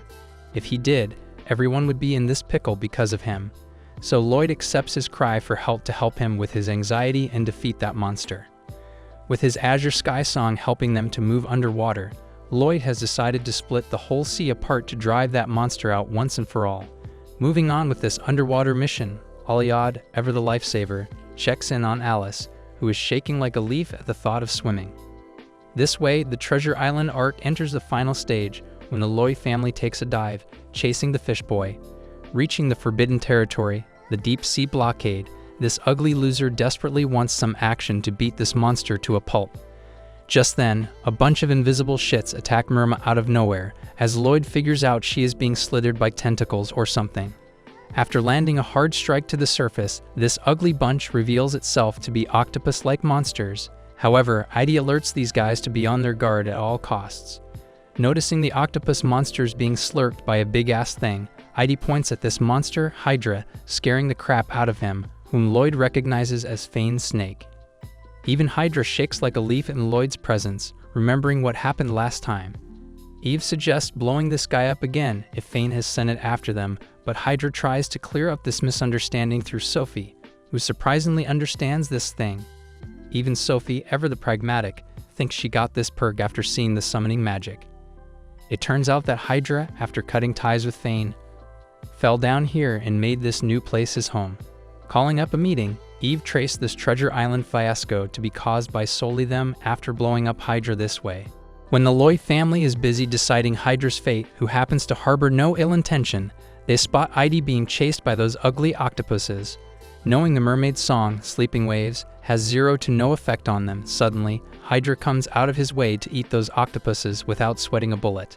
This creeps the heck out of Myrma and Heidi, as Sophia mentions this dimwit loves eating these octopuses for a delicious treat. Knowing octopuses to be the mermaid's natural enemy, Lloyd put up a proposal for Hydra to save the mermaids from them. After settling everything down there, they hop back to Sandy Beach, where Myrma presents them with a pile of shiny treasure to blind them all. However, Lloyd, ever the righteous, refuses to get a penny for saving their butts when he puts them in danger at first. With a quick note of apology to them, Eve calls out to Lloyd for having the boat ready for departure. That said, Loud chooses to impart wisdom to the little fish boy, Heidi, asking him not to keep things to himself if it's really difficult. Thus, he convinces the little guy to talk it out with his family, who are still by his side, and this catches Eve by surprise. Later on, they had a drowsy journey until they hit the port town in Porneth that they had departed from before. Moving on, the Booze family welcomes back the outrageous Lloyd family, although Abe can't figure out the mermaids need to put them on a sleepy ride back to the port town. Other than that, Lloyd shows how Myrma put the treasure back into their boat after putting them to sleep. While he tries going back to return it, Eve insists this dumbass has taken it already. Though the Booze family celebrates, knowing the treasure island actually exists, the Lloyd family convinces the dummies that the place is no more. On a sunny day, the Lloyd family enjoys the day out swimming, where Sophia, ever the cutie, is giving swimming lessons to poor Alice. Upon asking, Lloyd talks about how it takes him back in time, remembering a story that has already ended. Eve insists on hearing this mysterious tale, sitting beside him on the table. Ready, Lloyd, with grave thoughts piling over his pea-sized brain, reveals how this reminds him of the sibling he had once. Flashing back, he recalls a rotten old buffoon calling his child self a shitty brat and demanding that he hand over all the money he has earned so far. After the death of his parents, Lloyd explains how they lived in their aunt's storeroom, while she leeches off of them. The lad mentions Cayenne, a young, fragile, sickly girl who stayed back when young Lloyd used to sweat for every penny. After his long starving days, he turned 15 years old and decided to become a trainee soldier for a paid salary and enough food at the barracks. That said, he recalls telling Cayenne to leave this house in the future for good. Though this dude explains how it will all take 3 years to become a soldier, he will keep sending money back home in their time of separation. Lloyd explains how he wrote painful letters to Cayenne at the time of his training, only to find Cayenne left without telling anyone. That old buffoon reveals how that young stick felt sickly for the past few days and vanished before he knew it. Moreover, he talks about searching for Cayenne with all his savings on the line to hire people, but Cayenne's traces are no longer in this region. Lloyd shares with Eve how his reason to live vanished without any trace or reason, as this makes him regret not staying back. Turning his head, he notices Eve crying like a baby over this story. Hating to break it, Lloyd recalls her sickly condition with no chance of survival. The lad asks Eve not to worry about this, as this is the story that ended a long time ago. All of a sudden, Alice calls out to Lloyd, telling her how this chick can swim now, as Eve notices how this is desperately oblivious, making her feel the win. Although this chick bets that she can swim much faster. But she ends up causing a whirlpool, making Eve burst into laughter and wiping away her crybaby tears. Spotting those three enjoying these happy moments, this cracked head thinks he does not deserve to live a life like this, especially after how he failed Cayenne and volunteered for an experiment to come out as a hero. Moreover, he does count how he took the lives of the Demon King Duke and his subordinates. With the sunshine rising over their heads, Lloyd, ever determined, vows to protect this family at the very least. Back at the Dilgrand Kingdom Castle, this old dwarf king is a goofy mess and curses the name Lloyd for messing it all up, as his nerdy sidekick worries about the king's health. Upon asking, the king says how he feels anxiety crippling his bones when he mentions that crappy hero's name.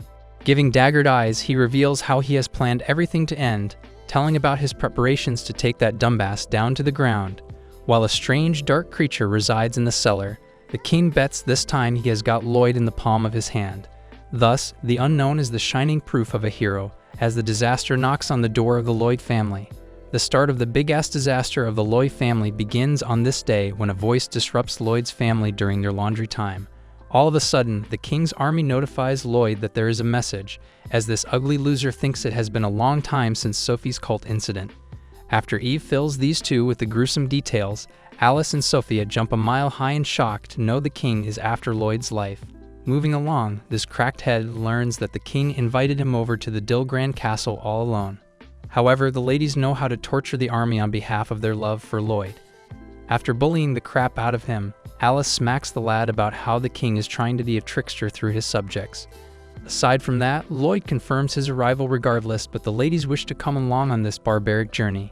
After finding a loophole in this invitation, Lloyd asks the ladies if they can always head to the capital together instead of visiting the king alone. However, Eve and Sophia got easily bought by the luxury of having food over this horse carriage. Alice, ever the pragmatic, bets that these guys need to be on their guard. Thus, they all head to the castle by carriage, which takes a month full of fun swimming, a smoky fish party, and stargazing at night. Looks like Sophie, ever the cutie pie, is having a blast, seeing such a beautiful crowd of stars lighting up the skies. Later on, these guys reach the capital of Dilgrand, a month after their departure, only to have their socks knocked off by how huge this castle can possibly be. Before Lloyd muttered his thoughts about renting an inn, the soldier snatched that task off of his hands and hurried to get the things settled. Afterward, Alice collapses on the marshmallow cushions after a whole month of travel. Eve notices this chick missing the halls of their mansion so damn soon, suggesting to take them home in Eve style, which will take half a day barely. However, Sophie, ever the young kitten, thinks riding with Mr. Horse again might be a nicer way to head home with a nice trip. After hearing the soldier's cry, Lloyd decides to head to the castle and visit the king for whom he has come. All the concerned ladies wish him good luck. The lad sets out to visit the king of Dilgrand Kingdom after waving the chicks goodbye.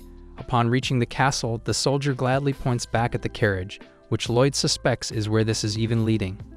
Just when he hops in, the king greets this dumbass inside the carriage, signaling the driver to start this ride. Off to a cheesy start, the king lays out how he married the emperor, hid a girl from the terrorist cult, and even joined hands with his nemesis' daughter. Trying to sound all hurt, the king reveals how he no longer guarantees his loyalty. However, this old buffoon brings a proposal to see if Lloyd's loyalty is still solid, asking him to cut all ties with his pathetic family. Within nanoseconds, Lloyd, ever the righteous, refuses to fulfill this wish. He tries to tell this rusty old man that his family holds no ill intent towards his kingdom and only wishes for a peaceful life.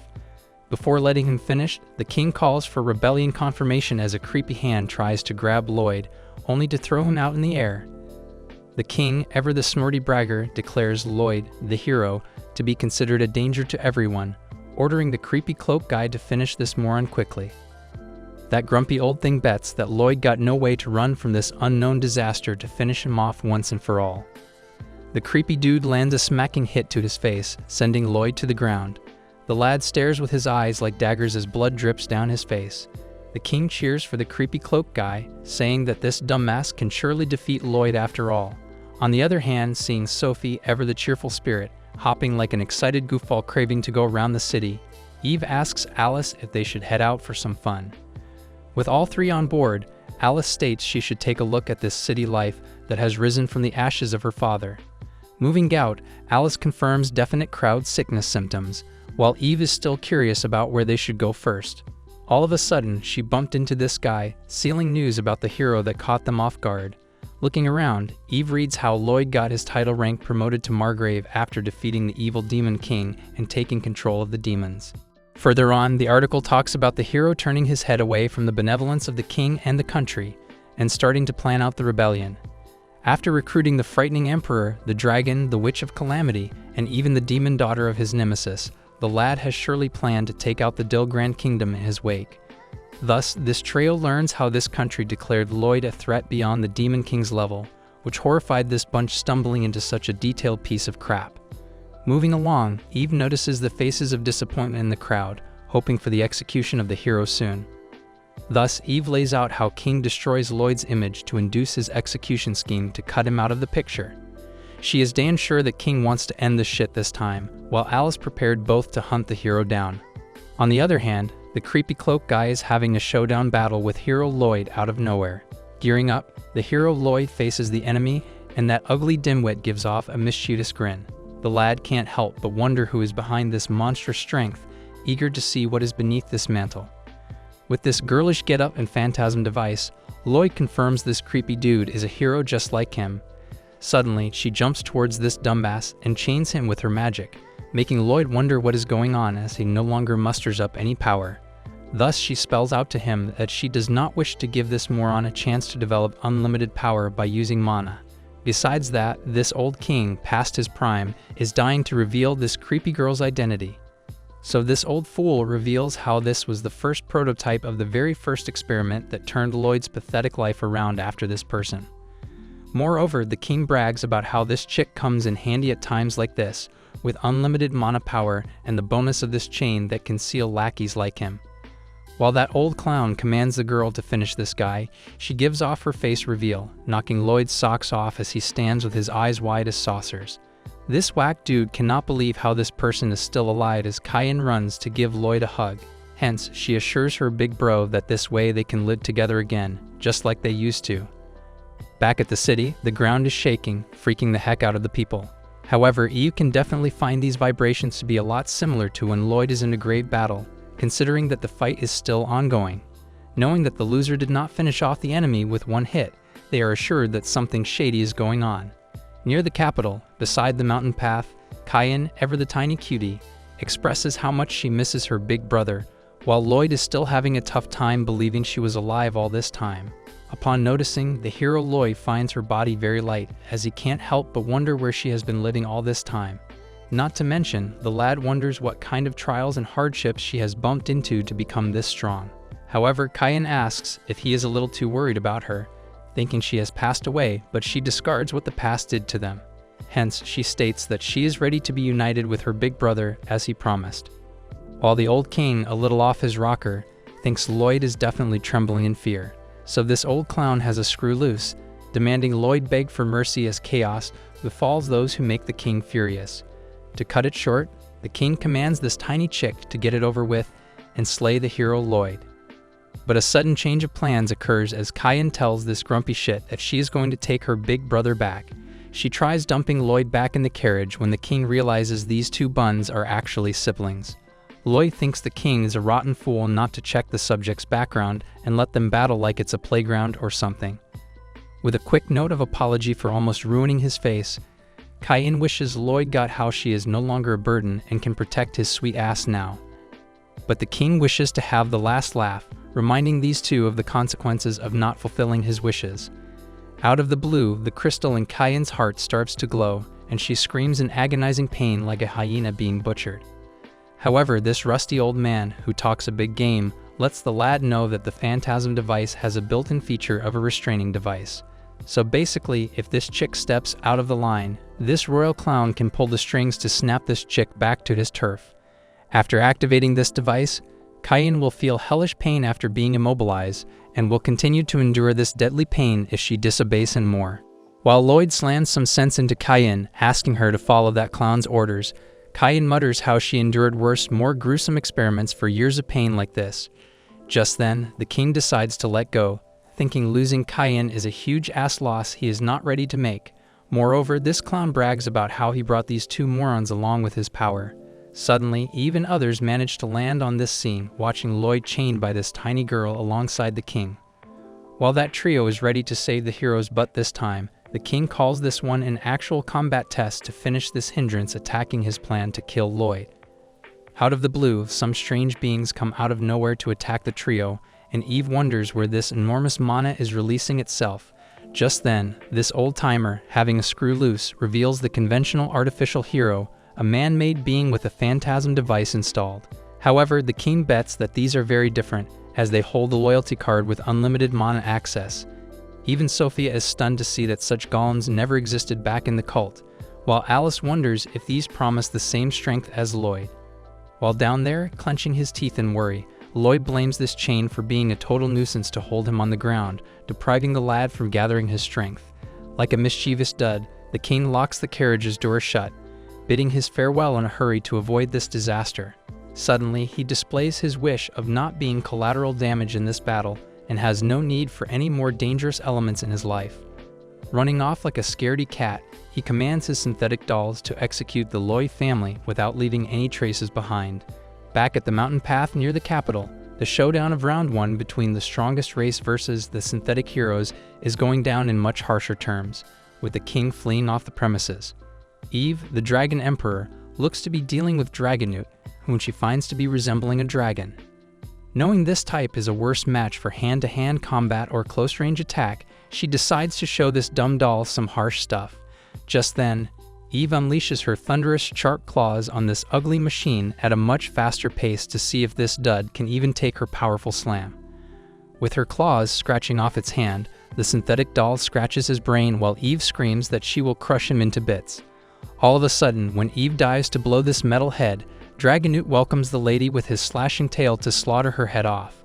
After seeing her almost blown off, she ducks but gets her shoulder cut a little in the process, which makes her worry. Just then, Dragonute unleashes its fury on Eve, crushing the Dragon Emperor to the ground like it is nothing with its unlimited mana power. But oh well, the lad has definitely pissed the Dragon Emperor off this time for sure. Flipping her lid off, she demands these rotten dolls that they even know who they are up against as she munches Dragonute's metal tail off. She laughs at this dumbass's choice to burn her ass down with such a dim, lukewarm flame while insulting a Dragon Emperor. Chewing off its metal, she scares the crap out of those rotten dolls. Moving on, she uses that chewed tail to blow off Dragonute's shoulder like it is a piece of crap. Seeing Dragonute trying to scare her off with a crappy blade, she tells the lad that it's about to face off the epitome of the dragon race. Thus, Eve's fury knows no bounds as she melts off the scrappy metal face thing, saying how this dud is way out of her or Lloyd's league. On the other hand, Sophia, ever the fluff ball, finds herself in a grave rumble against a synthetic-type hero, unleashed by that clown king. While it mutters that the deadly blade got no mercy for the likes of children like her, she figures out this rotten golem of being a magician just like her. Moving along with round 2 of the strongest race, the Witch of Calamity versus the synthetic hero sorcerer, Sophie, ever the bubbly firecracker, is about to have a showdown with a synthetic magician. The Witch of Calamity stands before a magician golem, sweating beads rolling off her face. All in a flash starts off with magnificent magical attacks from both sides as they unleash their prowess on the battlefield. Sophie figures out that their magical power feels just about the same, finding this golem packing such enormous strength. However, she sighs aloud, betting this will be easy to kick this metal piece off the ground when it is actually just man-made trash. While she fights the dilemma of how to beat this thing, the sorcerer blows a laser-like blast piercing through her. But Sophie, ever the prankster, fools this metal crap by showing it the attack she is hiding in these smoky clouds gifted by him. Thus, she unleashes her magical power by blasting her secret move to shove it up its trashy bum with full force, leaving a hot trail behind. Knowing this scrap metal is so light to be thrown this far, she changes her method and jumps to the wind-style magic quickly. Before the sorcerer does a thing, she blasts a wind attack on its way, while Sophie bets this time she got this dumbass for sure. However, the synthetic hero got smart enough to give this off as an illusion, making Sophie drop her jaw in surprise. All of a sudden, that shithead catches her off guard by attacking the kid from behind, and it comes as a shock for her. The sorcerer comes with an electric attack to jolt her tiny body with a smashing kick to the ground. Though Sophie, ever the bundle of energy, seems to be losing this one as she can't fully stop his amazing attack. Suddenly, this scarp metal chuckles in her misery as she notices the sorcerer mimicking. Just then, Loi family's firecracker remembers that she packs much more strength, be it magic or fighting, as she pouts. Moving on, her bruised face watches the sorcerer come up with a shitton of illusions, wondering where the real one ran off to. Shielding from this illusion, this little girl decides to blow them off right when they get close by. After cleaning up the illusions, she desperately stands on the lookout for this scrap metal, only to be attacked from the back. Suddenly, the sorcerer's blade comes out of the ground, stabbing her through the front as the metalhead catches this tiny thing by surprise.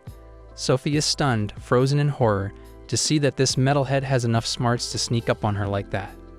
But oh well, she got her own cards, dialing up the crazy on the battlefield. Thus, this young lady reveals how she cooked up a magician's trick to blow his mind, after wondering if the sorcerer would try sneaking up on her again. Hence, she pulled off this strategy of blending in with the surroundings using illusion magic and producing a golem to shield her from the back just in case. All set and done, Sophie tells this guy that she is now about to break his body into scrappy little pieces. Without wasting another breath, Sophie blows a magical blast coming his way, and a sudden pair of hands halt him to the ground to get the taste of the Witch of Calamity's magic. Like a hotshot magician, Sophie tells this dimwit that she will be coming from the front like no coward. Calling out the Thunder King descend, she asks the scrap metal to take on this one on the house. And this just makes the battlefield even steamier as Sophie manages to melt this metal head off the scene, leaving its ashes on the ground. This girl bets that her Loi Papa could have stopped this blast without sweating a drop. On the other hand, Alice, the Demon King's daughter, is facing off against a swordsman of the synthetic hero type. Sweating bullets like a leaky faucet, Alice believes this guy to be looking like he possesses more strength than she does. However, even as the weakest eldest daughter of the hero family, she refuses to let this scrappy shit take the best of her. Starting from round 3, Alice, the Demon King's daughter, and the synthetic hero are facing off against each other, while Eve and Sophie are done with their scrap metal. Alice, ever the pragmatic, is on loose ground, facing off against a swordsman. She looks to be doubting her own strength when this metalhead is about to slash her in half. While clenching her teeth in this misery, Alice finds herself losing this one in terms of strength. Moving on, Alice retreats back to think of something, but she spots the blade coming her way in a flash. This chick is damn sure she is a total loser against his sword technique, or be it physical strength. Facing off against the scrap metal who calls himself the Gladiator, these two are clanking their swords, with Alice being on the worst end of this. Though she believes this metal crap looks to be strong. However, she got enough power from Lloyd, but the only disadvantage here is their difference of ability. Not to mention, she is damn sure that her father's causal case can ensure her victory quickly. Thus, she recalls the Demon King Duke's words that this causal case is a formless armament.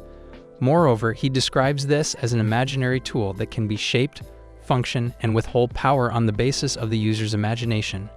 Not only that, he talks about how this tool can manifest mana in each part of the shape as well. Alice bets that it might utilize a lot of brain juice this way. Just then, Duke explains how only clumsy willpower can dump this enormous power in a hurry if one is pushing his brain to a greater extent. However, her father assures the young lady that this will work out for her as he notices her pouting in the corner. Duke mentions her curious head exploring this armament as an infant, but that did not drain her mana as she endured it like a piece of cake. So Alice recalls her father's words that this imagination tool won't fail her if her strength does. While she fights the dilemma of beating this scrap metal, the Gladiator comes out of nowhere to slash her head off. With the sword clanking, the Gladiator knocks her sword away, but her eyes show no fear as she bets there is still a path to victory. Thus, she orders her sword to swing back and stab this Gladiator, who is caught off guard by this strange turn of events. With a chance to retreat back, she screeches off the scene by calling Goff the mode runner.